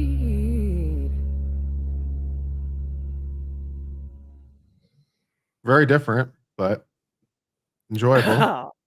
Enjoyable. It's a bit of an earworm. That my inspiration was just something uplifting, but also sit down, weasel demon. Like, hush now. We see what you're doing. Like, we can see what you're doing, Hank Brennan. If Karen can do it, we can do it. Like, if Karen's doing it, we're just all watching. Nothing rides on it for us. It's her whole life. So yeah. Excellent. Well, I appreciate that you're adding some musical fun to the whole thing. That makes life interesting. It helps my sanity, Kurt. That's one of the ways that I manage Does to it? maintain my Is that the sanity secret? Is that throughout. the secret? Yes, absolutely. Yes. Oh yeah, I it's would great be for a basket. de-stressing. Just get it Yes. out. Take a deep breath. So yes, that one's that's my highest ever views song. So Yeah, is it really?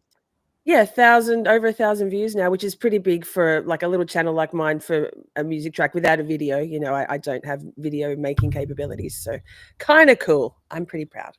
Well, No, 600 it's not people, me. 600 people just saw you, so you got that going for you. Yes, thank you. It's not me singing Sports Don. It's my lyrics, my vision, my concept, and then an AI music app called Suno. You input the lyrics and the prompts, the styles you want, and yes.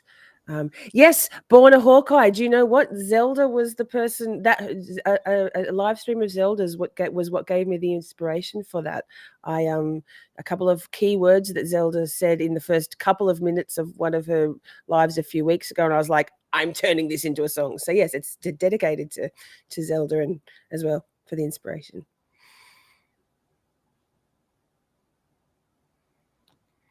Excellent. Well, let's read super chats that have come in today. Let's see. Go back to the start of the stream, see if we missed any along the way. Dogs discussion became an uncivilian. Thank you for hitting that join button. Tony P has been around for 24 months. Don Lionheart, $2. Good morning, Kurt. Thanks for your hard work. Appreciate you. Rebecca Zawoski said everyone 2 years should get an honorary degree. Jinx has designed one. I'm trying to figure out how to implement it, but thank you very much. Allison Currington for $10 said flashback to day 22. We discussed that. Greg S said $5 said, how do I think Hank will address the x-ray situation? Not well, turns out to be the answer. New York Upstate said $5. Can defense attorneys make lightly disguised dog references sprinkled in front of things say to influence the jury? They can certainly try to be cute. You can run a dangerous game with that, but they can certainly try. Bluefish for 20 gift memberships. Thank you very much. Kiwi, New York Upstate for $10 said, I hope they aren't using the weight of the whole arm to calculate force because most of the way the arm is supported by the body and only the end of the arm is sped up. I don't know whether or not that's true or not, but we've been seeing them, how they're conducting the test. So you've seen them discuss it. So you can answer your own question on that one. Miss Shorty gifted 20 gift memberships, very thoughtful. Chastity Danielle for 5 gift memberships. Miss Shorty then became a member at the Uncivil Posse tier. Candy Marie sent 20 gift memberships. Drake for $20 said he's obviously hostile to ARCA. Yep. Florida Dad for $10 said, long ago, before I got married, I was on a date with a former Florida prosecutor who told me how they threw the George Zimmer case while they were looking like they didn't. 99 Iron Duke for $5 Australian dollars said, thank you for your coverage of this abortion case. And Janine Ireland said, Randy ham sandwich as only Brennan can for €2.49. Thank you very much for your donations. We do appreciate your super chats and thoughtful contributions to the channel. Let's take a look in terms of where we are in terms of subscriber counts. Let's take a look at the all-knowing YouTube backend, which tells us all. Ooh. As I go to the right screen and low. We are currently at 149,557. So we picked up, I think, something like 60 since yesterday. So that's great. We need to pick up an additional 443 to hit 150,000. If we hit 150,000, we will do some kind of celebration. It will probably either be a merch giveaway of $150 or 8 merch giveaways of $20. And we've decided that 8 times 20 equals 150 for the purposes of this discussion so that it sounds nice. So yeah, that's probably what we're going to do. Although I'm open to suggestions from the chat that are legal, ethical, and will not embarrass me and are things that I would actually probably do. So yeah, those would be good things. So yeah, but if we hit 150,000 by the time that this case either mistrials or the jury comes back with a verdict, one of those two things as the end of the case, then we'll do some sort of celebration relating there too. So tune in for that. I just subscribed from my my Miss Jody music channel, which is very tiny, but so there's one. You got 59 you need to get now. There you go. Excellent. Very good. And I do appreciate your support and growth. And then of course after this, I'm looking forward to a little break from trials for a while. I'm going to go back to daily edited videos for a while. Try and do something similar to what Nate the Lawyer is doing in terms of stories that are relevant with some interspersed news clips and things like that. So try to do something similar to that, see if that goes anywhere. And then in terms of live trials, we've got Koberger coming up in the future. We've got OnlyFans Courtney Clenny at some point in the future. Ooh. And those are on the horizon. And beyond that, I don't know. So that's what we got. Courtney Clenny, interesting. When's that slated for at this point? Is there a trial date set? I don't know if there is or not at this point, to be honest. I want to say January of next year. Seems to be something that's in the back of my head, but I don't know where I'm getting that information from. Same place as Hank gets his information, maybe. Could be quite possible. And perhaps I'll visit Australia. That'd be good. Yes, do it. Come to Melbourne. We'll do. Yeah, we've got one unfolding here that might become interesting. Ooh. Happened, I think it was over the weekend. There's a national park called Isle Royal. That's kind of north of the UP, out in the middle of Lake Superior. Mm-hmm. A popular hiking camping destination. So it's close to where the Canadian boundary water area is. There was I think, distress call put in for some commotion at a campsite. The park rangers had a hike like 11 miles back to where this happened, and we now have 2 dead bodies. That's bad. Yeah. Wow.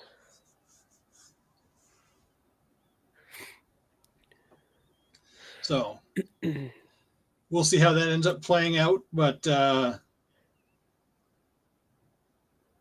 wouldn't be the first murder we've had here in the UP that's made national news. Yep. Some of you may have remembered from probably like 15 years ago, would have been like the Pictured Rocks murder trial, where a husband was convicted of kicking his wife in like the back of the legs and shooting her off like a 80-foot cliff to fall to her death. Oof.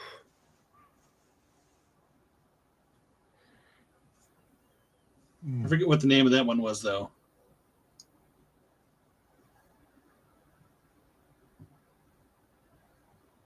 That's rough.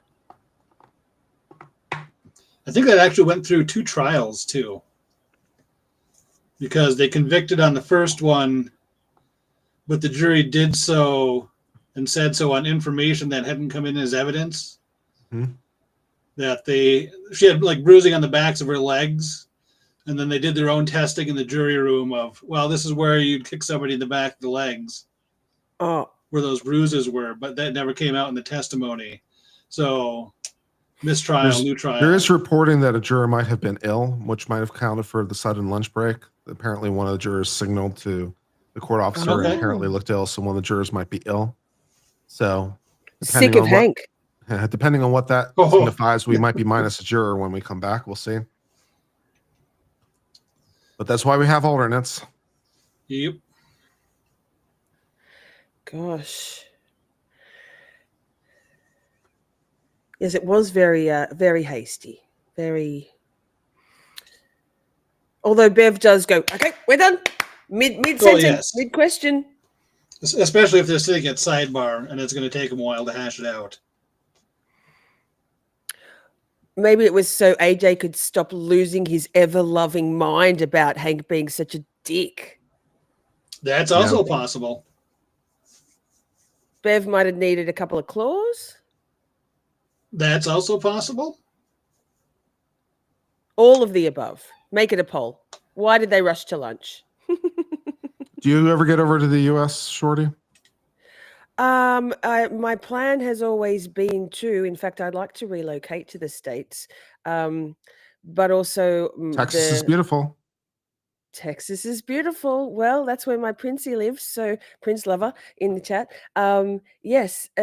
However, the endless, never-ending grind of working full-time and streaming all weekend, every weekend at Camp Shorty means that like suddenly 12 months. Are you telling me there's competition for your affection in Texas? No, Prince Love is my girl. She's one of my mods. So yeah, we call her Princey, or I do. In Australia, we shorten everybody's name as down to a Y or an O at the end of their name. So Prince Lover becomes Princey. I don't know what I'd call you, Curto. Kurt's already pretty short. Kurt. It's one syllable. Yes, exactly. I know. I in a perfect world, I would have been in Dedham, Canton right now, Right. but perfect worlds don't exist, do they? So no. I don't even have a passport. So we have some very rudimentary steps required for me. Step one, get a passport there. would be probably and good. Adulting is hard, so it's good to just have a passport just in case. I mean, I have a passport, not that I use it, but I always keep it renewed just in case. Why not? Just need another set another ID or something. yeah. Why not? Well, I've got fake ID. No, I'm joking. I'm joking. I'll just walk into the airport. Don't you know who I am? I'm Miss Shorty. Yeah. I don't think that's going to work with customs, but okay. Oh, goodness gracious. Customs. And I don't think my dogs and my cat Tim would fit in my luggage either. Although it's apparently quite it's relatively simple to bring your furry friends to the States. There's almost no requirements, as long as they've got their vet checks and you can put them in a A little cage harder and in give them all. Australia from what we learned from Johnny Depp. Well, yes, I have all my fingertips.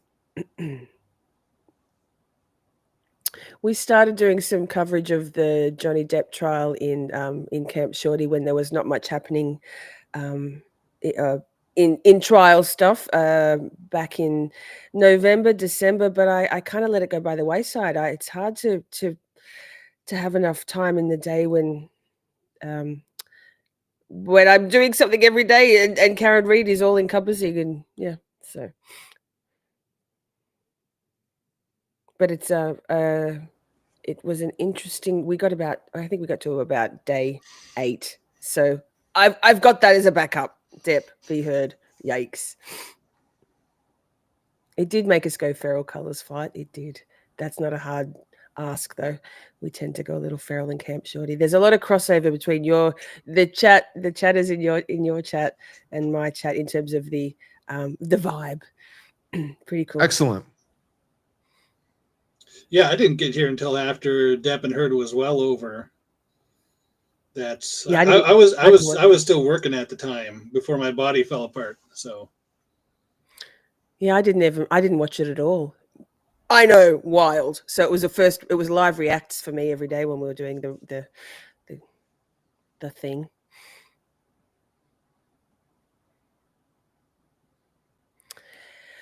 Adelson, yes, I'm looking forward to Donna Adelson. She's always in trouble, Grandma Gotti.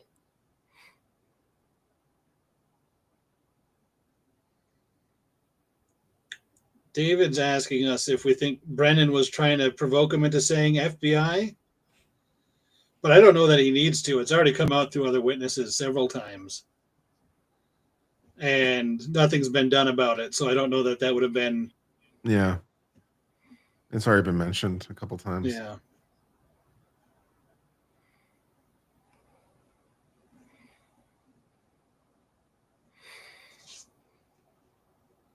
But yeah, you're welcome to visit Houston. Houston's a very interesting city in a lot of levels.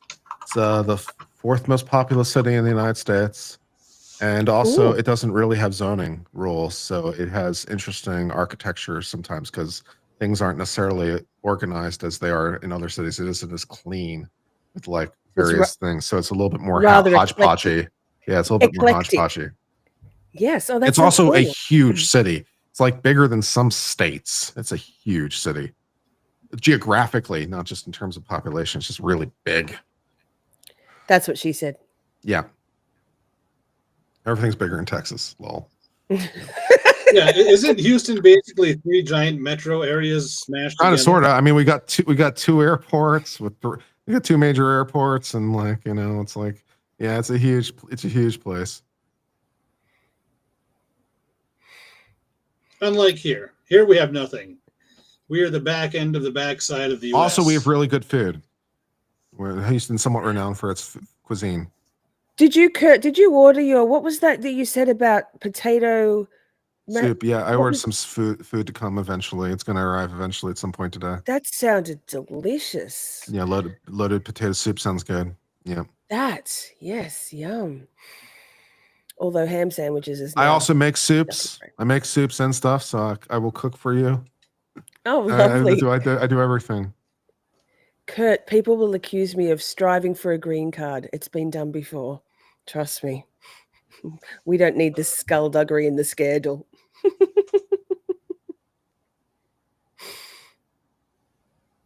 Do the whole 90-day fiance route. That'd be good. Yes. It'd be questionable as to even if I have legs, because nobody's ever seen me below the waist. Mm-hmm. Oh, goodness. Laurie, Daybell starts in 30 minutes. Yeah, I don't really have any particular interest in Daybell. It's like, Whatever. I watched her Yeah, brain let's take a look. freeze. The last one. And Let's take a look at Polymarket and see how it's been updating. People have been telling me about Polymarket, so let's take a look and see what's going on in Polymarket world. what's Polymarket? So It's a betting It's a website. betting website. Oh, yes. So let's see. Is this live? Or does this need to be refreshed? So 22%. Oh, it's dropped. It was at 28%, Yeah, it's and nosediving. it's dropped at 22% to be convicted. That's great. And then in terms of the acquittal, 73% chance. Oh, Yeah, wow. it's Huge spiking. spike. It's spiking huge. So 73% to acquit. Polymarket is having some interesting betting right now, which gives a 5% implied chance for conviction only on count 3 or a hung jury. So if you assume the markets are synced, which they are not, but that's the best you can do. Because yeah, when it says guilty, if you read the rules, it's like count 1 or count 2. It doesn't account for count 3. So, and this one is acquitted on all charges, which speaks for itself. So that leaves count 3 by itself, and hung jury is not accounted for, thus 5% implied. Have I considered starting a second channel for watches and cooking? I don't know. I don't know that there would be enough interest in it for that, to justify a second channel, or what the purpose in doing a second channel would be. Although it might lead to me getting more offers from like AliExpress, Chinese-based manufacturers to speak nicely about their watches, which I would absolutely do, by the way, because a lot of those Chinese watches are actually very well made. Like the stuff from San Martin and in particular is like very nice, and they have some original design stuff that's very good. So they're doing some great stuff out of some of those Chinese companies these days. And there's some other stuff too that's interesting from other companies. So, yeah, the watch I have, like that U1 homage, is a Chinese company. So, they do some interesting stuff. I had an email yesterday, Kurt, from a prospective sponsor, and it seemed like more than just a rote email. There was some compliments about my content style and delivery, but the it's for a diamond engraver, which I found quite random. Not something I necessarily have a use for, nor could I really speak to its effectiveness, quality, or usefulness. So I'm kind of left wondering why. But thanks for the offer. Does anyone need a diamond engraver? Because I'll get you a good deal. Yeah. We also, of course, have Dragon's Treasure Tea as a sponsor. So check out the Dragon's Treasure 10% discount code Uncivil Law. They make very good teas and coffees and soaps. So recommended. They make good stuff. So check that out if you're interested in that kind of thing. I think you'll be very pleased with the quality. They do a really, really good job over there. So I think you'll be very pleased. You watch my cooking shows because you need to learn how to cook? Lord have mercy. If you're watching me to learn how to cook, I don't know, man. I'm not sure I'm necessarily the best source, but okay. I do okay. Like I can make things in the crock pot and the Instapot, and I can do like I actually make a decent beef Wellington. I can grill a steak. I can make various soups. I've got some modest. I can make a sandwich. I got some modest cooking skills. So I'm all right. I could do like spaghetti. I could do a carbonara, which is like one of my favorite dishes.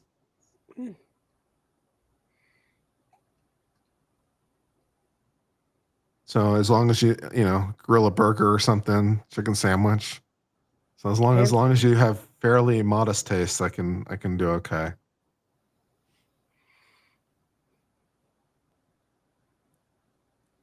Some people don't even know how to cook the basics. You never know. People just like watching cooking and like watching Kurt from Uncivil Law. Cooking with Kurt. It writes itself. Yeah, all the fun cooking I do usually involves the smoker. So it'd be like 10 minutes of setup and then 8 to 12 hours of just sitting there looking at the grill closed, except for every hour, hour and a half when I go and shovel more charcoal into the side smoker. But I did recently find a tip on scrambled eggs, which is like not scrambling them like in advance, like over scrambling them. mhm. 'Cause I had before I've been over scrambling them, so now when I make them, I just crack them straight into the pan, and then I just Yes. sort of very softly stir them, and that provides a much superior experience. So that was something I was discovered.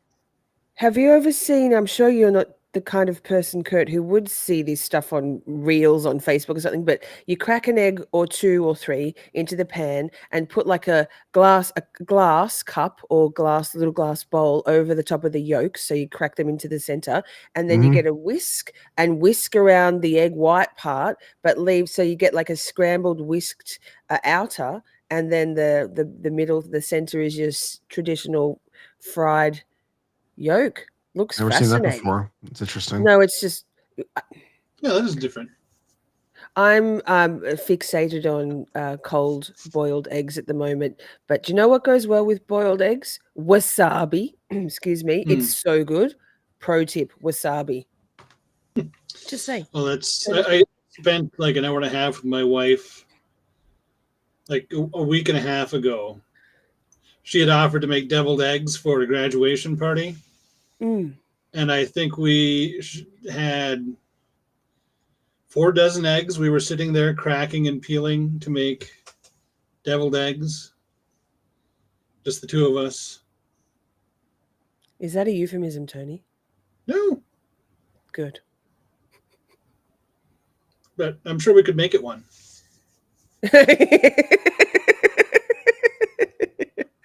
Right. Yikes. Yes. You know, it just takes forever to peel hard-boiled eggs. I like deviled Yeah. eggs. Do you like deviled eggs? Interesting. I've never had deviled eggs, and like my best friend Steph, she mentioned deviled eggs the other day, literally 2 days ago, and then I googled a recipe, and they look bloody delicious. They're very I'm nice. sure.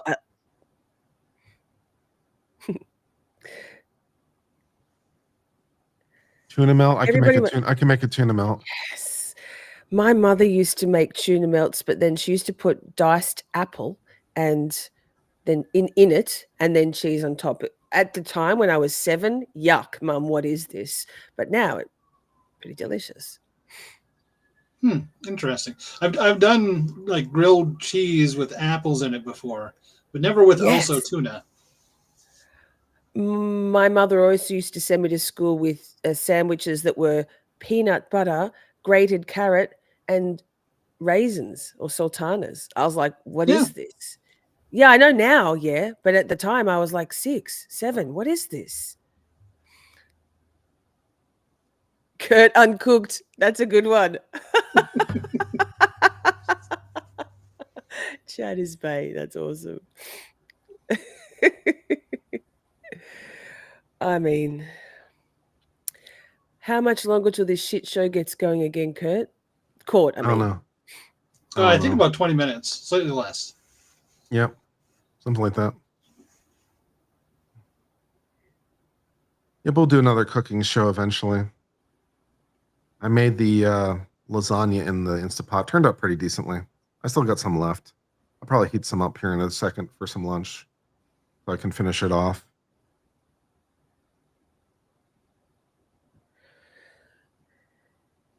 Yeah, I was thinking about making lasagna the other day, but just didn't have time.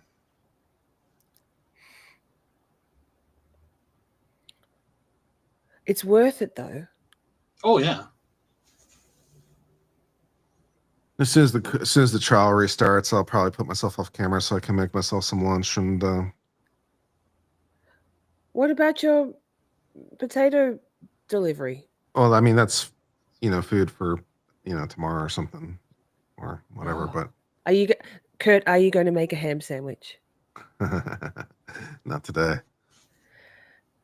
Not today.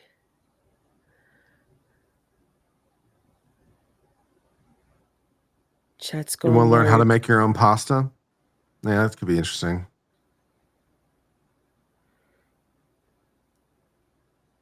I did a sushi class one time. That was fun. Learned how to make sushi. Wasn't actually too bad. Did you have to roll it yourself, or did it have Yeah.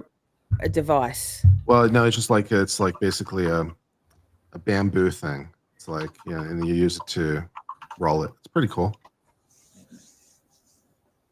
It's like a little Simi just sheet of bamboo that's like yeah. Oh linked yes, together, yes, and yes. you We have good turned sushi out here. decently. Even 7-Eleven have good sushi in Australia. Very Mhm. good. Well, they're Japanese But, I owned mean- now, so they should. Really? Yeah. Huh. There you go. Oh my God. Who's got the sirens? Oh, that's me. Ah! They're coming for you, Tony. Just remember, Yeah. I want to remain silent. I want a lawyer. Repeat as required.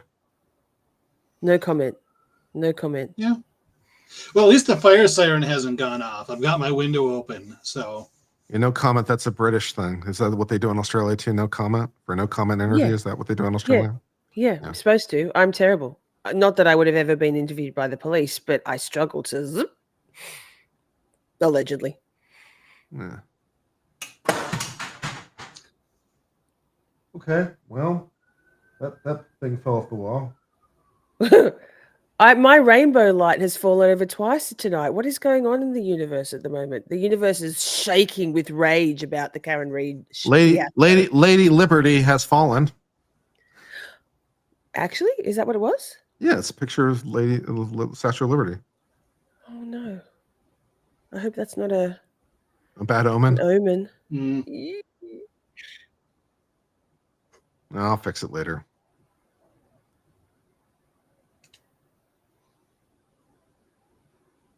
Been hanging for many months, and then it just decides to fall on me. It's very sad. I'm going to pop off for a few moments to get my own food, but then I will be back.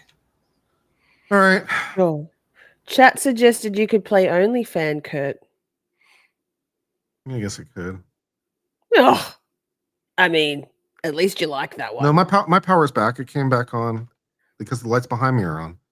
Yeah, the lights behind me are not on the UPS. So the lights came back on after about 30 seconds.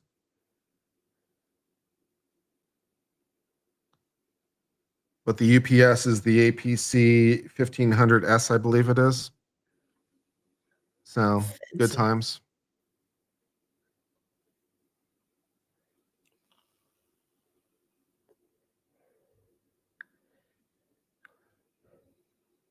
I think it's quite possible the jury will get the case on Friday.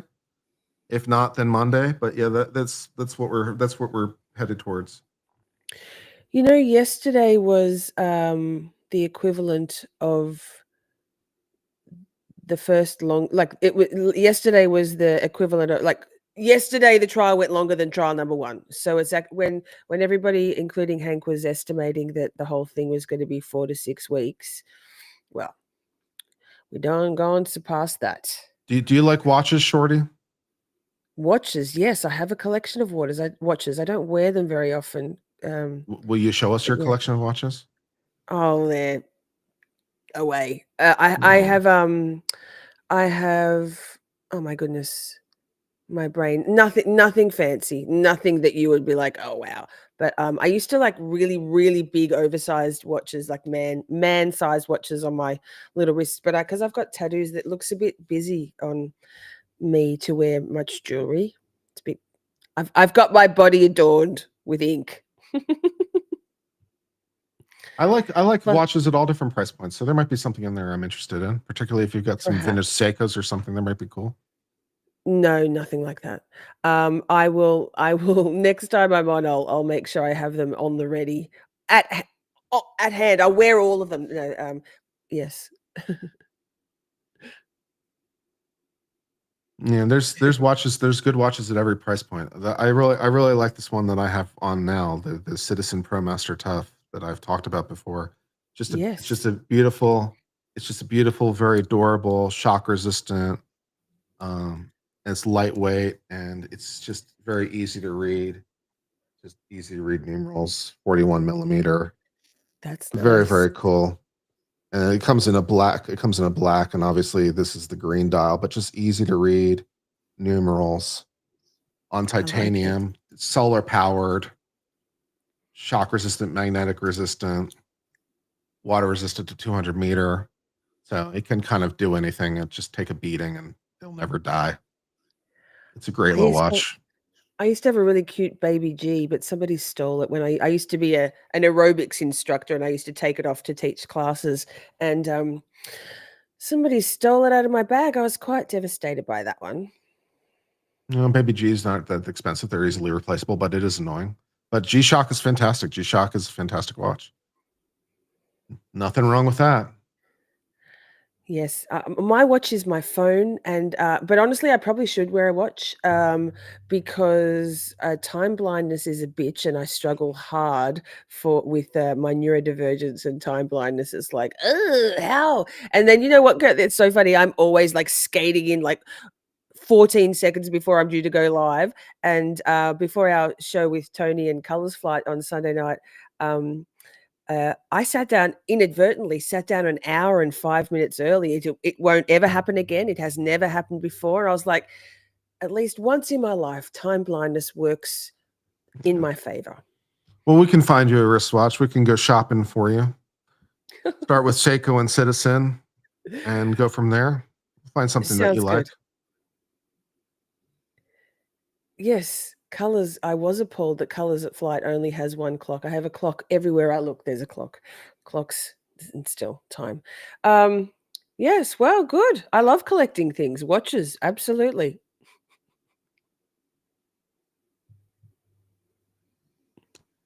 I've been trying to get the original version of the watch that I bought from China because it's an homage to a German watch. So I've been trying to pick up that watch, and I've also been looking at getting the Nomos, which is also a German watch, the Nomos Neomatic Club Sport 42.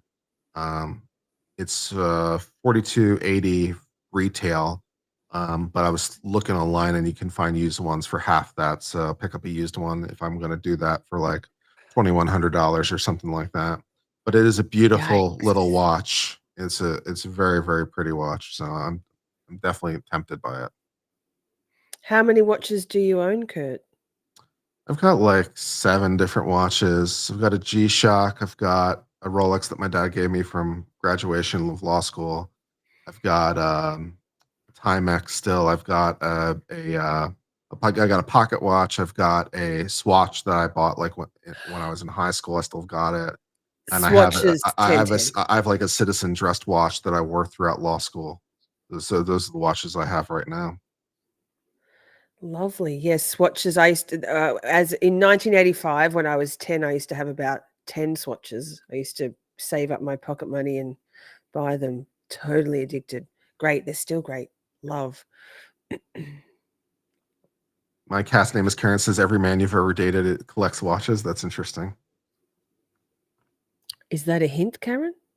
I don't know. Maybe. Come down to Houston. I'll show you my watch collections. The new. I'll show you my portraits.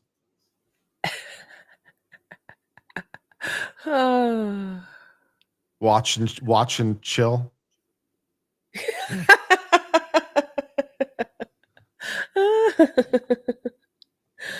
Oh my goodness.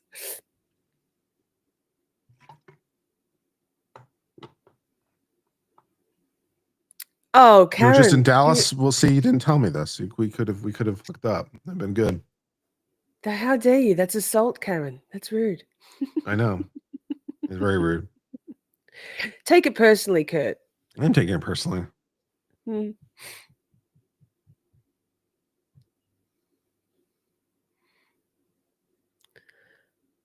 Pizza. Look, it's 3:38 in the morning here in Melbourne, and this is when I normally get up. So every day. Well, if you have to sign off because of the hour, No. I certainly understand. No. I go. I have to in about an hour and a half. You did? I just I'll- didn't see your message. Did you send me a message to my Gmail or? Oh no, Karen, You should send back, well.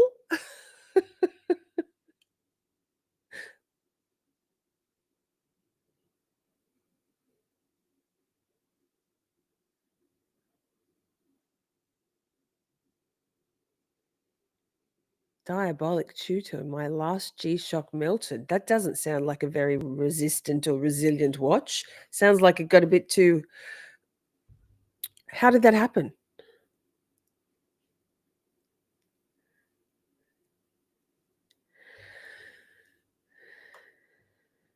Princey, no nap before work. No, I will soldier on having had 4 hours sleep. That's fine.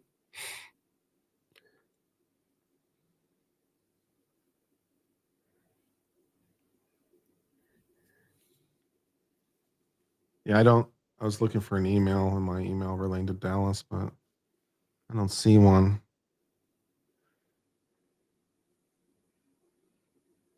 So I don't know.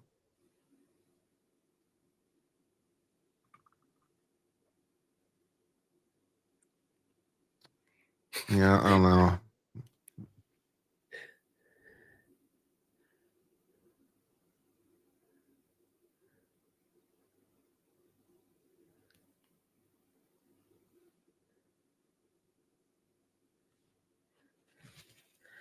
Y'all are making me hungry with your lunch talk.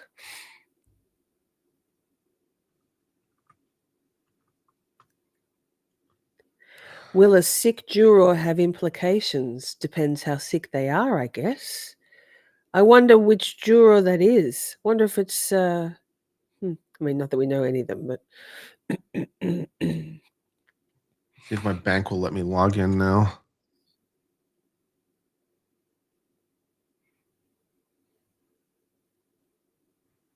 I haven't been able to log into my bank all day.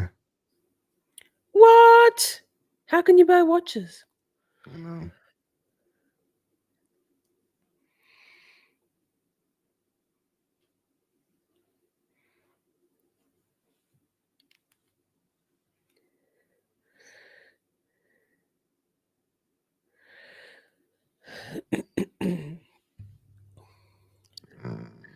Yes, actually, we haven't lost a single juror yet, have we, Simi? No, I haven't That's lost anything. fantastic. Yet, we'll see.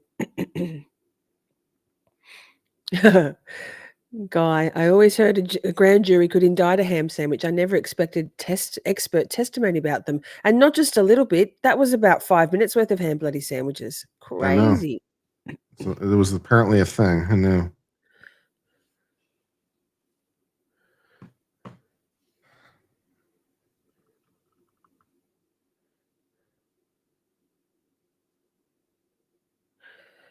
Will my bank let me log in now?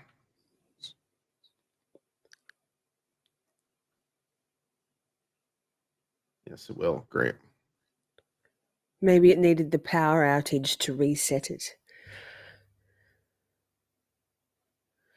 Yeah, born a Hawkeye, that would be a nightmare.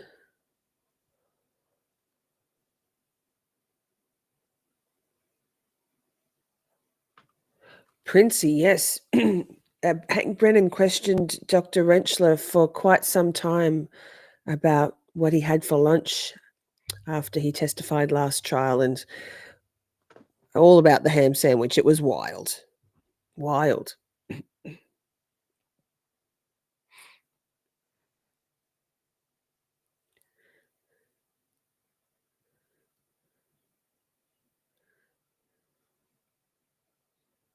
Do it, Rose.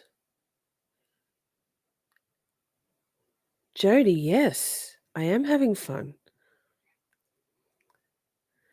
Am I a lawyer too? No. No, although I do put ESQ at the end of my many titles. I'm kidding.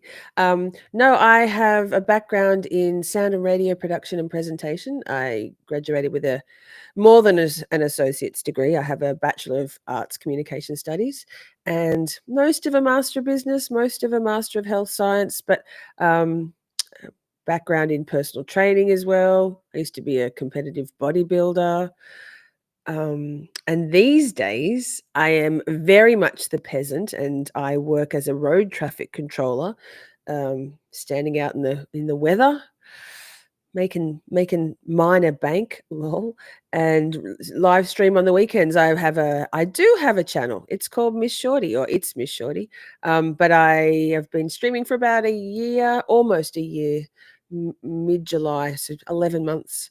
My channel was built on the Adelson case.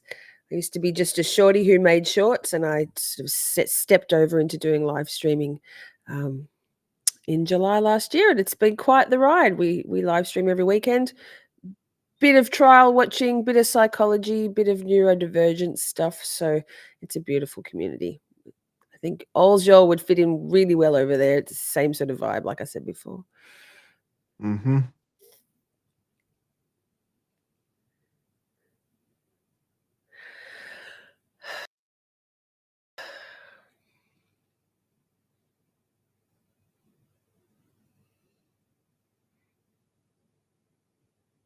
Too many emails. How tall is Miss Shorty? I am 5'2", so I'm not tiny shorty, but I'm short enough to lay claim to Miss Shorty, because most of my content was, YouTube shorts. It was all YouTube shorts. My first 4,000 subscribers were purely from my shorts, YouTube shorts.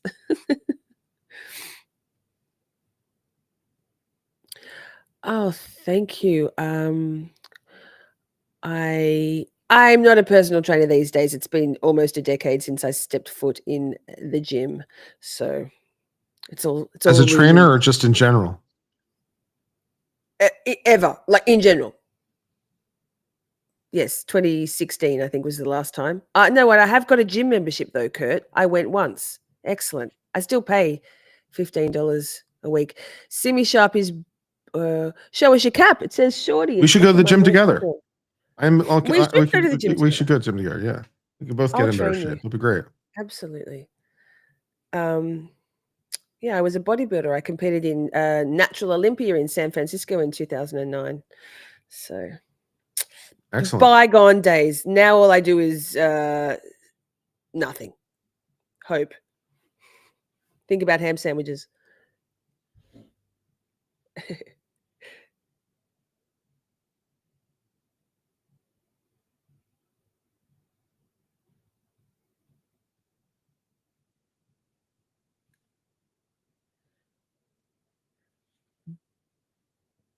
Rose, thank you so much. BRB, my Alexa has just come on with my morning alarm. Hang on. Un momento, por favor. Okay.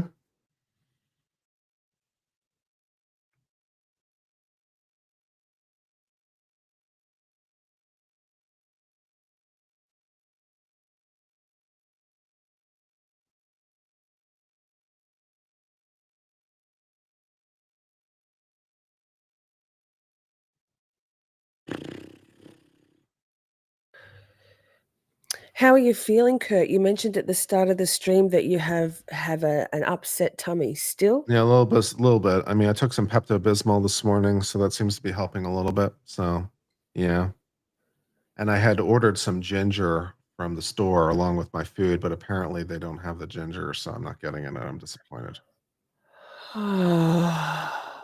Why? Why? I know. Very sad. Maybe it's fatigue from this shit show of a trial. It's probably that. I mean, we're on day 30 of this thing. Yeah, so it's been a ride. It has been a ride, and I'm tired.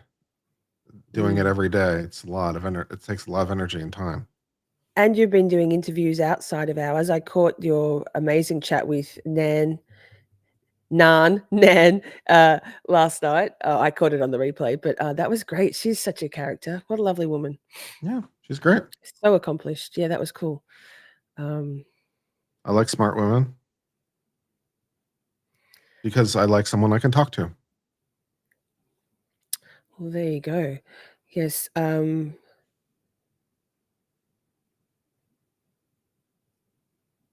My mod's spruiking camp shorty wears. That's funny. Yes, the Nan chat was very solid, very entertaining. just had good flow. Good flow.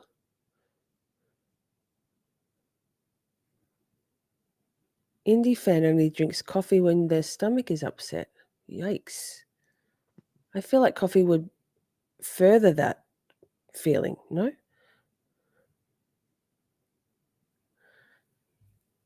Oh, Jeannie, I'm so glad. Yes, the fixes in is not necessarily a style for everybody, but it I mean, I love it. Maybe I'm biased. Maybe I'm biased, Bev, with my own music, but No, I mean, you like what you like. It's fine. The music is very personal, as I'm sure you can appreciate. yeah, I have like I choose a style. I don't choose a particular style and stick with it. Out of my 67 songs on my music playlist since November, I'm quite the songwriting machine, but there's so many different styles. I choose the style to suit the vibe.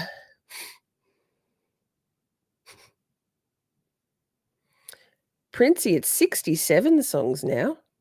67. We're almost up to the the 69 song. Lol.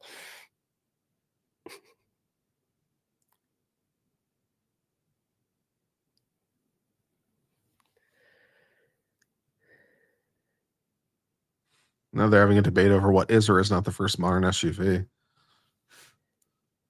Yeah. Well, okay. So you don't think a Jeep qualifies or nah? Kurt. Well, I thought maybe a regular Jeep would qualify, but he said Jeep Cherokee. So I guess like what makes an SUV an SUV? I suppose is an interesting question. I think it's the body shape, isn't it? The shape of the body, or Hmm. is it its abilities? Is it? I don't know. Now what have Yeah, we it's like done? it's just like a regular good old Willis Jeep, not a SUV. I guess Does it not. have to be? It's a small utility vehicle, isn't that what SUV stands for? Sports utility, I think, is what it stands for. Sports. Right. Yes. Damn.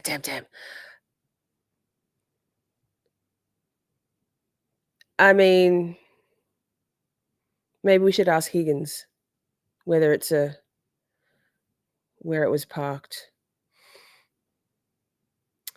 Are you disappointed, Kurt, to have not heard from, for example, let's say just Brian Albert and Brian Higgins? I'm okay with Proctor not being called. I think they got everything in. But how do you feel about in terms of I wouldn't have called them if I were the defense. wouldn't have? Nah. Not at all? No. It's a pretty strong Bowden case. Yeah, I mean, I think there's enough information to sort of allude to it in the closing argument as it is, and Yep. leaving it as a mystery prevents me Mystery. from like Yep. trying to prove something, which I don't as the defense have to do. So, I think I don't think I would have called either Higgins or Alberts. I don't see the point. For my personal popcorn watching desires, absolutely. But I think the defense case in chief, in my opinion, has been fairly robust, and I think their experts are just boom, boom, boom. So, fingers crossed.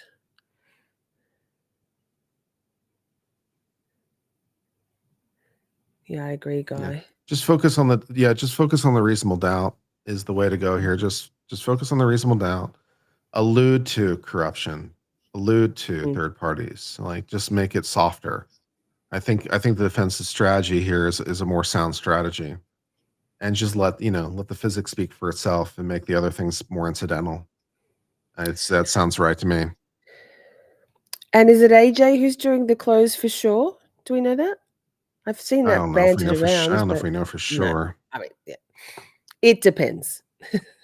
AJ did the opening, right?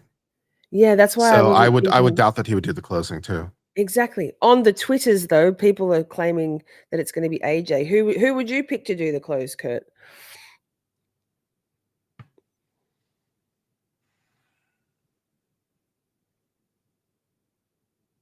It's a good question. If not AJ, then who? Alessi, I guess, would be my obvious second choice.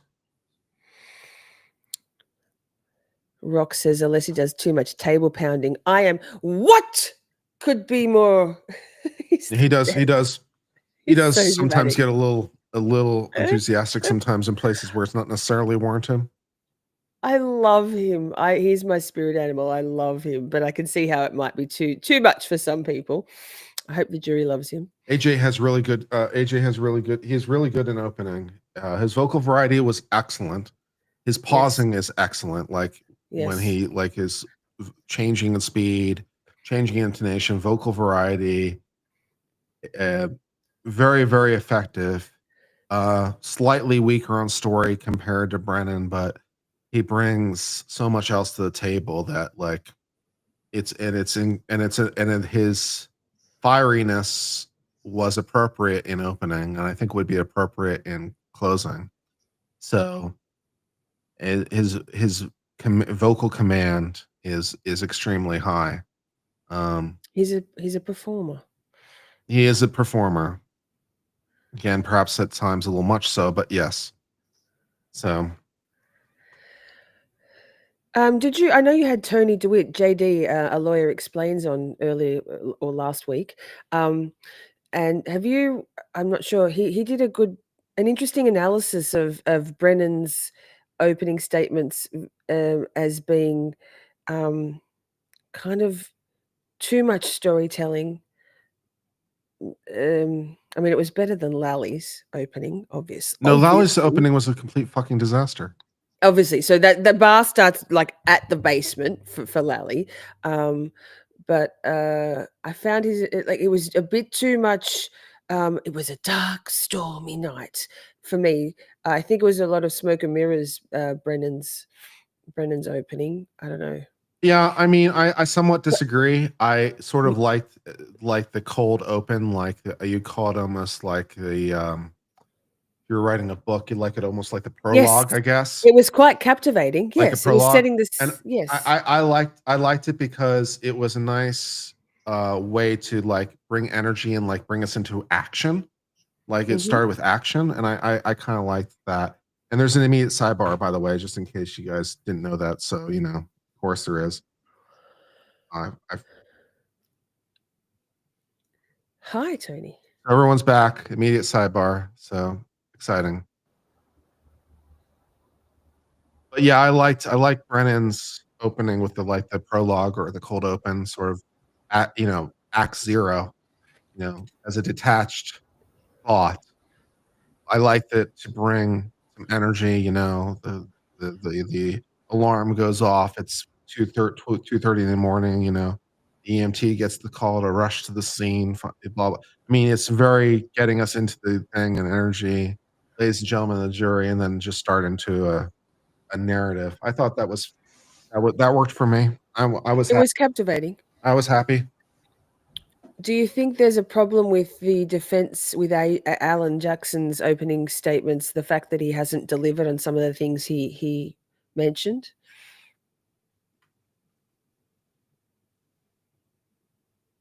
Apparently, the 9th wedding anniversary is pottery and willow for the person in chat. So I suppose you're supposed to buy your beloved a pot.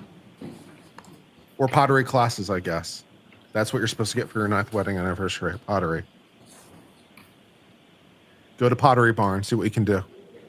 Good luck. What kind of pottery would you like for a wedding anniversary? Nothing? No? Got nothing? Fine china. All right, there you go. Or just pot, says Perry. Not so much.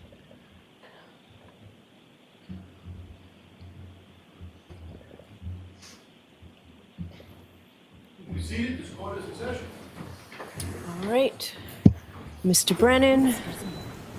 Jurors, hopefully it'll be comfortable enough in here this afternoon. The court officers has done a great job Sure. keeping the AC going while Sure. we were out of the courtroom. So. Well, that's how I can. Okay, Bev.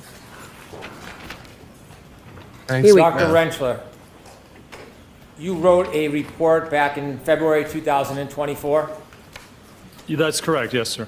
and in that report you provided a number of opinions, didn't you? I did, yes. Do you remember if you opined or had the opinion that the injuries on Mr. O'Keefe's arm would not result from impact with a non-damaged tail lamp cover? I believe that's correct, yes. And the amount of force required to fracture the tail lamp cover would result in extensive soft tissue and likely bony injury to Mr. O'Keefe's right arm. Correct. And so your opinion back in 2004 was that if a person's arm were to cause the damage to that taillight on that Lexus, you would expect to see extensive soft tissue and likely bony injury. Yes, soft tissue referring to ligaments and tendons of the elbow and shoulder, correct, and the wrist. And so you're saying not superficial abrasions, but in the arm? Yes, when you look at, and you can see from the testing we did for this case, for this round, that the arm extends and you have contact with the arm, you would expect at those speeds damage to the tendons and the ligaments, the elbow, the shoulder, likely the wrist. In the x-rays that we looked at, or that we saw, and you offered the words of the medical expert, there is no MRI studying any ligament damage, is there? There are no MRIs that I'm aware of, no, sir. And x-rays wouldn't fairly depict some of those internal injuries that you're referring to, would they?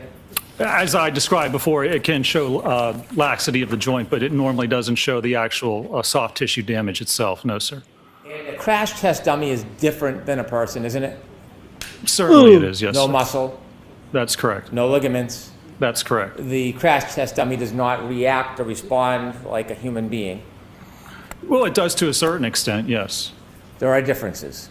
Certainly there are, yes. And so when you're looking at a crash test dummy, you can agree that there are significant differences between what you might see on the dummy's arm and what would maybe happen to a human being's arm on the inside.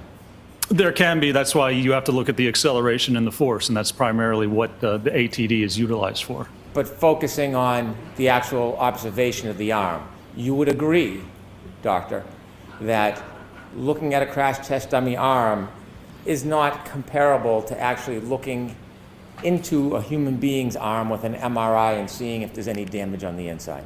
No, of course, that they're not the same, no, sir. You were speaking about references earlier. You did have a chance to see Dr. Welcher's report, didn't you? I did, yes. And in his report, there were a number of references, weren't there? There were different references, but I think maybe 26 within his report. In addition to his references, you were sent a number of gigabytes of information, weren't you?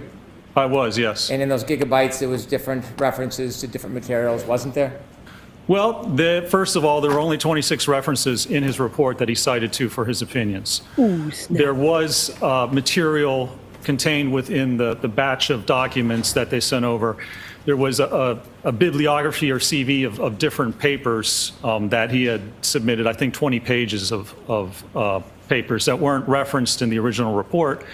And the most recent paper in that AutoPed packet was from 2004. Most of them were from the 60s and 70s, but there was an additional packet of information. When you read his report and saw his references, did you look up the references? I did, yes, sir. Okay.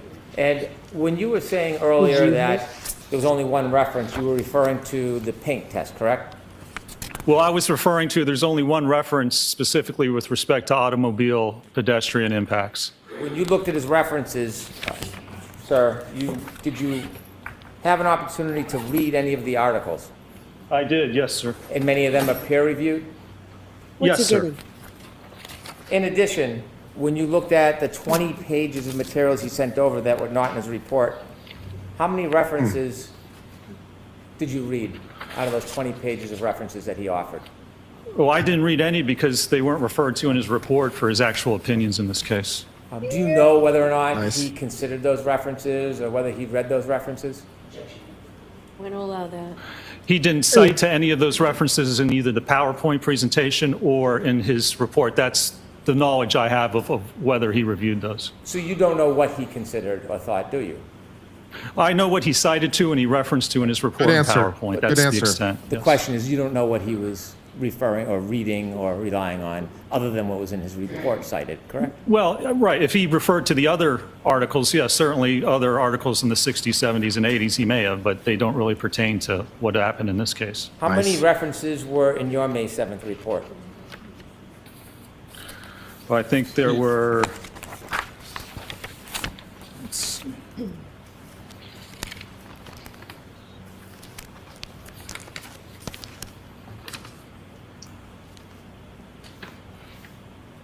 Uh, 26, I think. Those 26 references, are they offered in your report to suggest some type of support for the proposition that you're promoting in the report? Well, they support the opinions or the methodology or both with respect to what I've offered in this The matter. reason why you put a cite in is suggesting that it supports whatever proposition you're footnoting on that. To correct? some, Well, to some what extent, else or would the he put it in there methodology or for? some information pertinent to that opinion, yes, sir. Regarding crash test dummies and prediction in soft tissue injury, you provided Randy. 3 sites, didn't you? And soft tissue injuries? Yes. Can you show me where it says that, sir? Footnote 11 of your report, Mr. O'Keefe's right arm kinematics during impact with the Lexus are inconsistent with producing the documented cuts damage to his right sleeve as well as the abrasions to his right arm. Did you write that? Yes, and which one was that again? I just want to make sure. What was the number? You cited footnotes 24, 25, and 26. Yes. And when you cited 24, 25, 26, did any of those 3 sites, in fact, those are the only sites that you cited for that proposition, correct? Yes, sir. So your entire basis of sites is limited to those 3 articles or 3 papers, yes? For reference, it's not, the testing obviously proves differently, but yes, for that one comment there, those were the 3 that were provided, yes. Starting with number 24. When you looked at 24, did it ever suggest, this paper, did it ever suggest that it was appropriate to use a crash test dummy in the material of a crash test dummy to make an analysis or determine whether or not there would be documented damage to someone's skin? No, it didn't, and that's not what I did in this matter. In this article you cite supporting the claim that you made, there is nothing in here that would suggest that a crash test dummy is appropriate to use in making that determination, is there? There is not, no, sir. In fact, in this article, it gives you details on what actually should be used to make that analysis, doesn't it? No, sir. It looks at, it tells you certain ways No, to sir. look at sharpness and how lacerations are caused. This is titled Skin Tissue Cutability and its Relation to Lacerations Severity Indices. You know that, you cited that. That's correct, and it looks at specifically, I think, laminated glass and its ability to cut the skin. Number 24 in your site, correct? Yes. And it tells you 3 types of skin were examined and used for this type of study. Post-mortem human skin from 2 different body sites, He's so Cameos much leather, fun. and Napa goat skin. Is that correct? Right, to look specifically at laminated glass and it's the cutability of that type of glass. And the reason why the study is giving those suggestions is because a crash test dummy's arm and fabric, the way it's Say it made, is again. different than how real skin would respond. Yes? Well, it is different, sure. Yeah. And I didn't do that type of comparison. You did not do Because any it was not comparison with laminated any of the glass, Brandon. suggestions in the site that you cited in support for your proposition, did you? Oh, I did not evaluate that, no, not in that manner. No, sir. And then you cited number 24 or 25. You cited a book, Forensic Pathology, correct? Correct. And in this forensic pathology It's the book, in the same entire words. book, it never suggests that crash test dummies are appropriate to use when making this type of analysis, does it? Correct, and that's why I would not do that type of analysis with respect to lacerations. That's not what my analysis involves, sir. My question was, nowhere in that book does it say that crash test dummies are appropriate for analyzing skin lacerations on a collision, does it? Sure, I mean, for that sake, it doesn't say it's inappropriate either. And then you also cited an article, your third article, understanding the acute skin injury mechanisms caused by player surface contact during soccer. Did you cite that? I did, yes. And again, there's nothing in there that talks about the use, the appropriate use of a crash test dummy when you are trying to support the proposition that someone's arm is consistent or inconsistent with producing cuts and damage in a collision. That's correct. Are you aware of literature relative specifically to the use of the hybrid 3 crash test dummy, which was used in this case? There's a lot of literature with respect to the hybrid dummy, yes. Also by Wiltshire. Have you ever heard of the person by the name of Stanley Bakatis? I don't recall that I have. Okay. How about Harold Mertz? Isn't he a leader in the field with crash test dummies? He is, yes. Right. Would you agree that we also do not believe the current instrumented arm configuration is suitable either for prediction of soft tissue injuries? Would you agree with that? Well, for laceration, sure, it shouldn't be used for that. It shouldn't be used in that manner. That's why I don't use it in that manner. Do you have any source that says it's suitable for determining superficial abrasions? I do not, no, sir. You have no other sites whatsoever supporting that proposition, which led inevitably to one of the opinions you gave to this jury, true? No, not true. That's a misrepresentation of what I performed, the testing that I performed, and the results that I analyzed in this case. Now, you've talked a lot about Dr. Welcher's pain test. You don't have any information that Dr. Welcher ever claimed that his test was intended to represent exactly how Mr. O'Keefe's arm was when he was hit, do you? Well, the evidence I have for that is that in his report, he says that the orientation and position of the lacerations are consistent with the orientation position of the taillight cover.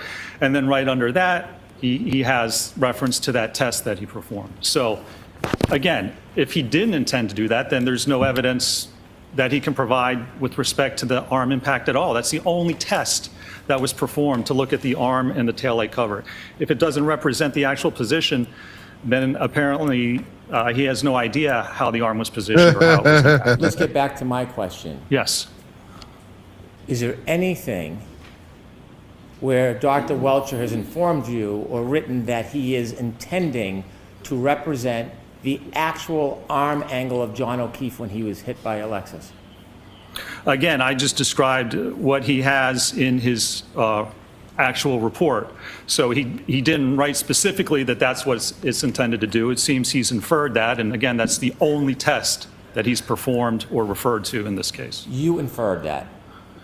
Inferred that that's how he believes that the arm was positioned? I think we understand your perspective is that the only test he performed, but what I really want to get at is your conclusion, your assumption that Dr. Welcher was suggesting that there was a specific arm angle that occurred in this case that he was identifying. You don't see that anywhere in his report. Well, it would be pretty odd if the one test he ran didn't actually represent what he thought happened. I don't understand what the value of that would actually be. Did Dr. Welcher ever represent that he was He's just saying words. describe the actual body position of John O'Keefe when he was hit? Actually, he doesn't state that. He states very little in his report or in his PowerPoint. He demonstrates through the video of his arm like that and contacting it, and then he holds his arm up to a picture of Mr. O'Keefe's right arm to compare and apparently demonstrate that it's in the same area. But again, he doesn't actually state that opinion. He doesn't state any opinions that the contact actually occurred, except in one point, and has no evidence or foundation for that. Would the answer to my question be no?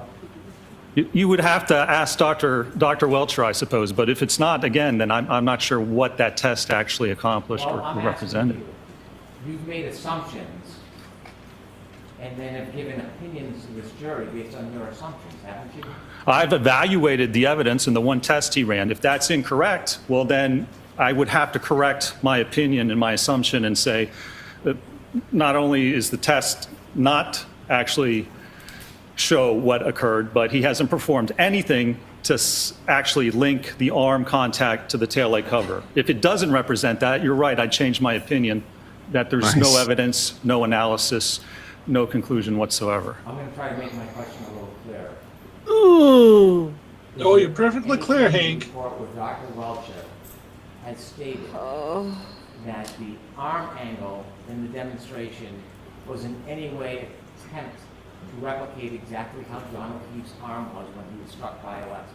I don't believe anything's written in the report with respect to that, no. Is there anything in the report, Dr. Welcher, anything, that states Dr. Welcher was stating or claiming that he knew the body position of John O'Keefe when he was struck? I'm going to allow that. So no, I guess there is no opinion or conclusion that he knows how Mr. O'Keefe was actually positioned at the time of this alleged incident. Do You're you correct. know whether Dr. Welcher has been clear that he does not know?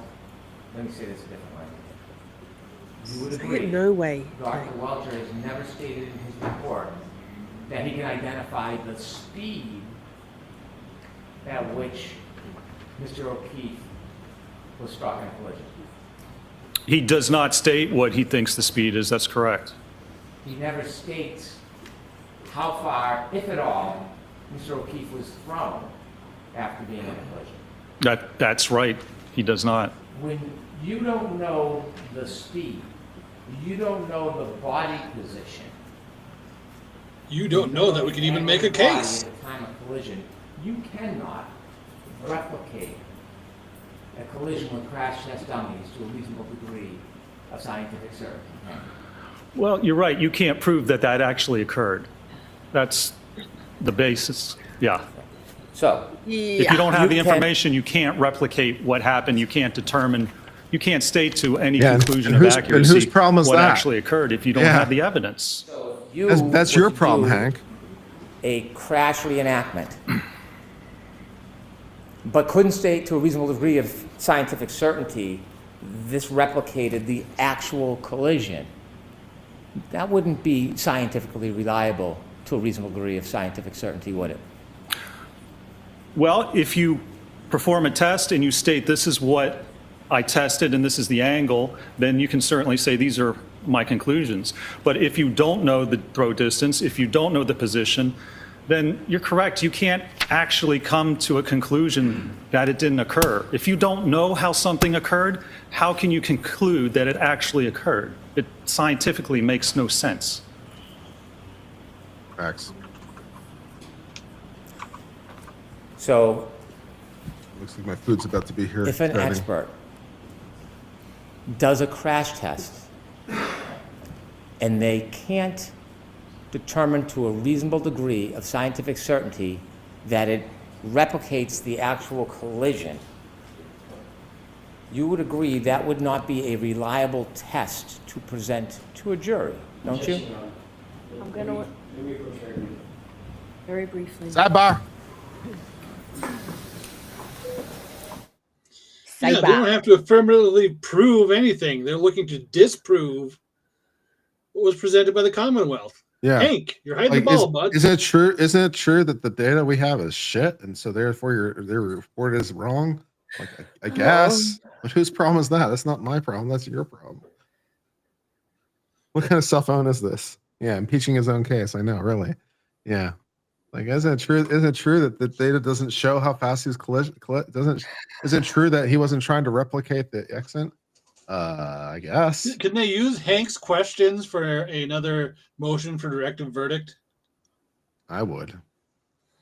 I mean, at this point, he's admitted there's no possible way to recreate this or for this to work.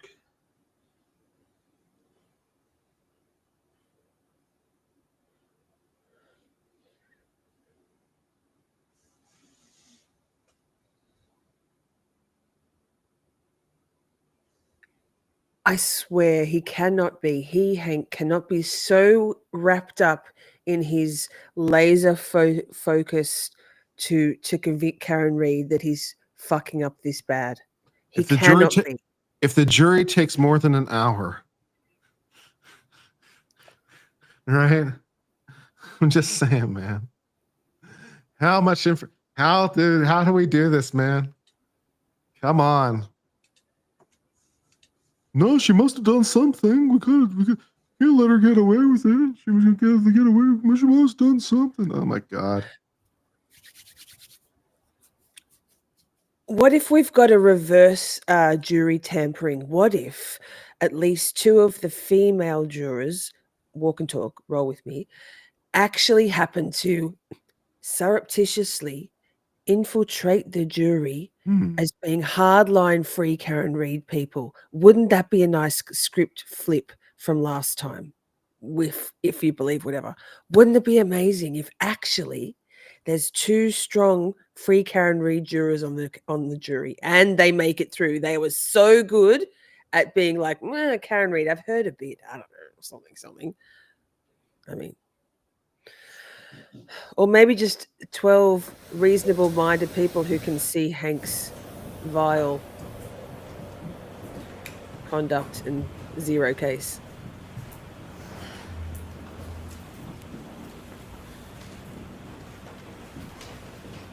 In reading the reports and evaluating the PowerPoint, would you agree there is no statement by Dr. Welcher ever in anything that you reviewed that he is claiming or stating that his paint test was supposed to be a reenactment, identifying the Then why put the details of clothes how on, Mr. Hank? O'Keefe was standing, moving, or holding his arm at the time of a collision?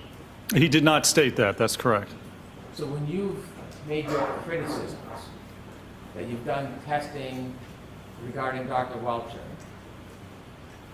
you don't have any evidence, any statement by him that he was trying to reenact the actual collision? When I did that, there's one test with the arm like this. That's the only evidence that was presented in his opinion or in his case. You tell him. I evaluated that. I have not seen any other explanation of what happened or how it occurred. Specifically, You didn't like Dr. that answer, Welcher did you, said huh? in his report on page 9, Ooh, he said, it's I quoted have chapter and conducted verse an now. accident reconstruction and biomechanical engineering analysis of this matter. If he did not recreate how he was positioned, if he did not determine the speed of impact, if he did not determine how Mr. O'Keefe's body moved, if he did not determine where he ended up, then he did not conduct either an accident reconstruction analysis or a biomechanical Ooh, causation smackdown. analysis. He did nothing of the sort. Other than your opinion, let's get back to my question if I could. I believe I answered at the Sorry, beginning of Hank. that, sir. I'm going to ask you again. Fuck off.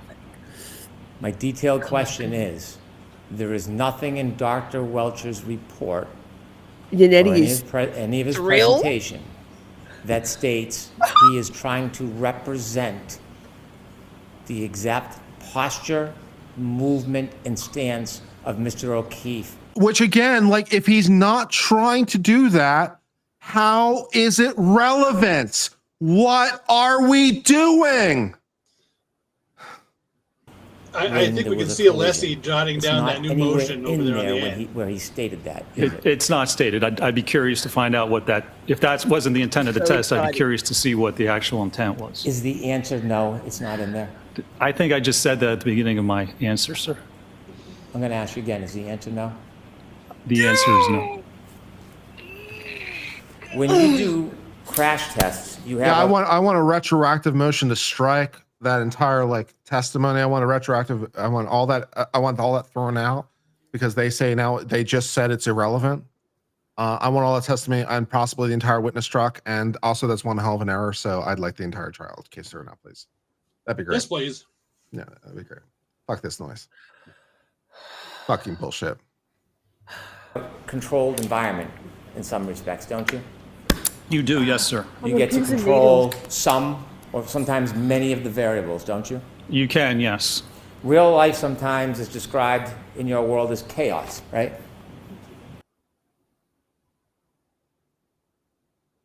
What?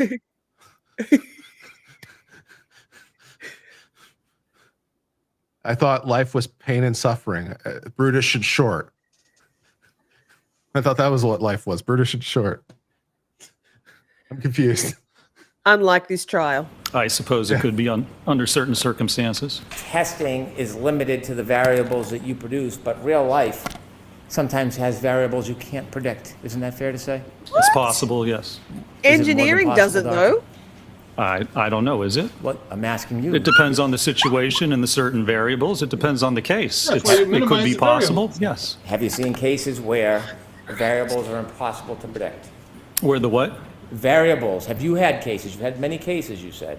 Have you had cases where variables Well, it depends are on how impossible certain you predict? want to be.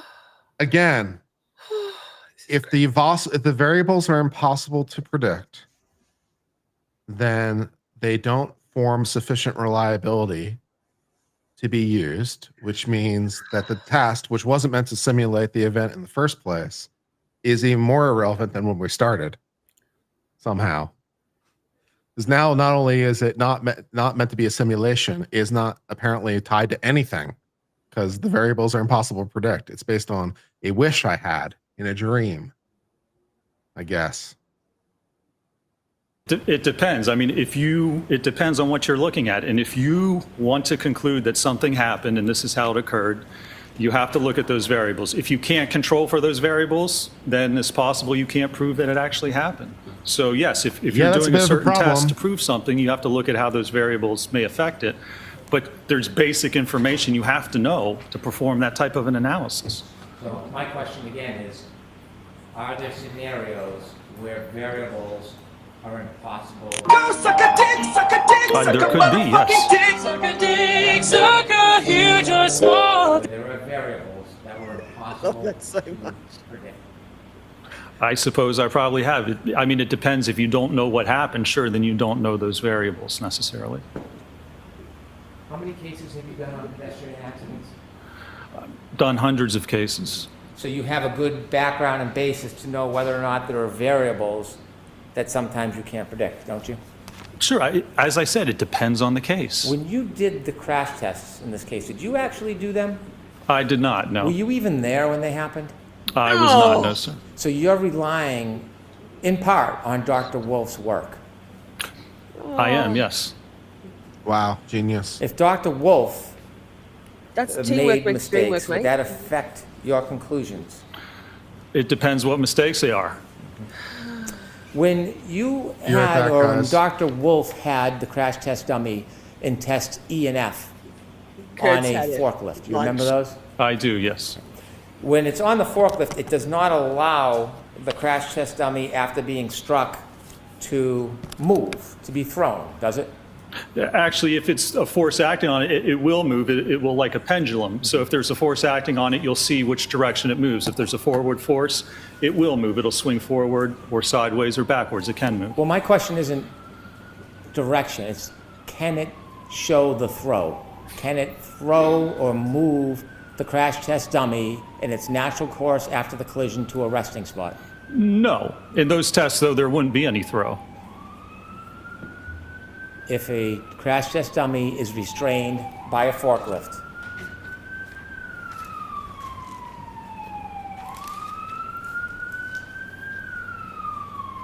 Chicken Shadow did a whole short on that thrust interchange. Very good. Check it out. Hilarious. if a crash test dummy is restrained by a forklift, it does not allow the crash test dummy to be thrown, does it? Assuming there is throw, that's correct. It doesn't. It doesn't allow an observation of the crash test dummy to turn or fall, does it? No, it does. No, it does not. Well, no, actually, it turns, sure. I mean, it can spin. How about fall? No. And a crash test dummy would just fall down anyway. Have you seen crash test dummies where it is held Like in this. place electromagnetically, and when the collision happens, then the dummy can move? Have you seen that? I have, yes. Have you seen, excuse me, Wait for the sirens, Hank. have you heard it seen crash test with crash test dummy where there is a light? I'm sorry. Have you seen crash tests with crash test dummies where there is a light string and somebody cuts the string moments before the impact or a second before I the have, impact? yes. That wasn't done in this case, was it? What? It wasn't necessary. Was that done in this case? It wasn't. I'll speak slower. a little clearer. Maybe if you answer my question. I just did answer it. I said it wasn't. When the crash test dummy is held by a forklift this and the is car hits amazing. it, it doesn't replicate the drag that the car will have on the crash test dummy as it would a real person, does it? You can see if there's any drag because it's on like a pendulum. So if there's any drag pushing it forward, it's going to sway that way. It's going to move the dummy. It's not going to move at the distance that it actually would. If there was any distance, it would move it. But you can actually see the motion, and you can see in the testing, the 24-mile-an-hour testing, there was no motion, which is not unexpected for that type of a test. There is a difference between a crash on center of mass and a fender vault, isn't there? There is, yes. A fender vault is a different type of collision than a center of mass collision, isn't that true? That's correct. So are we changing the It Commonwealth's is theory yet impossible again? to replicate Yeah, why all not? of the different Like, why scenarios not? with a crash test dummy on a fender vault collision, isn't it? I mean, it depends on what you're trying to replicate, and it depends looking at the injuries or how someone was positioned. So if you know how they were positioned, you can try and replicate that, yes. Could I have 59 of Dr. Renshaw's PowerPoint, please?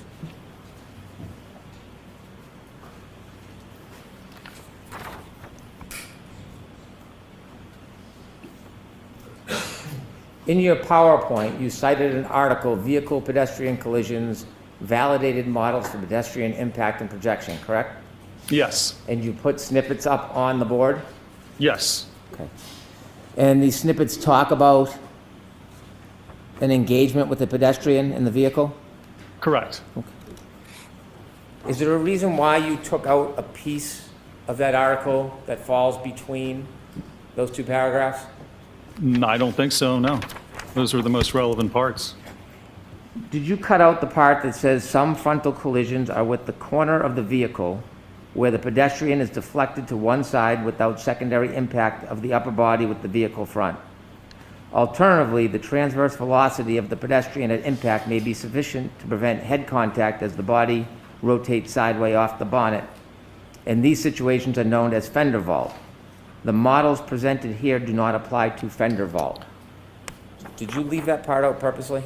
Oh, yeah, I did, sir, because this isn't a frontal impact with a sedan over the fender of the hood of a sedan. This is with the back of an SUV, so it's completely different. You've cited many, many sources where it talks about front-end collisions because that is the majority of pedestrian collisions, the front end, isn't it? The majority, Yes. it is, yes, sir. And so there is a difference between fender vault and a center of mass collision, isn't there?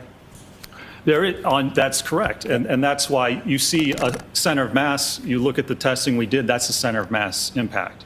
On a frontal impact, usually, if you're hit by the front of a car, it doesn't usually get your center of mass, you're too tall. That's why you do a fender vault, or you flip onto the hood, or you flip over the top of the car.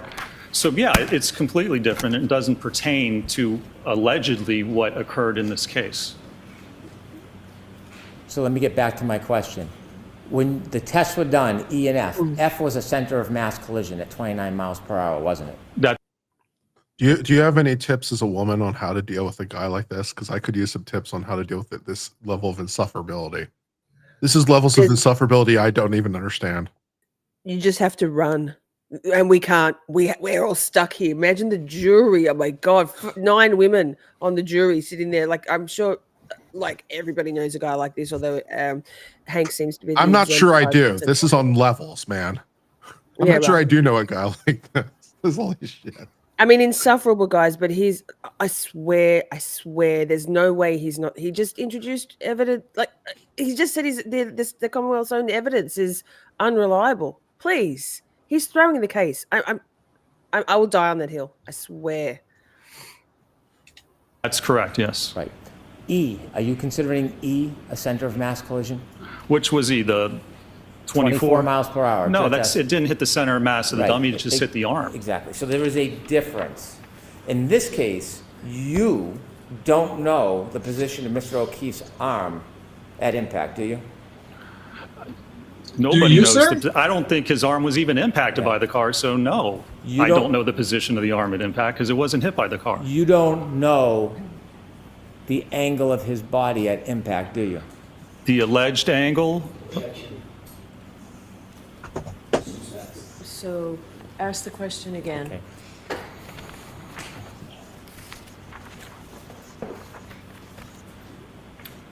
You have no information about the angle of Mr. O'Keefe's body at the time the defendant's Lexus was traveling backwards on January 29, 2022, do you? we have no information that he was even hit by the Lexus. So there wouldn't be any information on the angle if his body wasn't hit.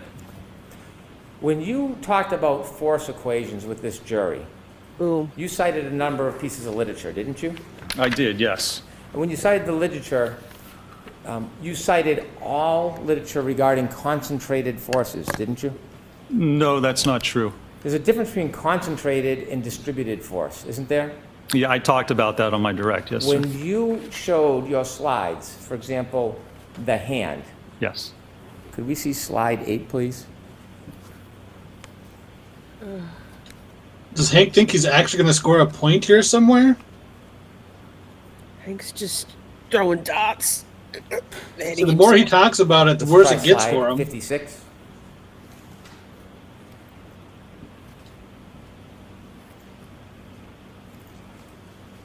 You would agree with me, Doctor, there's a difference between a concentrated and a distributed load, wouldn't you? I would, yes. When you gave your opinions in this case, it was based on concentrated load, wasn't it? No, sir. When you gave your force equations, was that distributed load or concentrated load? That was the load at the center of mass. And so you can evaluate that on a distributed load. You look at acceleration and you look at bending moment. So you can do both. When you gave your charts and numbers, was that based on concentrated or distributed load? No, that was based on the distributed load with respect to the center of mass of that arm and where the accelerometer was. But this was not a center of mass impact. We're assuming a center of mass is the most dispersed True. impact. So if we want concentrated, then we look at a focal point, and you can do that with the hand. So But the center of mass, acceleration, and distributed across the entire arm, that's where it's the least amount of pressure, if we're talking about force over area. And that's what I evaluated in this case. When you gave your demonstration about the hand with the different hexagons on it, do you remember that? I do, yes, sir. There was a difference between taking a small object and putting pressure on the body as opposed to a larger, wider object, isn't there? Well, it depends on what it's contacting. And certainly not a difference when you look at the size of that impactor and the size of the knuckles and the metacarpal bones. So for example, if somebody took a book and hit somebody off the forehead, it may or may not leave a mark. But if they used the same force and they took a high heel, the heel of a high heel, and hit somebody, there would likely be more damage with the high heel than there would with the book. Isn't that fair to say?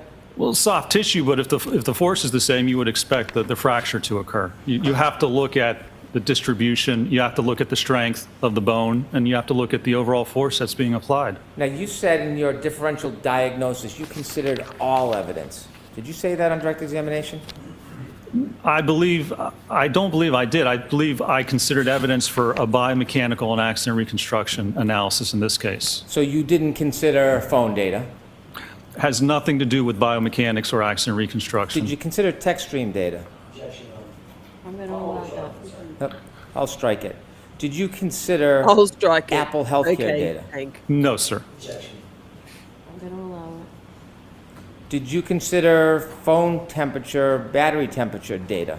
I'm going to allow it. Has nothing to do with biomechanics, sir. I'll ask again, did you consider it? I did not, no.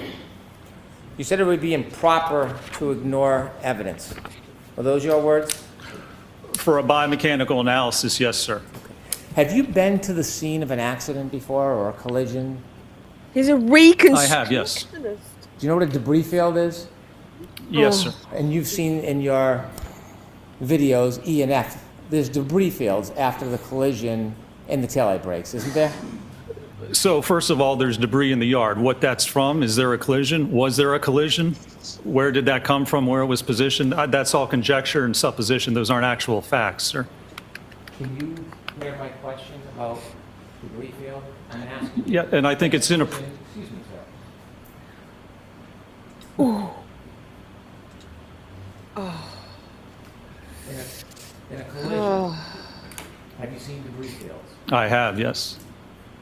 Have you seen debris fields where a He's like, taillight get me the was fuck out. shattered? I have, It's yes. just a, In fact, in your video, yes or no, after the collisions, in video E and F, there are debris fields, aren't there? There are at a certain point, yes, sir, absolutely. And so when you're looking at your studies, do you consider debris fields? It depends on the evidence, it depends on how it was collected, it depends if it is accurate or reliable. But from a biomechanical standpoint, no, you don't need to look at the debris field or alleged debris field of a taillight cover. That has nothing to do with the injuries or the position or the movement Could of I an have Exhibit individual. 73, please?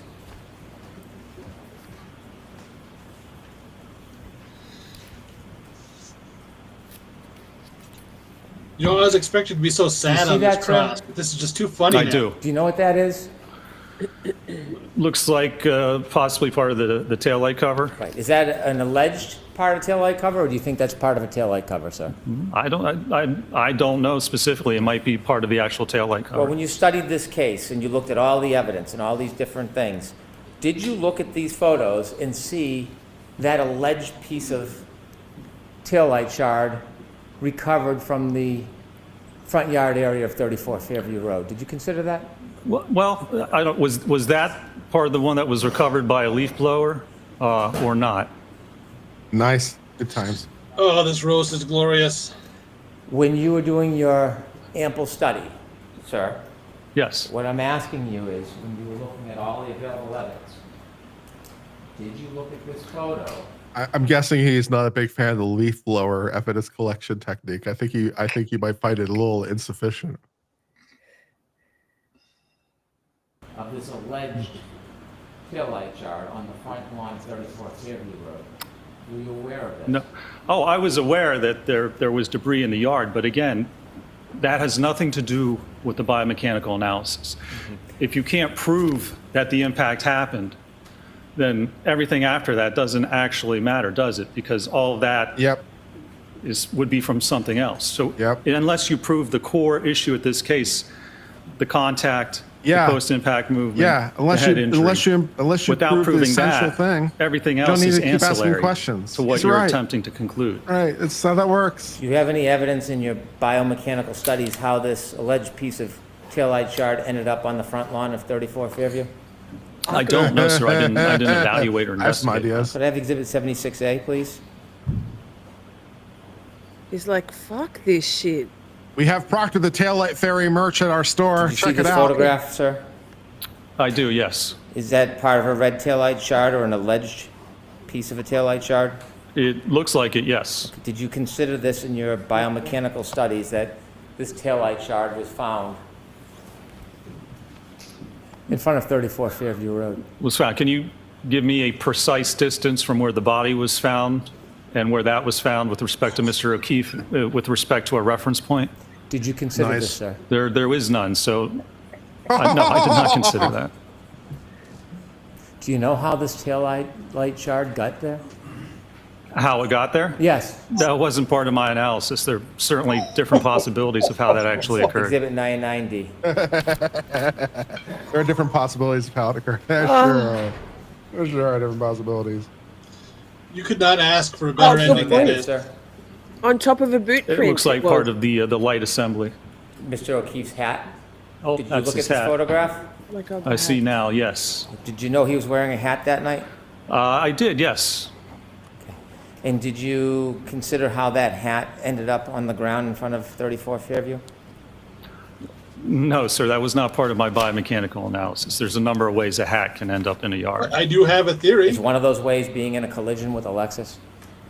I suppose that's a possibility, or someone could put it there. I mean, there's a number of different possibilities as to when or how a hat may appear in a yard. Who do you think put it there?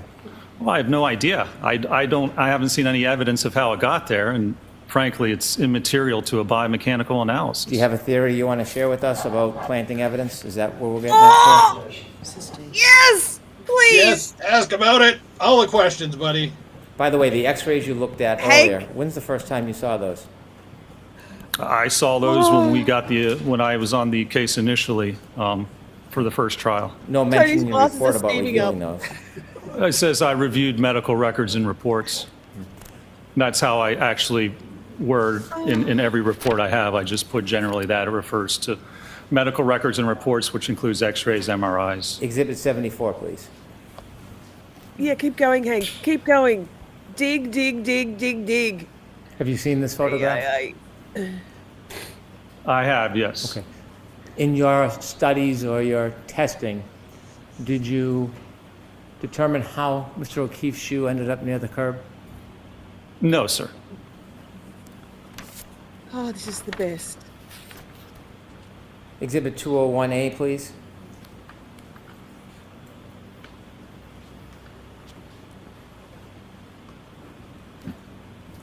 Oh, I Have can you hardly seen this breathe. photograph So before? exciting.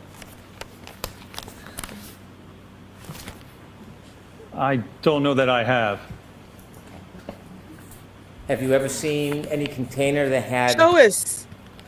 tail light shards that matched the defendant's Lexus that were removed from his sweatshirt and his shirt? Have you ever seen any container holding those? I haven't. Well, I believe there was evidence collected like that, but yes. Okay, could we have 201E, please? Have you seen this photo? Breathe. I believe I have seen that, yes. Do you understand those are taillight shards matching the defendant's Lexus, the broken taillight, Yes. that were recovered Wipe that from with Mr. your shirt. O'Keefe's sweater or shirt? Wipe the Sally Port floor with it. Come on now. Hank, what are you doing? I'll try. I'd rather try to reformat it than come sidebar. Did you know that taillight shards were collected after Mr. O'Keefe's sweatshirt and t-shirt was scraped? I'm going to allow that. Mitchell. Jurors, this will be brief. This is the best. It keeps getting better. Jurors, this will be brief. I'm so sorry for the interruption. The defense wants this to be a fair trial. I'm sorry about that. Making a fair trial. Could not have gone any better. In your extensive study of the detail of this case, did you know that these pieces of plastic were removed or scraped from Mr. O'Keefe's clothes, specifically his sweatshirt and his t-shirt? Did you know that? I was aware that samples were recovered, yes. Were you aware that these samples were consistent with the broken taillight of Miss Reed's Lexus? Did you know that? Yes. Yes, but Did you do any analysis how these broken taillight shards got into Mr. O'Keefe's clothes? No, I did not. The first step involved with that would be to actually perform a biomechanical analysis, to look at the movement of the body, how the body was positioned, where it ended up. So without that knowledge, you can't determine exactly how or if those types of shards were deposited there as the result of an actual impact. Your Honor, based on the last question, I wonder if the document finishes question. I'm objecting when you describe based on the question that was asked. For the same reason I just indicated at sidebar. You just reformatted it. Sure. I'll try again. Okay? When you looked at these taillight shards that were Objection. That's the problem. Go ahead, Mr. Brennan. Go ahead, Mr. Brennan. that were consistent with the break in Miss Reed's Lexus, did you consider how they got into Mr. O'Keefe's clothes? Objection. Same objection. I understand the objection. Do you? We're Are you sure? start with the different. Yes, Your Honor. I think she's drunk. You see these pieces of broken plastic, don't you? I do. And you understand that these were found in the scrapings of Mr. O'Keefe's clothes. I do. And you understand that these broken pieces of plastic are consistent with the taillight of Miss Reed's Lexus? I do, yes. In your studies and reenactments, did you make any determination how these pieces of broken plastic got into Mr. O'Keefe's clothing? No, when you look at those studies, first you have to know how the incident occurred. Then you can look at that and determine, if you want to, how that may have occurred. Because otherwise, there's, again, different ways, different manners in which that may have been deposited on the sweatshirt. Without knowing how this happened, you can't just then look at other evidence and try and predict how it happened. You need the actual evidence to look at the event. This all goes to the event. You need contact with the arm, I guess apparently, to actually cause this incident to occur. And without that evidence of any of that happening, knowing how the body moved, knowing how it was hit, knowing where it ended up, any conclusions drawn off of information like this is just supposition, because you don't know the movement of the body or the vehicle. It's putting the cart before the horse.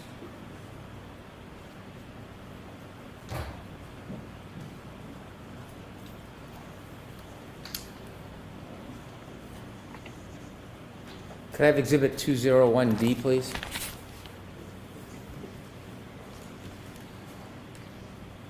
Do you understand this is broken pieces of plastic consistent with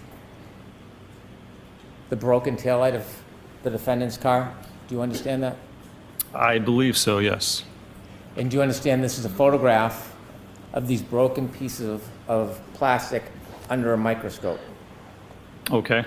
Well, I'm asking you, do you understand? Well, if that's what you're telling me, then I don't want you to rely on me. If you didn't see them, it's okay. I don't recall if I saw those or not. Have you seen this picture? I don't recall seeing it, no.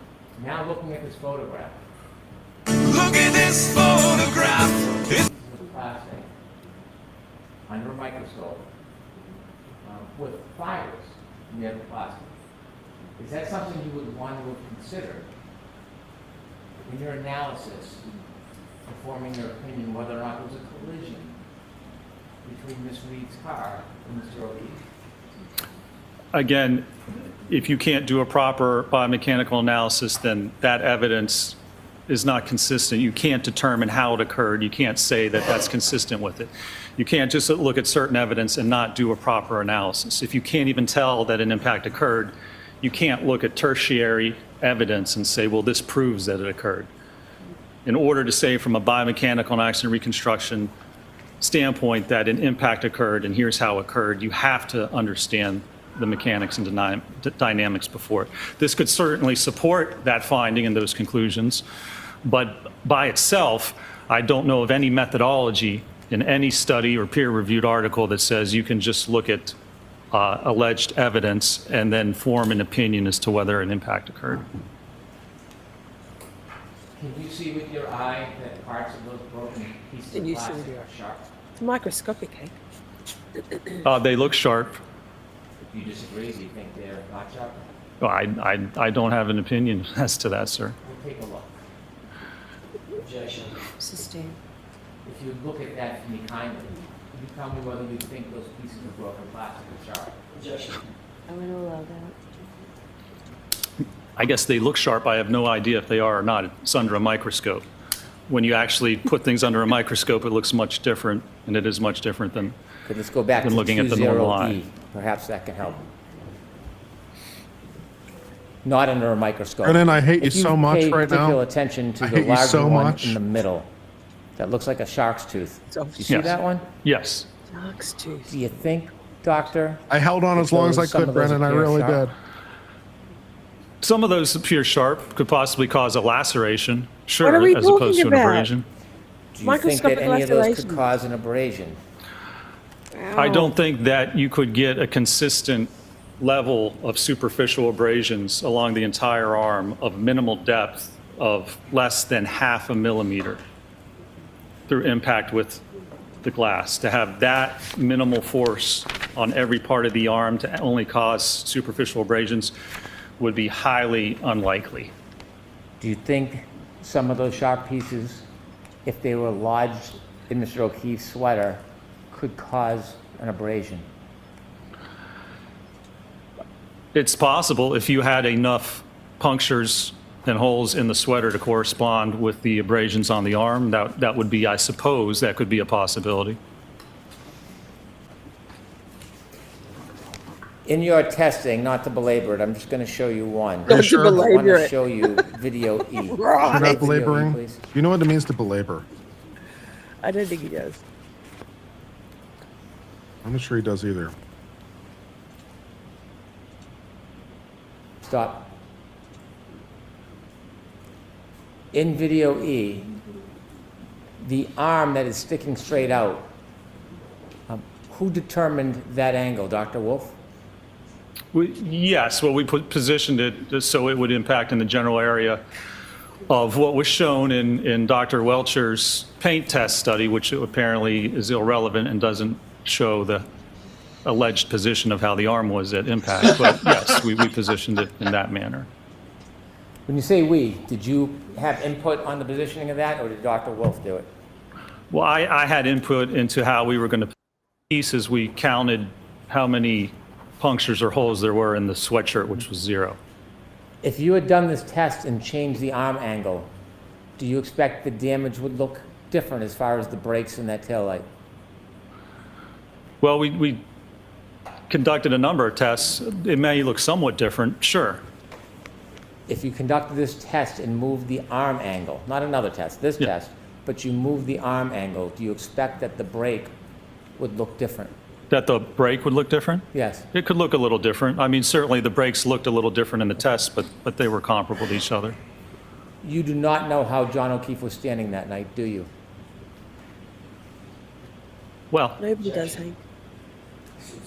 No, I'm going to allow that. You do not How know he was how John standing at- O'Keefe was standing that night, do you?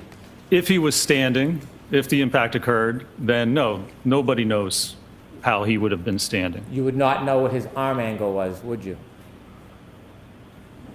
No, You would not know the exact speed of any vehicle that hit him that night, would you? Objection. Sustained. She, The debris, the broken taillight, is that traveling in a consistent or a different direction? what do you mean consistent or Is different? it all going in the same direction, or is it going in different directions? No, there's some spread to the debris. So the pieces don't all fall right in a pile with each other, do they? They do not, no. Can you continue, please? Stop. Do the majority of the pieces land on Randy? No, they do not. And so as they fall, if Randy were to fall, many of those pieces would not be among the immediate area of his body, would they? If the dummy fell right there, no, they would not be. Now, the dummy can't fall because the dummy is on a forklift, correct? It's suspended like a pendulum, correct? And you see in Hey, your the test dummy that hitting the at the tail light, at what you say is 24 miles per hour, can be broken without the dummy's knees touching the vehicle. Isn't that fair to say? That's correct, yes. You can't tell the full movement and fall of this dummy the way you've set up this test, can you? Well, knowing the physics, you can certainly determine or estimate where it would be, but no, you could release it and it would fall primarily straight down. It would twist and it would fall down. Is there something that could affect the dummy if you let it fall? Is there something that could affect its movement after being hit? Like what?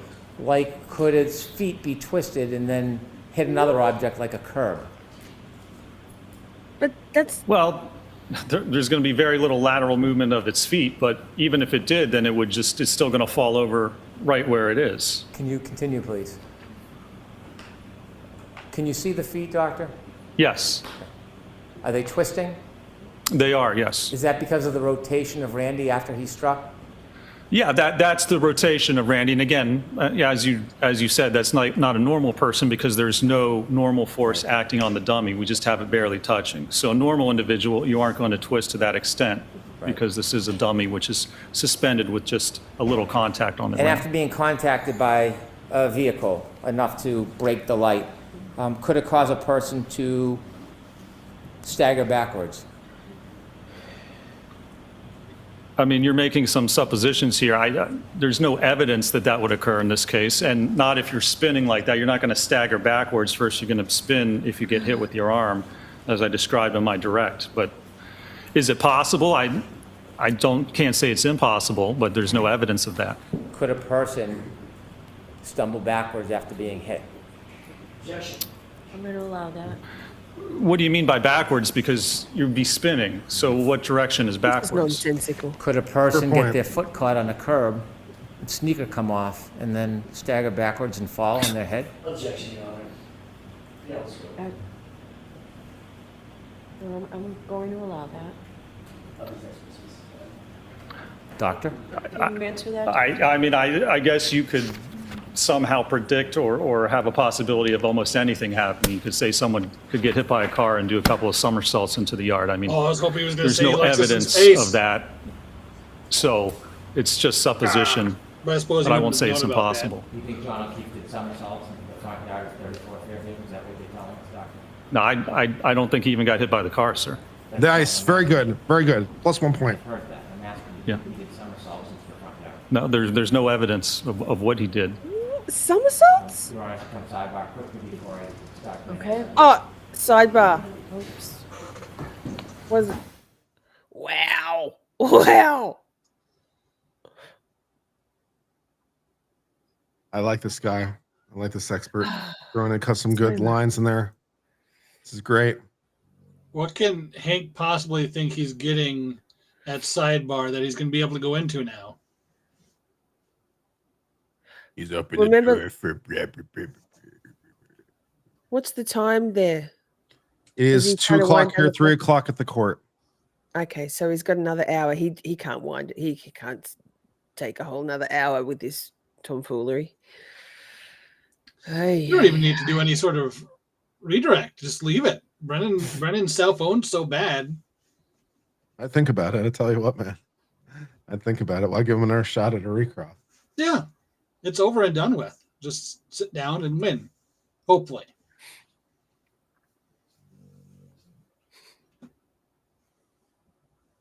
wow. Hank is introducing full-blown reasonable doubt into his own case time and time and time and time again. You can't tell me he doesn't know what he's doing. He can't just have slipped back into defense attorney mode. I'm sorry. It's wild. This is wild. Is this even real life? I think in honor of our guest, for just a moment, we will play a little of Spinny Fan. Only fan knows that they killed a man, an officer, a friend.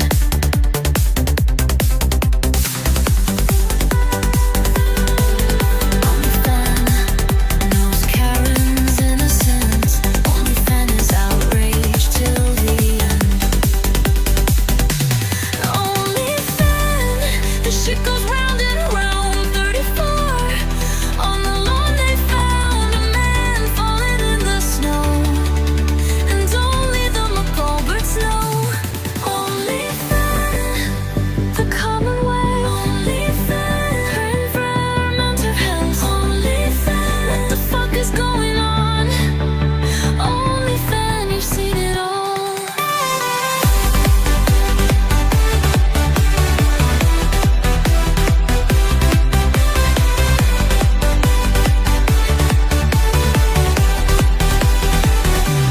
Only It is an absolute bop. Absolute 100% bop, man.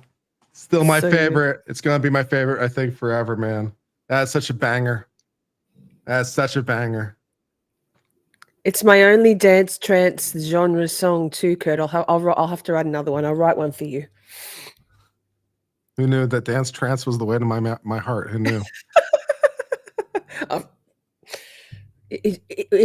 How can it be wrong if it feels so right, Kurt? Exactly. There you go. Can you do one in Gregorian chant style? Let's see. That'll be good. Anything, whatever sure you you like. could. anything. That would actually be mildly hilarious. A Gregorian chant style, like, Karen Reed is innocent. Leave it with me. I'll have one for you by tomorrow. Literally. A collision never happened. The tail pieces were planted. Yeah, there's definitely some potential here somewhere. Yeah. You've sowed the seed. Yes.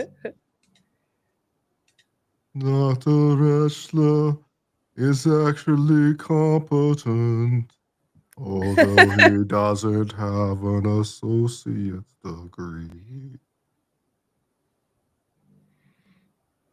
The collision never happened.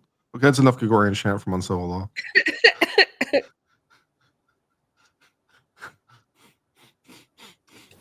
Ay, ay, ay. Oh my goodness, oh my goodness. Make it stop, but please don't ever let it end. This is just chef's kiss. What are you doing, Hank? What are you doing? Could I have Exhibit 166, please?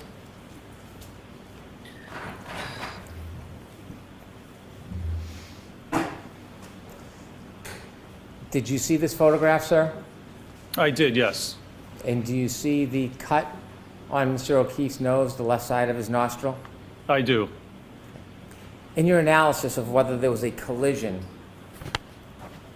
with the defendant's Lexus, did you consider or know that there was evidence that a piece of glass or a piece of broken plastic was pulled from Mr. O'Keefe's nose? Objection. I'm going to allow that. You want to form the question? I'm going to allow that. Your Honor. So, hold on. All right. Let's get an answer, Dr. Mitchell. Your objection's noted. She just piped down. I was aware there was some piece of material allegedly pulled Opera? from the nose, yes. Why are we here instead? Can you believe this drama?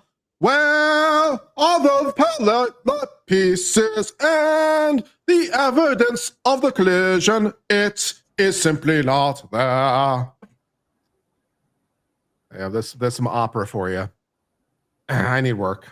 Allegedly pulled from the nose? Yes. Okay. And that alleged piece of material, were you aware that it was perhaps a piece of glass or broken plastic? Objection. Are you aware of that? Your Honor, that's not the evidence. Your Honor. That's not the evidence. So, Glass, not hold on, Mr. Jackson. Mr. Brennan. I can do you have a reword quick- it. Okay. Yeah, You're no. Be done. Are you aware of that object that was pulled from Mr. O'Keefe's nose? What material that was? I believe it was glass. Did you want to know in your assessment about collision where that came from? Well, I did evaluate that, and it's actually entirely inconsistent with coming from an impact with the vehicle. Yeah. Yeah. Can we have Exhibit 52A, please? Oh, wasn't the wrong answer? Oh. Do you know what that is, Doctor? It's hard for me to see from here. I believe that's the drinking glass. A drinking glass. Do you Yeah. know where that is in relation to where Mr. O'Keefe was found? I believe it was found in the vicinity of where he was found. And could I have Exhibit 195, please?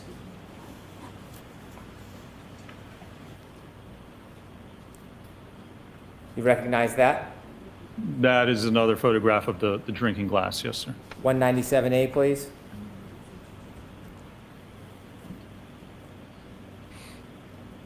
B?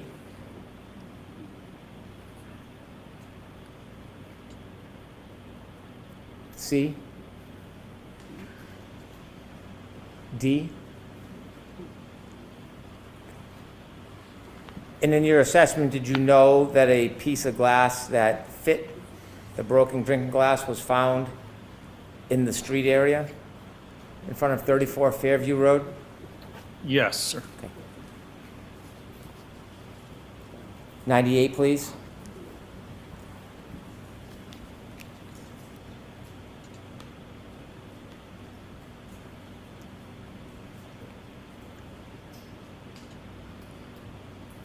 little more, please. Do you know what that is, sir? It's hard for me to tell from Does it back. look like a drinking straw? Oh my God. Okay, the black, that does appear to be a drinking straw, Have, yes. have you seen that before? Goodness me. I've seen that photograph before. Okay. And do you appreciate that is in front of 34 Fairview Road? Yes, I believe that's correct. What am I supposed to be looking at now? And sir, in your analysis, in your reconstruction analysis, Trash Just on the black road. stripe of did the you straw. consider the broken glass found near Mr. O'Keefe's body? The suggestion glass is found in his nose, and that glass that fit the broken glass was found on the street. Did you consider all those things in your reconstruction analysis? Well, my biomechanical analysis, I did consider especially the glass in the nose, yes, and whether that could have been as a result of the impact. A result of what? A result of the impact with the vehicle.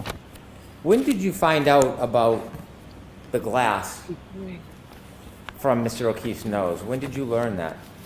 I don't recall specifically. Well, was it before you came and testified last time, or was it before this time?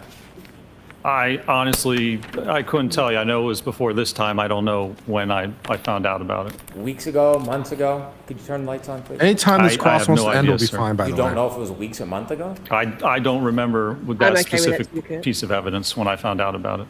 What do you mean you don't remember it? Have you seen it before? While I evaluated certainly for my report for this case, I don't know if I had known about it prior to that. Is it mentioned anywhere in your report about the piece of glass in Mr. O'Keefe's nose? No, it's not.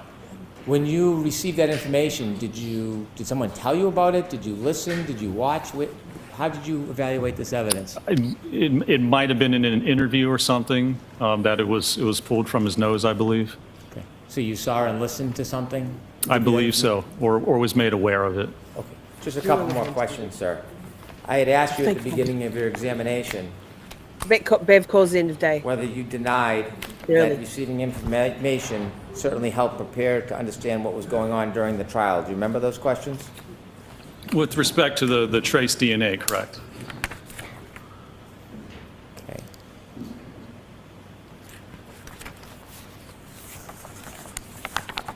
May I approach? Yes.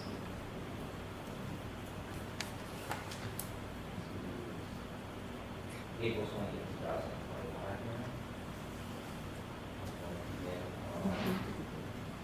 Page 124, line 16.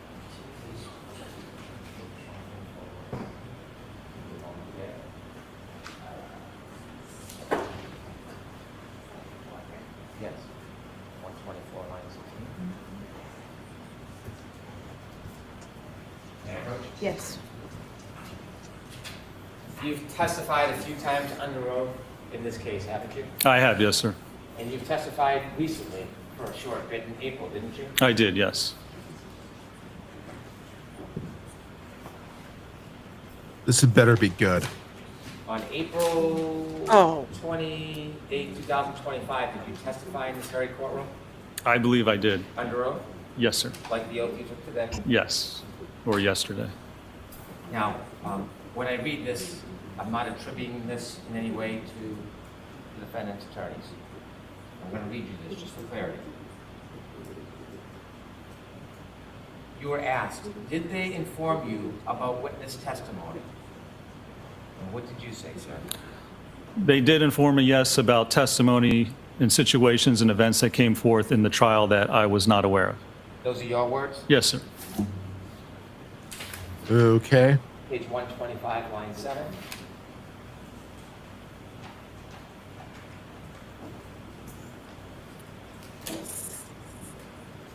I'm going to ask you if this is your sworn testimony, sir. On page 125, line Line 7, I'll switching read the around? question. And if this is your answer, you should read the answer. Were you asked, and by calling and raising issues and telling you What the hell are you information, doing back there, Judge even Bev? if you weren't requesting it, She's drunk, it helped Kirk. prepare I'll you die on that hill. for your trial testimony, didn't it? What did Allegedly. you swear? I said it certainly helped prepare me to understand Drunk what was on going on what? during the trial, yes.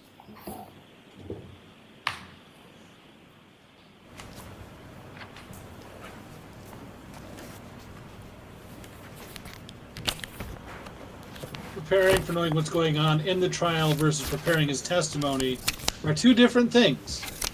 Just saying. I have no further questions. Oh, thank God. All right, Mr. Jackson. Yes! Let's go, Alan. Please don't ask any questions. Let's just call it a day. We don't need any question. I'll need to give him a recross. Nope, just be done. I have lost whatever patience I have. It's definitely hit me the last 2 or 3 days, man. It's just like my patience has expired. I held on a pretty long time. We're on day like 30 or day 31 at this point. I held on a long time, but my patience has finally expired. I can't anymore. I'm tired.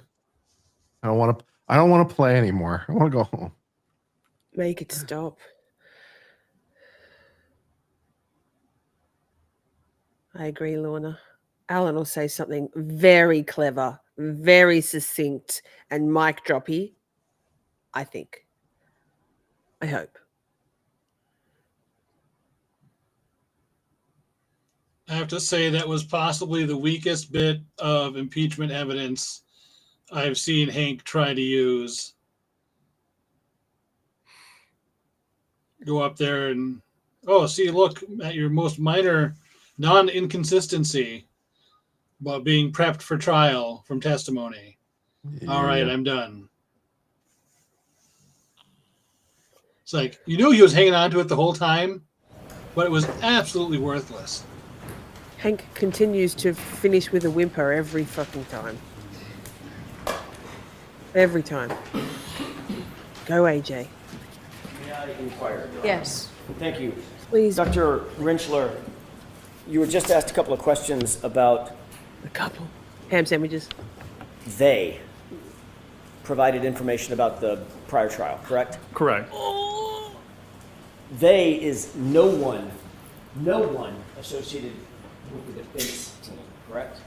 That's correct. No one associated with you, and they provided information. And again, it let me know what was going on, but it didn't affect my preparation or my opinions. It in no way changed any of my opinions or what I testified to. Thank you for To, that. to get through this, I'm going to let you just you. answer the question. Sorry, And- Your Honor. Rentschler. And with regard to, and I appreciate that, Mr. Brennan asked you a couple of questions about they being your employer. Do you remember those questions at the beginning of his cross-examination? I do, yes. Who is your employer, actually? The actual employer that you work for? ARCA. Okay. It wasn't them. No, It's a client, correct? it was a God, client. A That's completely correct. separate entity that hired you for that work, correct? That's correct, yes. Thank you. Thank you. You were asked about a fender vault collision. I can't breathe. And you said, well, this is what You asked for miracles, dear. I give you the FBI. a fender vault, right? Correct. What is a fender vault? A fender vault is when you're hit by the front of a car and you're moving across the car. So you're moving across the center towards the driver's side of the car, and the car hits you. You go up over the car and you fly over the fender to the driver's side of the car. So you vault over top of the fender. Dr. Rentschler, where is my, as I stand here, where is my center of mass? Right about your belly button. Right there. Yes. So what would happen if I was hit by a vehicle, front collision, and the vehicle struck me below my center of mass? It's going to flip you.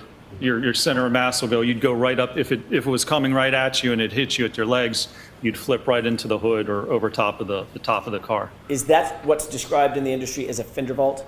That is part of a fender vault, yes, but it's at an angle. So instead of going direct back, it's because if the person's walking across and you get hit, you fly kind of back and over the top of the fender. Did that set of circumstances, physics, have anything to do with your analysis in this case? No, none whatsoever. The profile of the car is completely different, the back of the SUV. You were asked several questions about the debris field in the test F as in Foxtrot. Well, actually, you were asked about both test E and test F. Test E being the 24-mile-an-hour impact to the right arm of Randy, correct? Correct. And test F, the full rear impact, center of mass impact, correct? Correct. You were shown several photographs, exhibits of very tiny, tiny shards.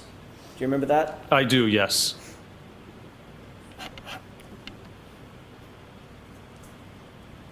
I'll get to that in a second. You were also shown some photographs of pieces of plastic that were claimed to have been found at 34 Fairview. Clear plastic, piece of red plastic, correct? That's correct, yes. In your review of all the data in this case, do you know when those pieces of plastic got to 34 Fairview? I do not. No. Do you know how those pieces of plastic got to 34 Fairview? I do not, no. Do you know who put those pieces of plastic at 34 Fairview? I do not. No objection? Were you aware in your review of the police reports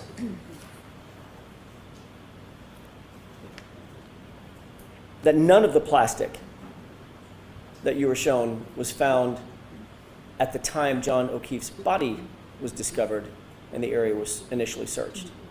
That is correct, yes. I was aware of that.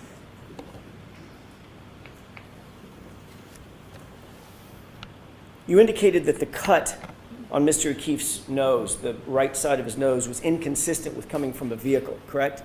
Correct. Can you describe why you came to that conclusion? Well, if you're standing at the back corner of the vehicle and it strikes the arm, and let's be clear, if nobody wants to say where the arm was or how it was positioned, if they're claiming the abrasions are a result of the fractured taillight, it has to strike the arm. You have to be standing like this. The debris goes forward with the vehicle. So it's with your arm like this, it already passes by the person. And if there would be any contact whatsoever, it would be with the right side of the face. The shard can't come out and then make a right turn and then somehow embed itself on the left side of the nose. That's entirely inconsistent with the fracture and how the glass and the cover would actually move. Dr. Renshaw, you were asked a series of questions about a hat. Do you remember that? I do. About some shards of plastic material, correct? Yes. About a drinking glass? Yes. About a drinking straw? Yes.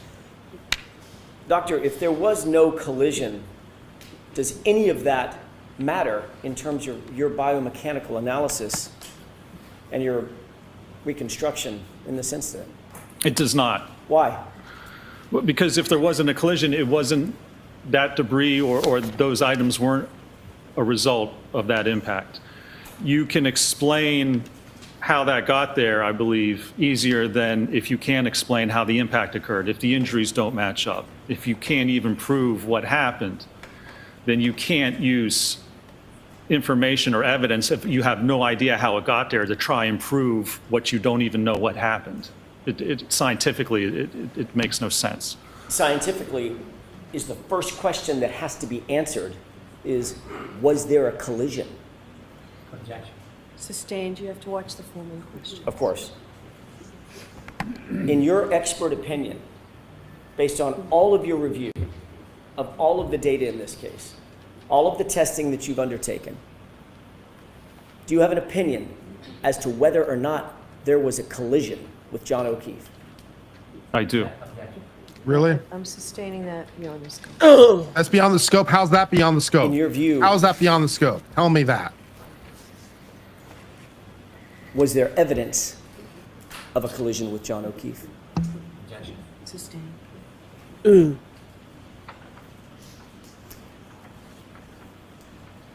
your opinion, were any of the injuries that you saw suffered by John O'Keefe consistent with having been struck by the subject Lexus?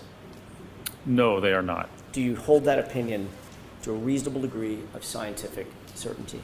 I do. Thank you, Doctor.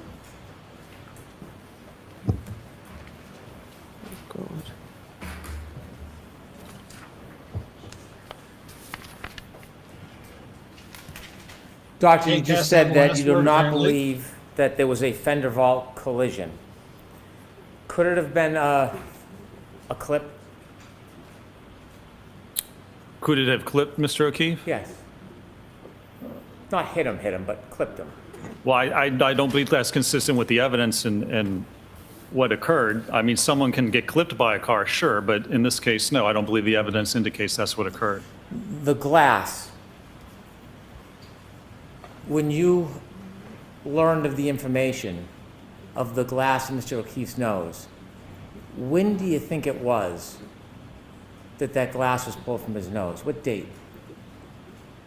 I think it was the morning when his body was Where did the discovered. glass come January from? 29, 2022? Where did the glass come from under the Yes. state's theory? Somewhere around Seriously. 6:15 a.m. Is Where that did it your come from? understanding? Does anyone have any Sometime idea? when his body was discovered. Under the state's theory of the case, where does the glass come from in his nose? It doesn't What match the cup. glass? Because the cup is intact, right? No, the cup is broken, but the glass does not match the cup. The only glass that matched the cup was the stuff found on her bumper in the Sally port. I thought that didn't match the cup either. No, it didn't. Didn't it? It didn't. did. It- No, it it- didn't the match glass the on the cup. bumper, it matched one piece that Proctor collected. So the Oh, okay, the that's magic what it of the was. glass matched one little piece, but it wasn't the rocks glass. It was a separate piece of glass. Sorry, Okay. a separate, but 34 Fairview and bumper, but not the rocks glass. Okay. Both from Proctor. So stupid. That's correct. Hey, Do you know sorry, or Kurt, understand can you pause sorry. for a sec? Sorry, I'm going to have to get going because I have to go to work and do my regular peasant work thing. But thank you so much for having me. It was It's a lot of been a fun. blast. Yeah, it was A lot great. of Thank fun. you. I'll be. You're still welcome to come listening back, in. of course, anytime. Thank you so much, Free Karen Reed. Talk to you later. Thanks, All chat. right. Bye. All right, bye for now. Did you see any evidence that Mr. O'Keefe had a drinking glass outside of 34 Fairview Road that morning after he got out of the defendant's Lexus? Do you understand that? What do you mean evidence? Drinking glass. Did you hear anything about that in your review about? What evidence would there be? Is there a video or a photograph, you mean, of him holding a drinking glass? Because otherwise there's a drinking glass there, but there's no evidence that he had it. We have a clip, right? Nice. Okay. True. Judge, can I come side? Oh, they're going to play the waterfall.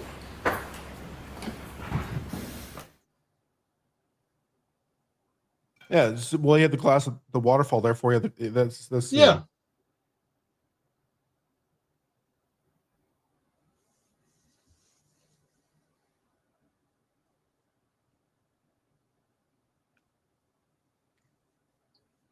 I really appreciate Miss Shorty dropping by. It was really Yeah, nice it was a having her here. blast.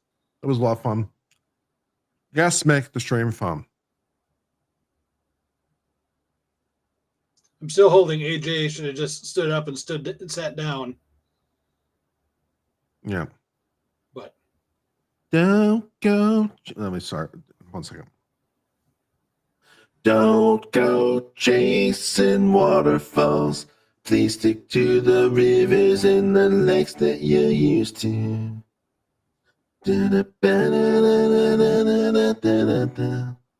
As you're moving too fast.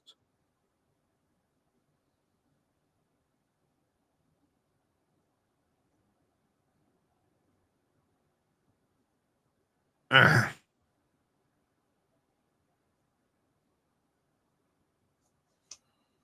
I wonder how long this is going to take them to sort out.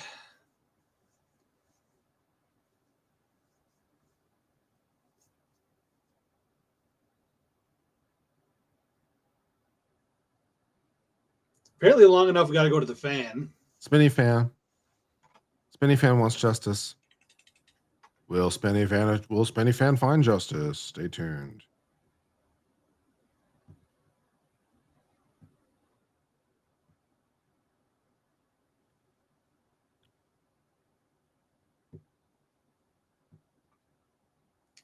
No, I could never not think of the Weird Al version of that song. Don't go making phony calls. Simply stick to the 7-digit numbers you're used to. Mm-hmm.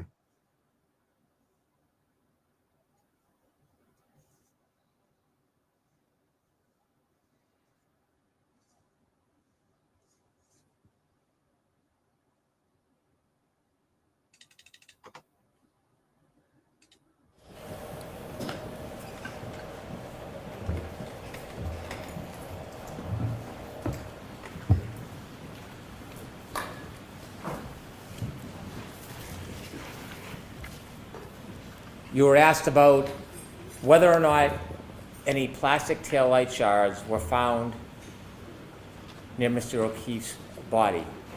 Do you know the limits of the search that the Canton Police Department did around Mr. O'Keefe's body? How small of an area they searched when they first went there?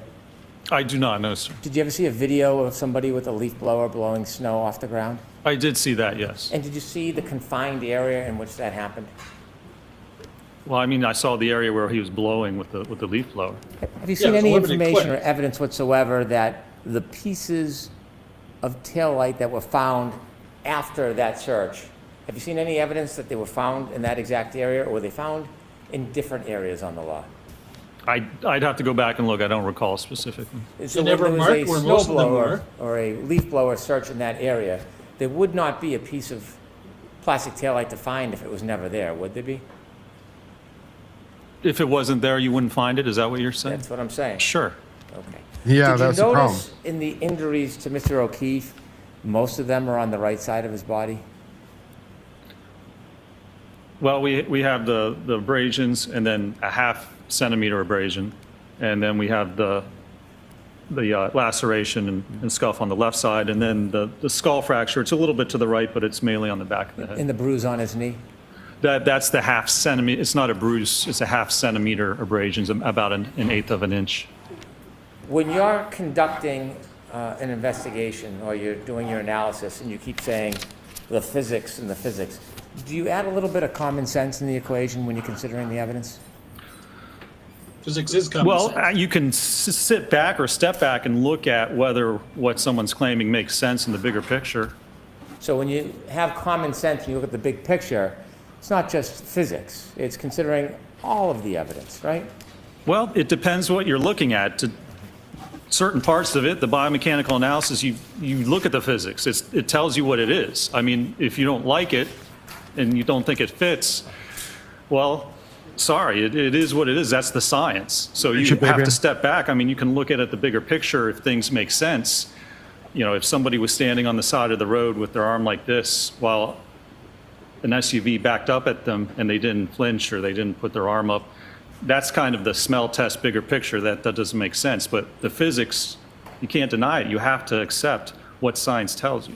You can't deny it. That's the line you were laughing about in the documentary as one of your answers that you were all celebrating, isn't it? Objection. Isn't it? The objection sustained. How'd that taillight break, sir? How did it break that night? How did, oh, I don't know. There's no evidence of how it broke.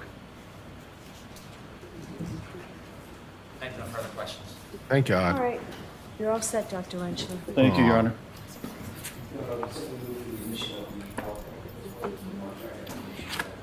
Is there an objection? So, subject to us discussing it. Mr. Jackson? Mr. Jackson? Subject to me taking a look at it and us discussing it. It's not coming in right now. Okay.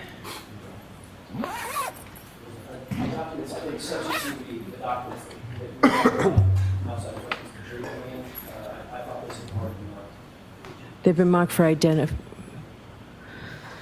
Jurors, I'm going to see counsel for a couple of minutes over here. It's the end of the day. Just send them home. Argue it when they're not there. And are we going to at any point advise Miss Reed of her rights? We didn't do it in the first trial. Are we going to do it in the second trial? Are we going to advise her of her rights, or do we not believe in that in Massachusetts? You know, Miss Reed, you have the right to remain silent. You also have the right to testify. This is your decision alone. Your attorneys may have provided you advice, but it's up to you. Your attorneys may have advised you that it's very, very important for you to take the stand. You have the right to choose not to take the stand. And the alternative, your attorneys might have advised you that's incredibly important that you not take the stand, and you absolutely shouldn't do it, but you can if you want to. It's up to you. It's your choice and your choice alone. What do you want to do? Anyone want to ask her that question? No, we don't believe in that over here?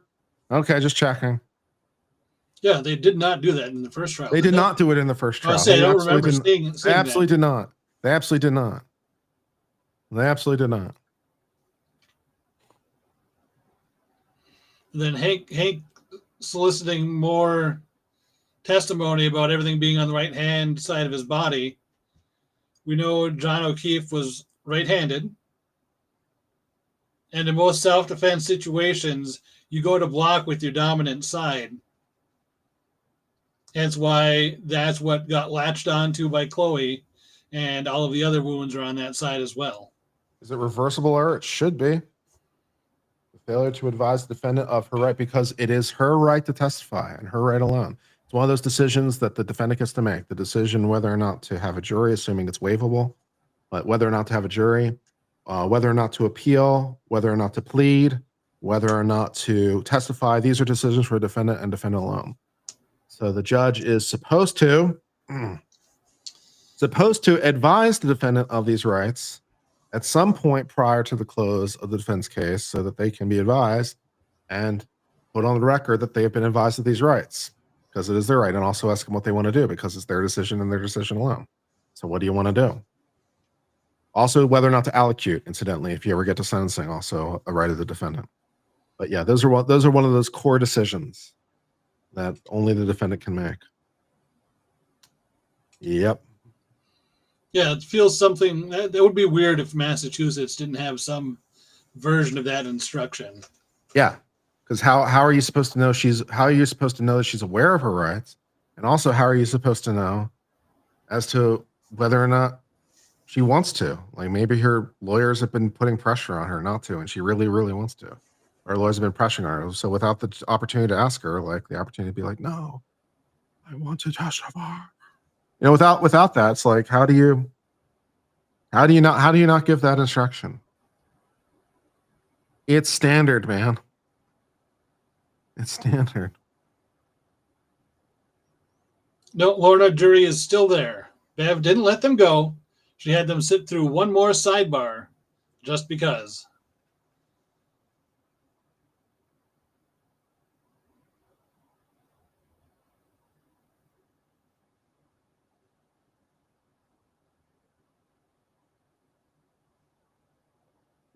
You could ask the jury to go home. Ask the jury to go home for the day. You give her the colloquy. She says, no, I don't want to testify. Defense rests their case, and we start with the prosecution case tomorrow. No problem. This is a great opportunity to do it. And Yeah, this is perfect. Send the jury home. Give her the colloquy. Take care of whatever motions you've got left now. She says yes. Like, I guess I'll see you at Miss Reed tomorrow at 9:00. She says no. Be like, okay, I guess the prosecution's starting tomorrow at 9:00. Either way, you know. How is it not standard in this case?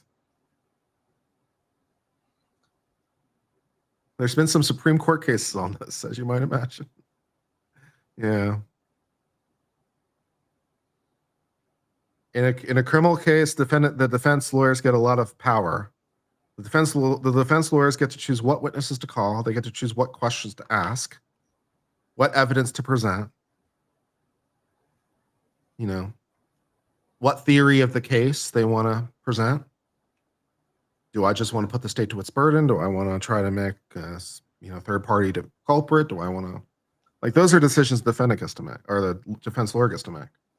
But there are certain core decisions that are for the defendant alone. I suppose the sports don has a point. Nobody is actually starting at 9.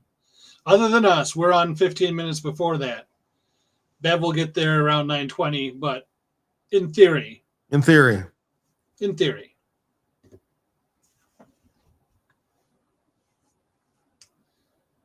W. McMaster also says math is math. Physics is math. It requires context. I will agree. As a mathematician, that is exactly why I chose physics as my secondary area of study. Because physics is physics. It's not like biology. Nothing's fluid. Nothing changes.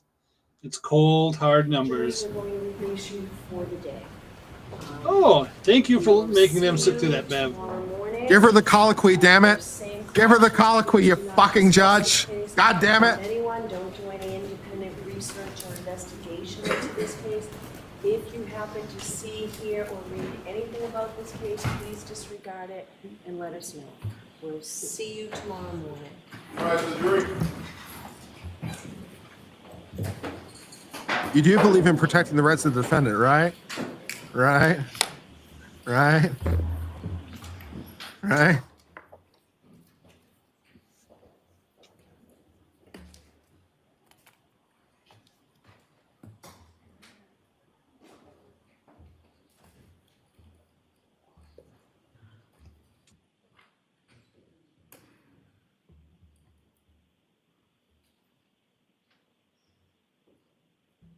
Come on, Judge. Maybe seated. All right, so Mr. Brennan, I'm going to take a recess. You go ahead and look at that PowerPoint. I'll come back out in 10 minutes regarding the PowerPoint. How about giving her the colloquy so that she has 10 minutes to think about it while you're sitting up doing whatever? How about giving her the colloquy and it'll be like in 10 minutes, I'll come back for your answer. How about that? No? Too much? God damn it. I guess they don't do the colloquy in Massachusetts for some bullshit reason. That is definitely reversible error in some jurisdictions. It might, I don't know about Mass, but it's definitely a reversible error in some. What potential PowerPoint do we have that Hank would have to look over at this point? I thought we were out of witnesses.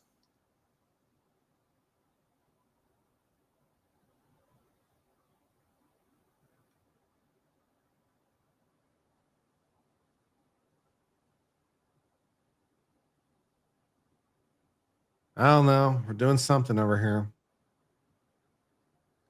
No closing. The rebuttal case is next. So tomorrow the prosecution starts with its rebuttal case, which will probably take a day, maybe two. Yeah, it depends on how much And- more Welcher has for us. Yeah, and the defense will, and then we'll get closing argument presumably, and jury instructions Friday or Monday, probably Monday, and we'll go from there. Yeah, because I can't imagine the 4 testing experts have much to say other than maybe 5 or 6 sentences worth of testimony saying, yep, we did collect this indeed.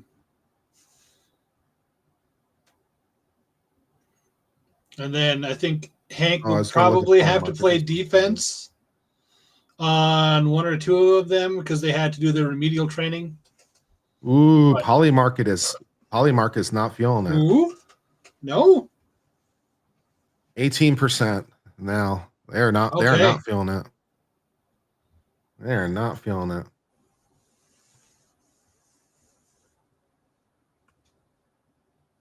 And to acquit, 73%. Yeah. So they are not feeling it, man. What did it start out at? 60%? No, it was at least, yeah, like whenever it was 60%. Yeah. And And then what was the other 60% on this 21st. Yeah, so that would have been what the close I think it was of the neurologist or something. case. I think it was the neurologist when that testified. Was it? Okay. But whatever. Yeah, still.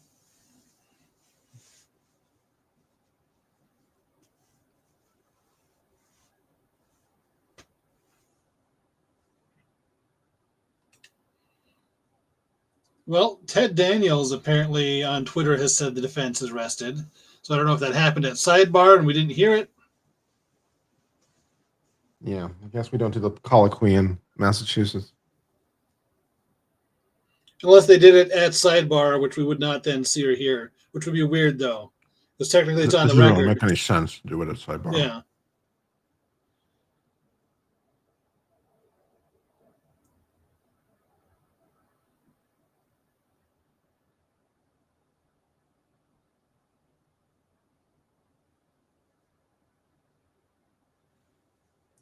Yes, The there will be transcripts of transcripts sidebar's not yet. There will be eventually. eventually. But I don't think even sidebars at the first trial are available. But I wouldn't swear to it either way. They might be. They might not be. I don't know. No, I don't Haven't think checked. they have been. I think they were holding it specifically for this trial. They held the transcripts. They might have. Mhm. There were motions on it before the trial. That makes sense. But that was, I think, already back in like October, December, somewhere in that vicinity. Yeah.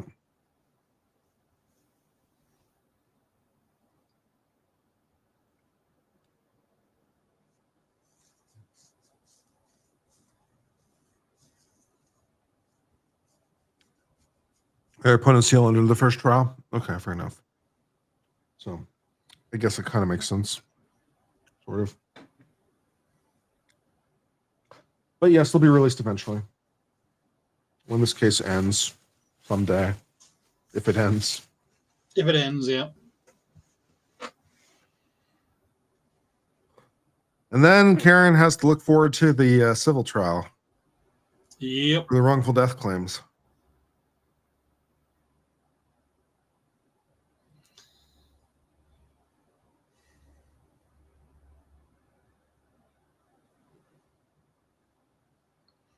So with the not guilty, assuming she's not guilty, and with the testimony Hank has elicited from his experts, can they use that enough in the civil trial to try and deflect any blame at all on her? Not really. No. I mean, Okay. not to the extent that the testimony would come in because, like, the witness is unavailable or something. Then it'd be a prior sworn statement. Okay. Should probably be fine, although you get into issues because it's not the same parties. So you might get into issues Well, that that's way. fair. Yeah. But possible. Civil has no grounds? Yeah, it does. I mean, it's O.J. Simpson all over again. O.J. Simpson was acquitted, and then he was found liable civilly because its civil liability is a lesser standard.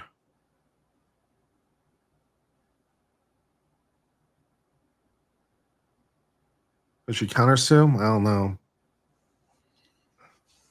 Not those parties, I don't think. She might be able to sue the government for some sort of malicious prosecution, Fourth Amendment 1983 violations. There's probably something in there somewhere. Yeah, I'm sure there's some 1983 violations. There has to be at this point. I think with Proctor getting fired, you would have enough grounds to at least bring the lawsuit.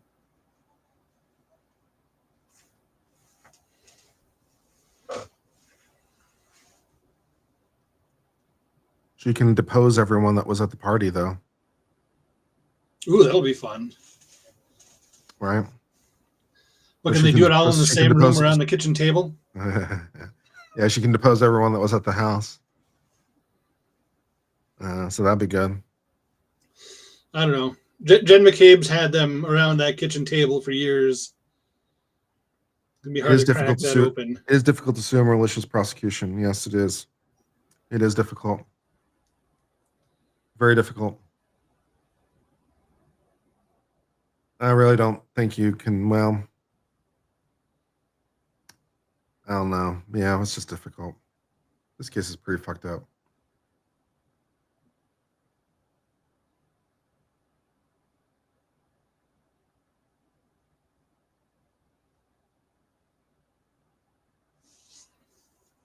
Suppose I can change the poll.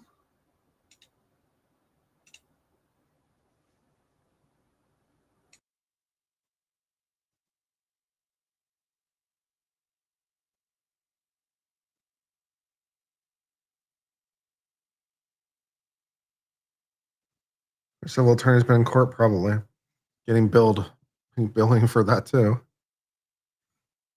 It's expensive to have it's expensive having your civil attorney sitting in court. Like, well, it's going to cost you a couple $100 an hour just for me sitting here.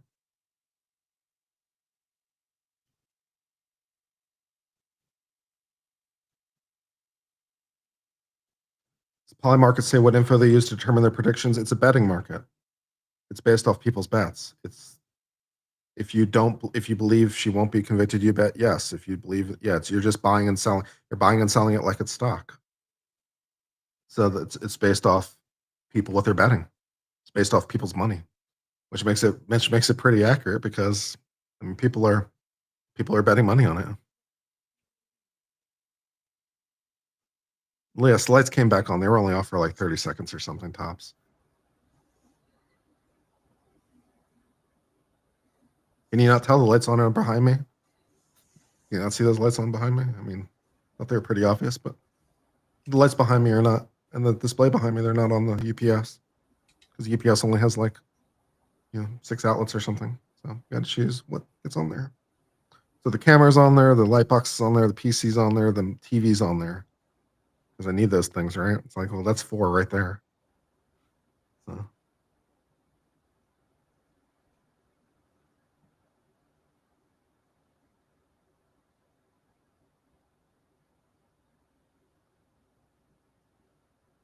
When suing Reed be a Pyrrhic victory? Maybe. She might have some sort of insurance that maybe she has some sort of auto insurance or something that would pay partially. I don't know. Yeah, perhaps. Gambling has no accuracy? I don't know. Actually, I think there's been papers on it that shows it to be a fairly reliable indicator. Ooh, here's a good one for a lawsuit. Is sue Albert's homeowners insurance for not keeping the lawn and path of the house clear enough for somebody to walk without being hit by a vehicle. Yeah, that could work.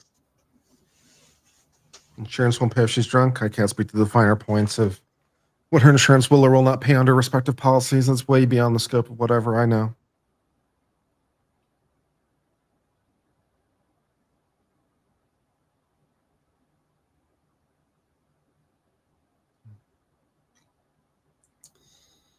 Well, yeah, I think if in the deposition, the Canton brainworm will strike and nobody can remember anything, I'm sure.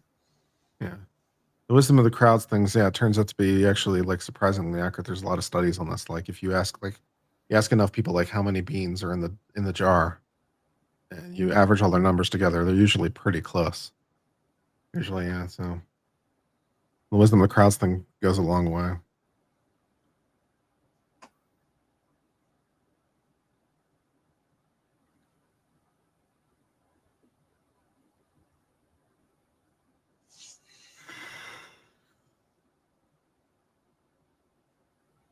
Apparently, Harvey Weinstein was found guilty in one charge in a retrial. Surprise, surprise.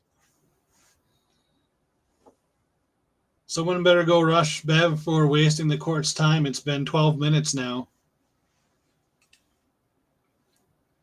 The movie mogul Harvey Weinstein has been found guilty in one charge of committing sexual act in the first degree by the Manhattan jury, concluding a 3-week trial. He was found guilty of assaulting one person, but acquitted of a second charge of assaulting a different person. They did not reach a verdict with respect to a third person. But the judge has asked them to keep deliberating. So apparently the judge accepted the verdicts that were there and then asked him to keep deliberating on the remaining charges. That's interesting. The partial verdict came out after almost a week of deliberations. On Wednesday, the jury foreperson respected to speak to the judge about the situation. He said words to the effect of, "I can't go back in there with the other jurors." Huh. He indicated at least one other juror had made comments to the effect of, "I'll meet you outside one day." There's yelling and screaming. Oh, man.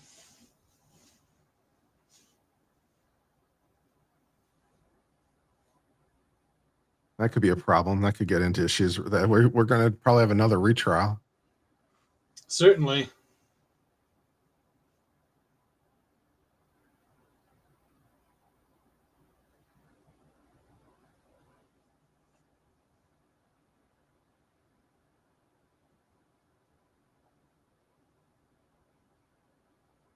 So I'm not clear what the status of that third count is, whether or not that's still going or not. It's a little unclear from the article how it's written, but whatever.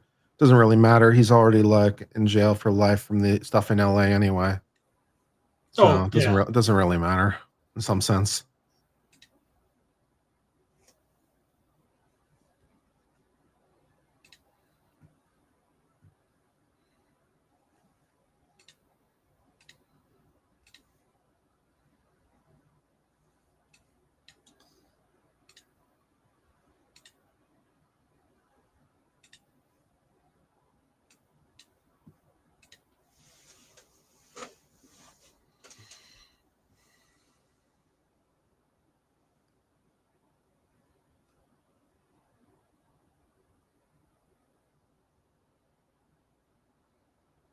Rossum, are you sure you don't mean Rentschler, not Welcher?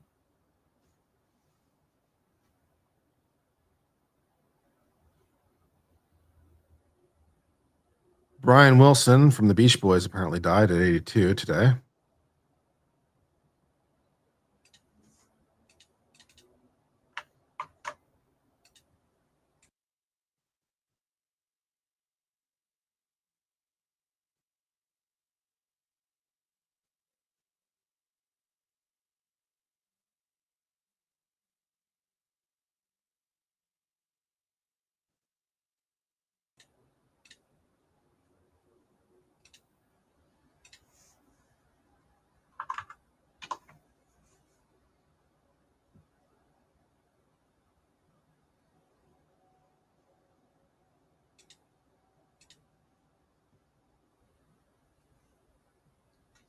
Aaron Rodgers married his girlfriend, so Lady C's off the market. Sorry. Well, yeah, he's been off the market apparently now for several months. I was not sad to see him leave Green Bay. Chris Robinson from General Hospital died.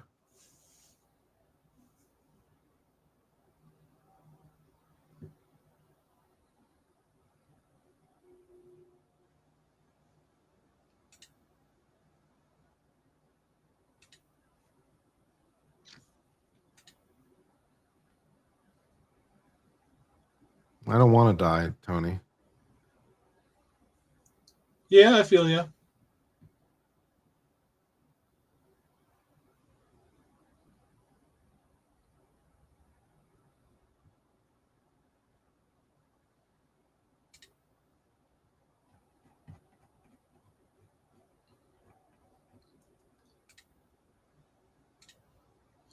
You know, one of these days I'm going to actually have to sit and unsubscribe from the state of Michigan building inspection office emails.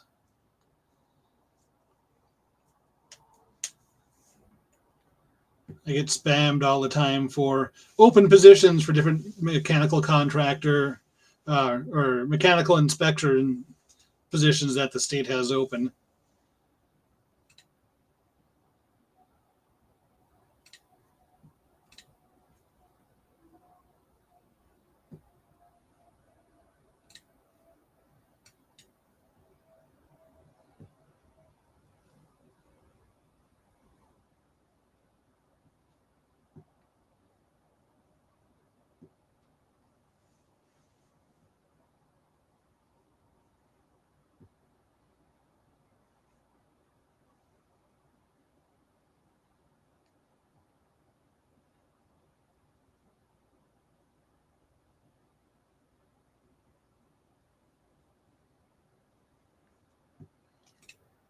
Come on, Bev. It's been 20 minutes.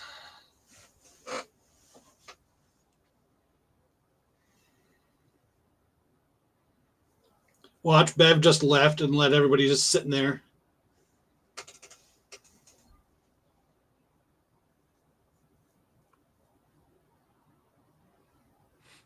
Bev's trying to take her sweet time, trying to decide how to screw the defense. Probably. That's probably more true than what either any of us want to admit.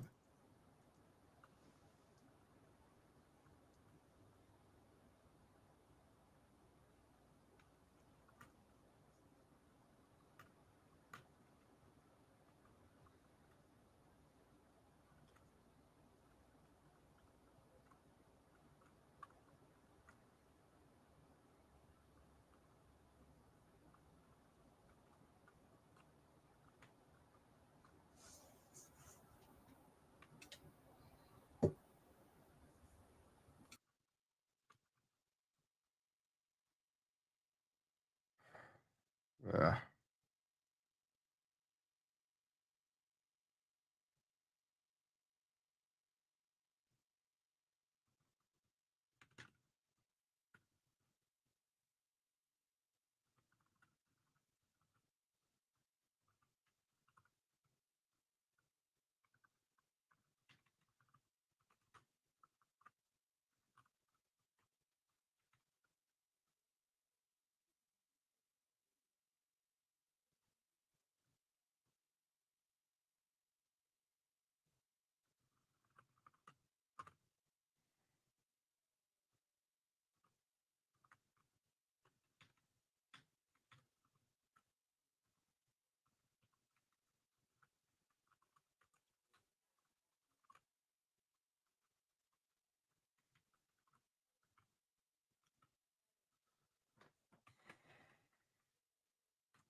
Do you think Hank will open with Welcher tomorrow or try and close with him? I don't know in terms of the order of things. I'm not sure what difference it makes, to be honest. Unless he's got really dynamite. Like unless it's like somehow this is going to be like the best rebuttal case ever. I'm not sure how much difference it makes at this point. If he's got some sort of dynamite drop the mic moment, then great. But otherwise, I don't know, man.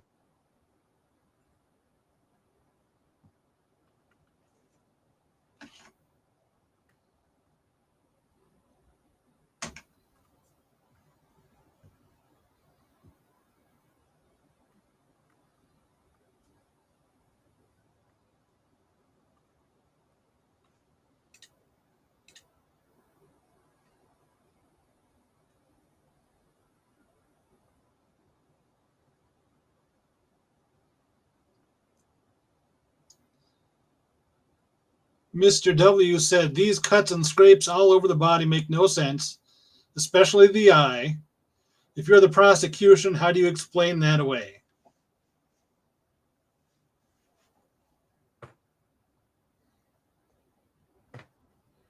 I think the best they were able to get was he had hit it in his rolling action, I think, when he fell over. Mm-hmm.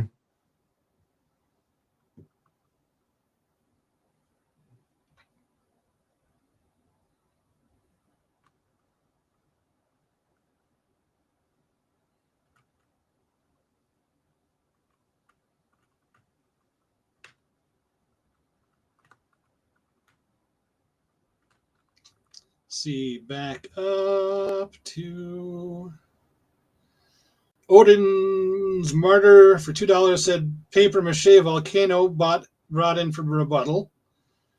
I think that's not out of the possibility from Dr. Welcher's new theory of not black hole but volcano. Volcano. I'm not sure how volcano would help in this scenario, but I'm interested in volcano theory. They're not scrapes on his arm; they're burn marks now. Okay. Little explosion worth of. Okay. Yeah, all right. That makes sense. That right, Karen's SUV hit the curb. The curb cracked and let out volcanic fluid, and that did it. Roddy became an uncivilian again. Mm-hmm. We just read Mr. W's super chat. Grazer gave $2 Australian. Vote for change of hats every hour. Lazarus has been a member for 53 months. And Odin's Martyr, again for $10. Hypothesis. John O'Keefe is holding the glass in his right hand. Dog bites his right arm. J.O. yanks arm away and hits himself in the left eye with the glass, breaking it and putting and injuring his eyelid. So I guess that's as plausible as anything the Commonwealth has given us. Snacks has been a member for 19 months.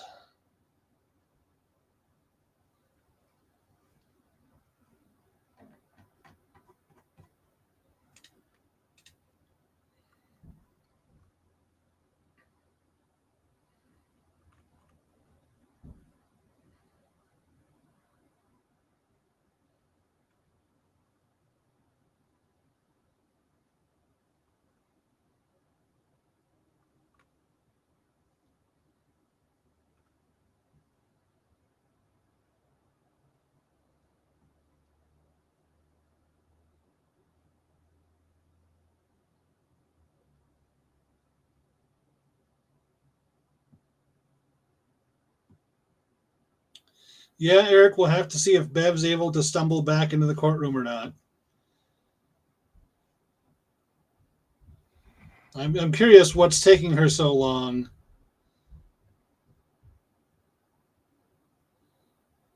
There can't be that much research.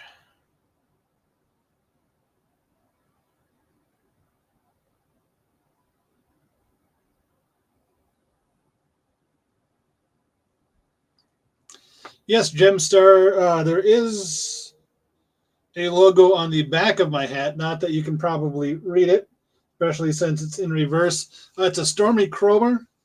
It is a Michigan-made product that is incredibly useful in our cold, snowy winters. I just figured we can go with regional hats today.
Still waiting.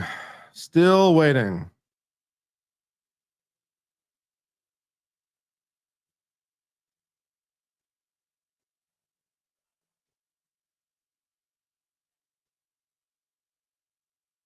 Is the Middle East falling apart? When is it not? That's a dumb question. Huh? Is the Middle East falling apart? As opposed to what? Well,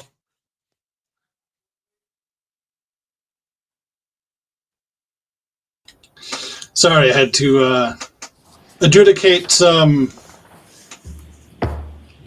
cupcake dispersal for my children. Put us back in session and be seated. All right, so I had a minute to look at the PowerPoint. Are you in agreement on the PowerPoint? We're not. Well, of course you're not, Brendan. Making substantive evidence. Okay. Mr. Jackson? Exactly the substance of this. Dr. Welch's part. Which was not objected to, right? Your Honor, the court keeps saying that, yes, there were things that Mr. Leslie objected to, yes. There were things that But did he object to the PowerPoint coming in? it's been, we're all under pressure. I don't know what Mr. Leslie did or didn't do regarding the PowerPoint. That's the question. The question is whether this PowerPoint is admissible, and it is. There's nothing in it. We've taken out all hearsay, discussion, opinions or thoughts, thought processes. These are all tests that were completed and done exactly as Dr. Wood's PowerPoint was done. Dr. Wood's PowerPoint is in evidence. This PowerPoint should be in evidence. Is there anything in this PowerPoint by way of videos that is not already in through Dr. Wolf? I believe the video of the drop test is in Dr. Welch's PowerPoint. There are, most of the videos are included. Oh, no, I'm wrong. Things have been slowed down. So the videos are the same, but the videos that Dr. Renshaw used because of the side of the case that he was handling, the biomechanical side of the case that he was handling, slowed down significantly to show the deformation of the arm, the force impact on the elbow, the hand, forearm, about which he testified. So what he did, and I remember asking him this before I ever saw the PowerPoint, is there going to be anything different? He said, I use the slow motion cameras more than Dr. Wolf does because I need it. Okay, so I need you to tell me tomorrow which slides specifically answered that question for me, okay? Whether they're in evidence or not, and which ones are not, regarding the videos. Is the court suggesting that it's not going to let just the entire PowerPoint out? Maybe. I'm going to take a look at it. There's an objection before me now, I realize that. so I have to rule on the objection. So I will take a look at this, okay? Okay. So if you let me know, and if you want to let me know tonight, I can let you know first thing tomorrow.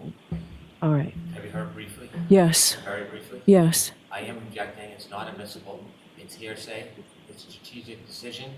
The past introductions have been strategic. The defense did not object to Dr. Welch's. I did not object to Dr. Wolf's, but that was a strategic decision. I'm objecting. Okay. The defense objected to Shannon Burgess. Only a select amount of documents were allowed. I wanted the whole thing in. I was precluded properly from introducing it because it was hearsay and they objected. I'm objecting. Okay. There's no hearsay. They objected to certain slides. We took out the slides. If they had an objection to the PowerPoint, they should have proposed that objection before it was displayed for the jury. Well- The jury's now seen the entire PowerPoint. I think it's tactical. It's not strategic. It's tactical. They just don't like it because it hurts their case.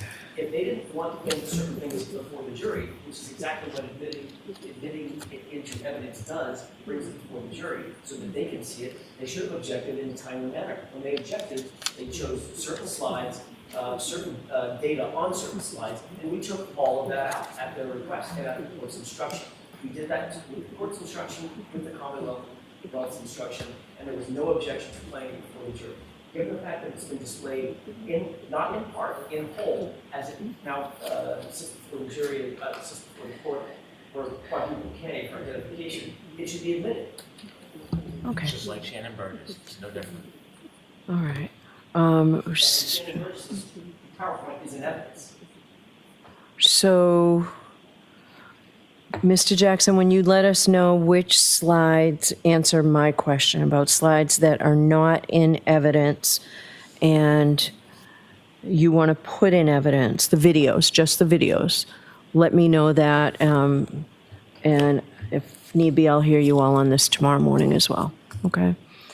All right. Is that it for today? Will we see everybody just tomorrow morning? What else do? Mr. Leslie needs to, I didn't mean to interrupt. We should get here for Sacramento first. After the defendant rests, we will not be calling any witnesses, putting on any further evidence. Oh, wow. All right.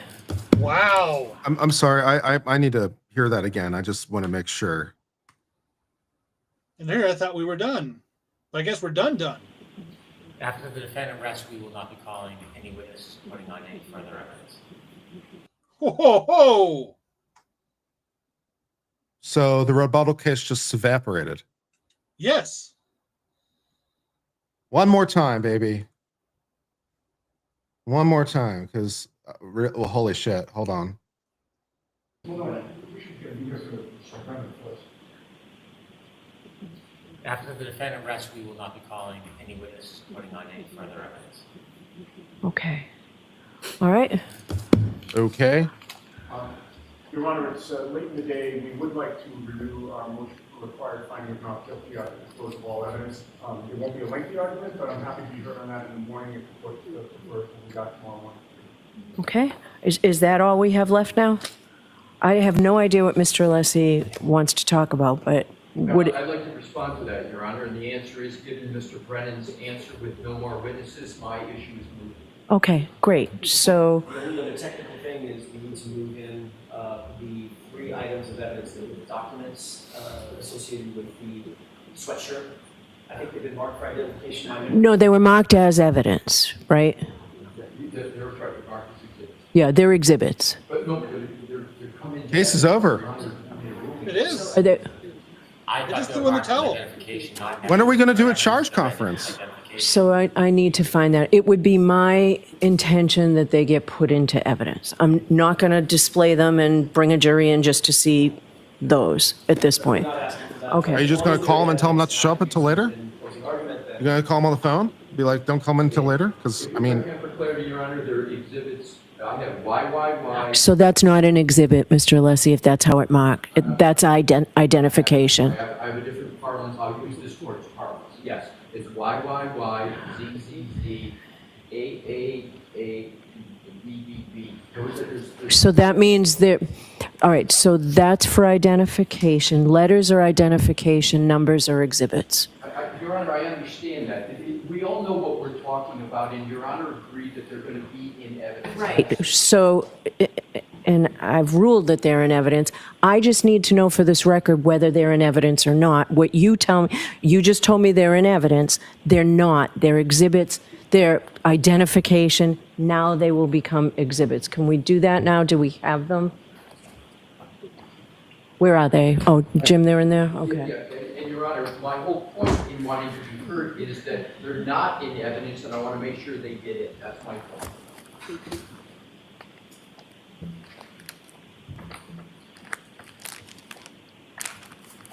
What number are we at, Madam Court Reporter? Exhibit 230. Okay, and we'll do A, B, C, D. So is it Y, Z, A, and B? I think I have.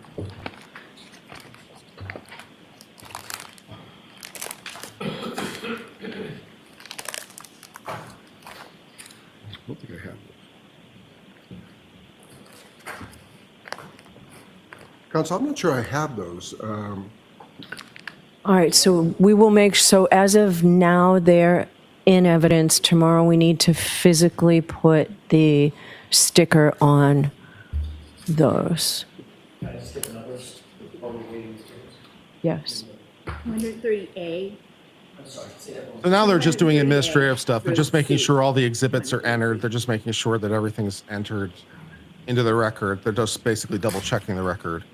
Is basically what they're doing at this point. But all the evidence is closed. The evidence is closed. Unless he himself just said, with the evidence closed, I want to make the All right. motion for, directed verdict Counsel, there are four. again. So we're done. Just so we're Yeah. limited in saying different things. They were marked for identification as triple Y, triple Z, quadruple A, and quadruple B. Okay. And all I need to do for my records is. This is why things should not be marked this way. Yes. You're using numbers. Numbers, people. I'm good, I'll get out of here. We will do that first thing tomorrow morning. That's fine. All right? We will, so everyone is in agreement then. I will let you have tomorrow without the jury. We'll have our charge conference here in person. Okay. Then I'll give you the rest of the day to get your closing arguments ready. The jury's just going to have off I'm tomorrow. imagining that you don't want to argue tomorrow morning at 9 o'clock. Is that fair? That's fair. Mr. Brennan, are you in agreement? Oh, I'm in agreement. I'm not interested in arguing tomorrow. Okay. All right, so we'll give you tomorrow. We'll have a charge conference tomorrow. I'm going to ask the court officers to call the jurors tonight as soon as possible. This is great that you did it. I was going to give you until 7 o'clock tonight, but if you're certain, then the court officers will call the jurors now and let them know they don't have to come in tomorrow. And then when they come in Friday morning at 9 o'clock, we'll do arguments and charge. Tomorrow morning will be the charge conference. Since we don't have jurors, do you all want to come in at 10 o'clock instead of 9 o'clock? That would be great. Does that work for the Commonwealth as well? Yes. Okay.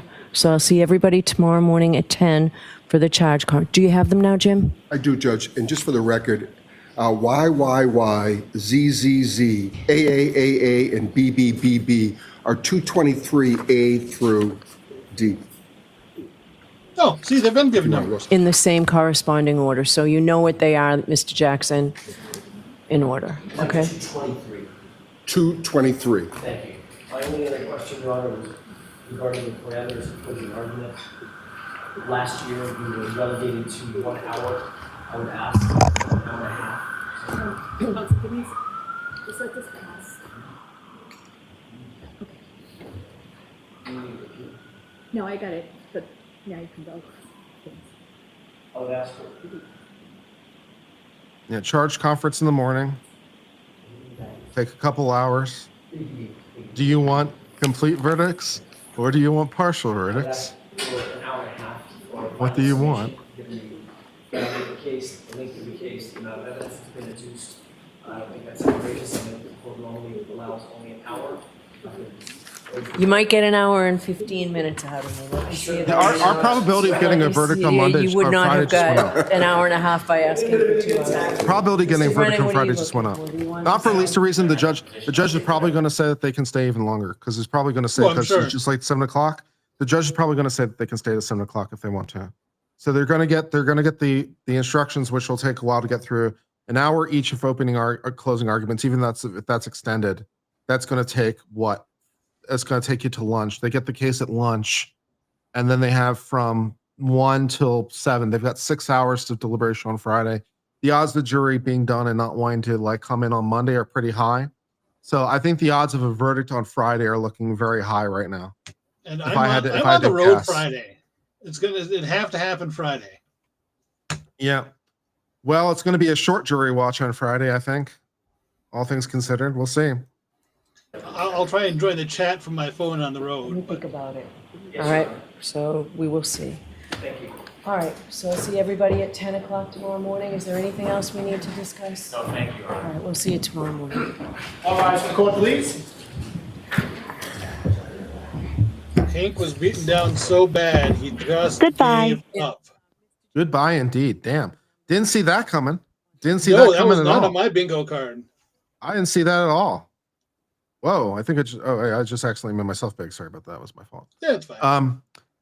But yeah, I didn't see that coming at all. I thought we were going to have an extended rebuttal case. I thought it was going to go on. My original prediction was going to go on for war and peace years. Yeah. But apparently, we're not going to do any rebuttal case at all. So surprised,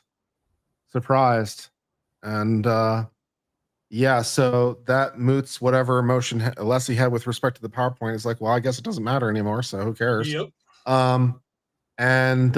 Yeah, so they'll do the charge conference tomorrow, which should be relatively clean, all things considered, because I mean they did it should be the same charges from last time. So it's like I just literally take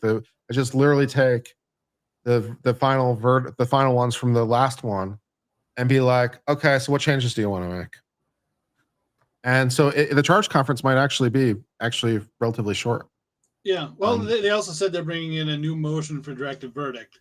Yeah, I mean, that'll be short too, but yeah, that will be denied. Of course, they'll be denied. Yeah. So so whatever. And then they have the rest of the day to write their closing arguments, which are currently scheduled for an hour each. Defense goes maybe first. an hour 15. She said she'd be maybe a little generous. All right, hour 15. Then so they have to read the jury instructions, which will take like 40 minutes or so to read them. They hear an hour from both sides, so 3 hours. Right at lunch. 3 hours. They get it before lunch. They're deliberating before lunch, and then we just have to select which jurors and all the rest of it, man. Man, after sitting there that long and not getting picked to be on the jury would be hard. Yeah, no doubt, right? It's going to happen to 6 people too. So we need to I guess, make a final assessment on probability of conviction now. So what is uncivil? What is your final answer on probability of conviction? Well, I think the defense went very strong, and their last 2 witnesses in particular ended really, really strong, and both really held their own, and I think came off very, very well. And so I think what is a fair probability of assessment here at this point? I'm trying not to over bias this either way, which is tricky at this point. I'll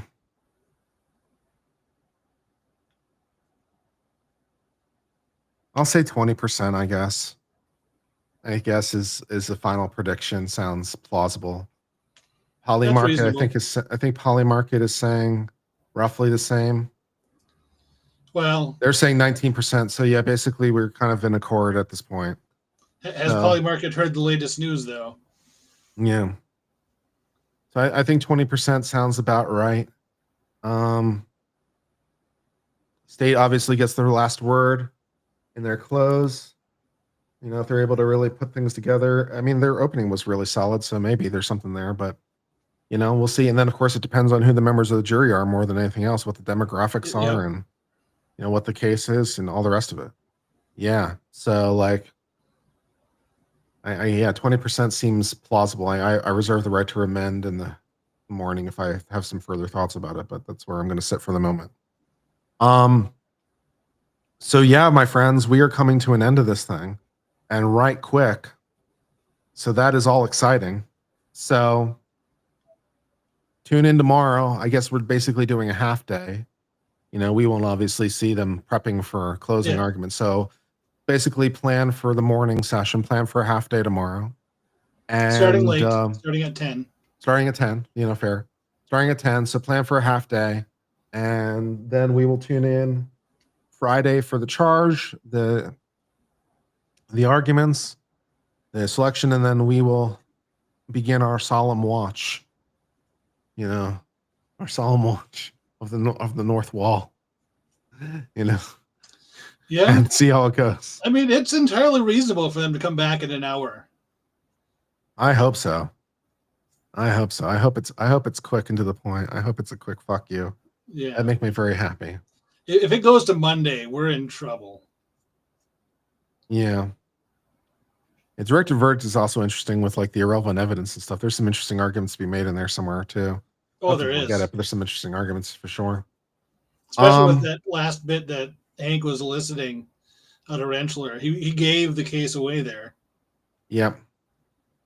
All right, guys. Well, I'm going to go ahead and sign off. I hope you have a great day. I have improv class, so I'm going to go ahead and get ready for that. So I got to get ready and get tomorrow, and then I will see you guys bright and early tomorrow. I've been on Civil Law. Until later, my friends. Hope you have a great one. Cheers for now, and goodbye.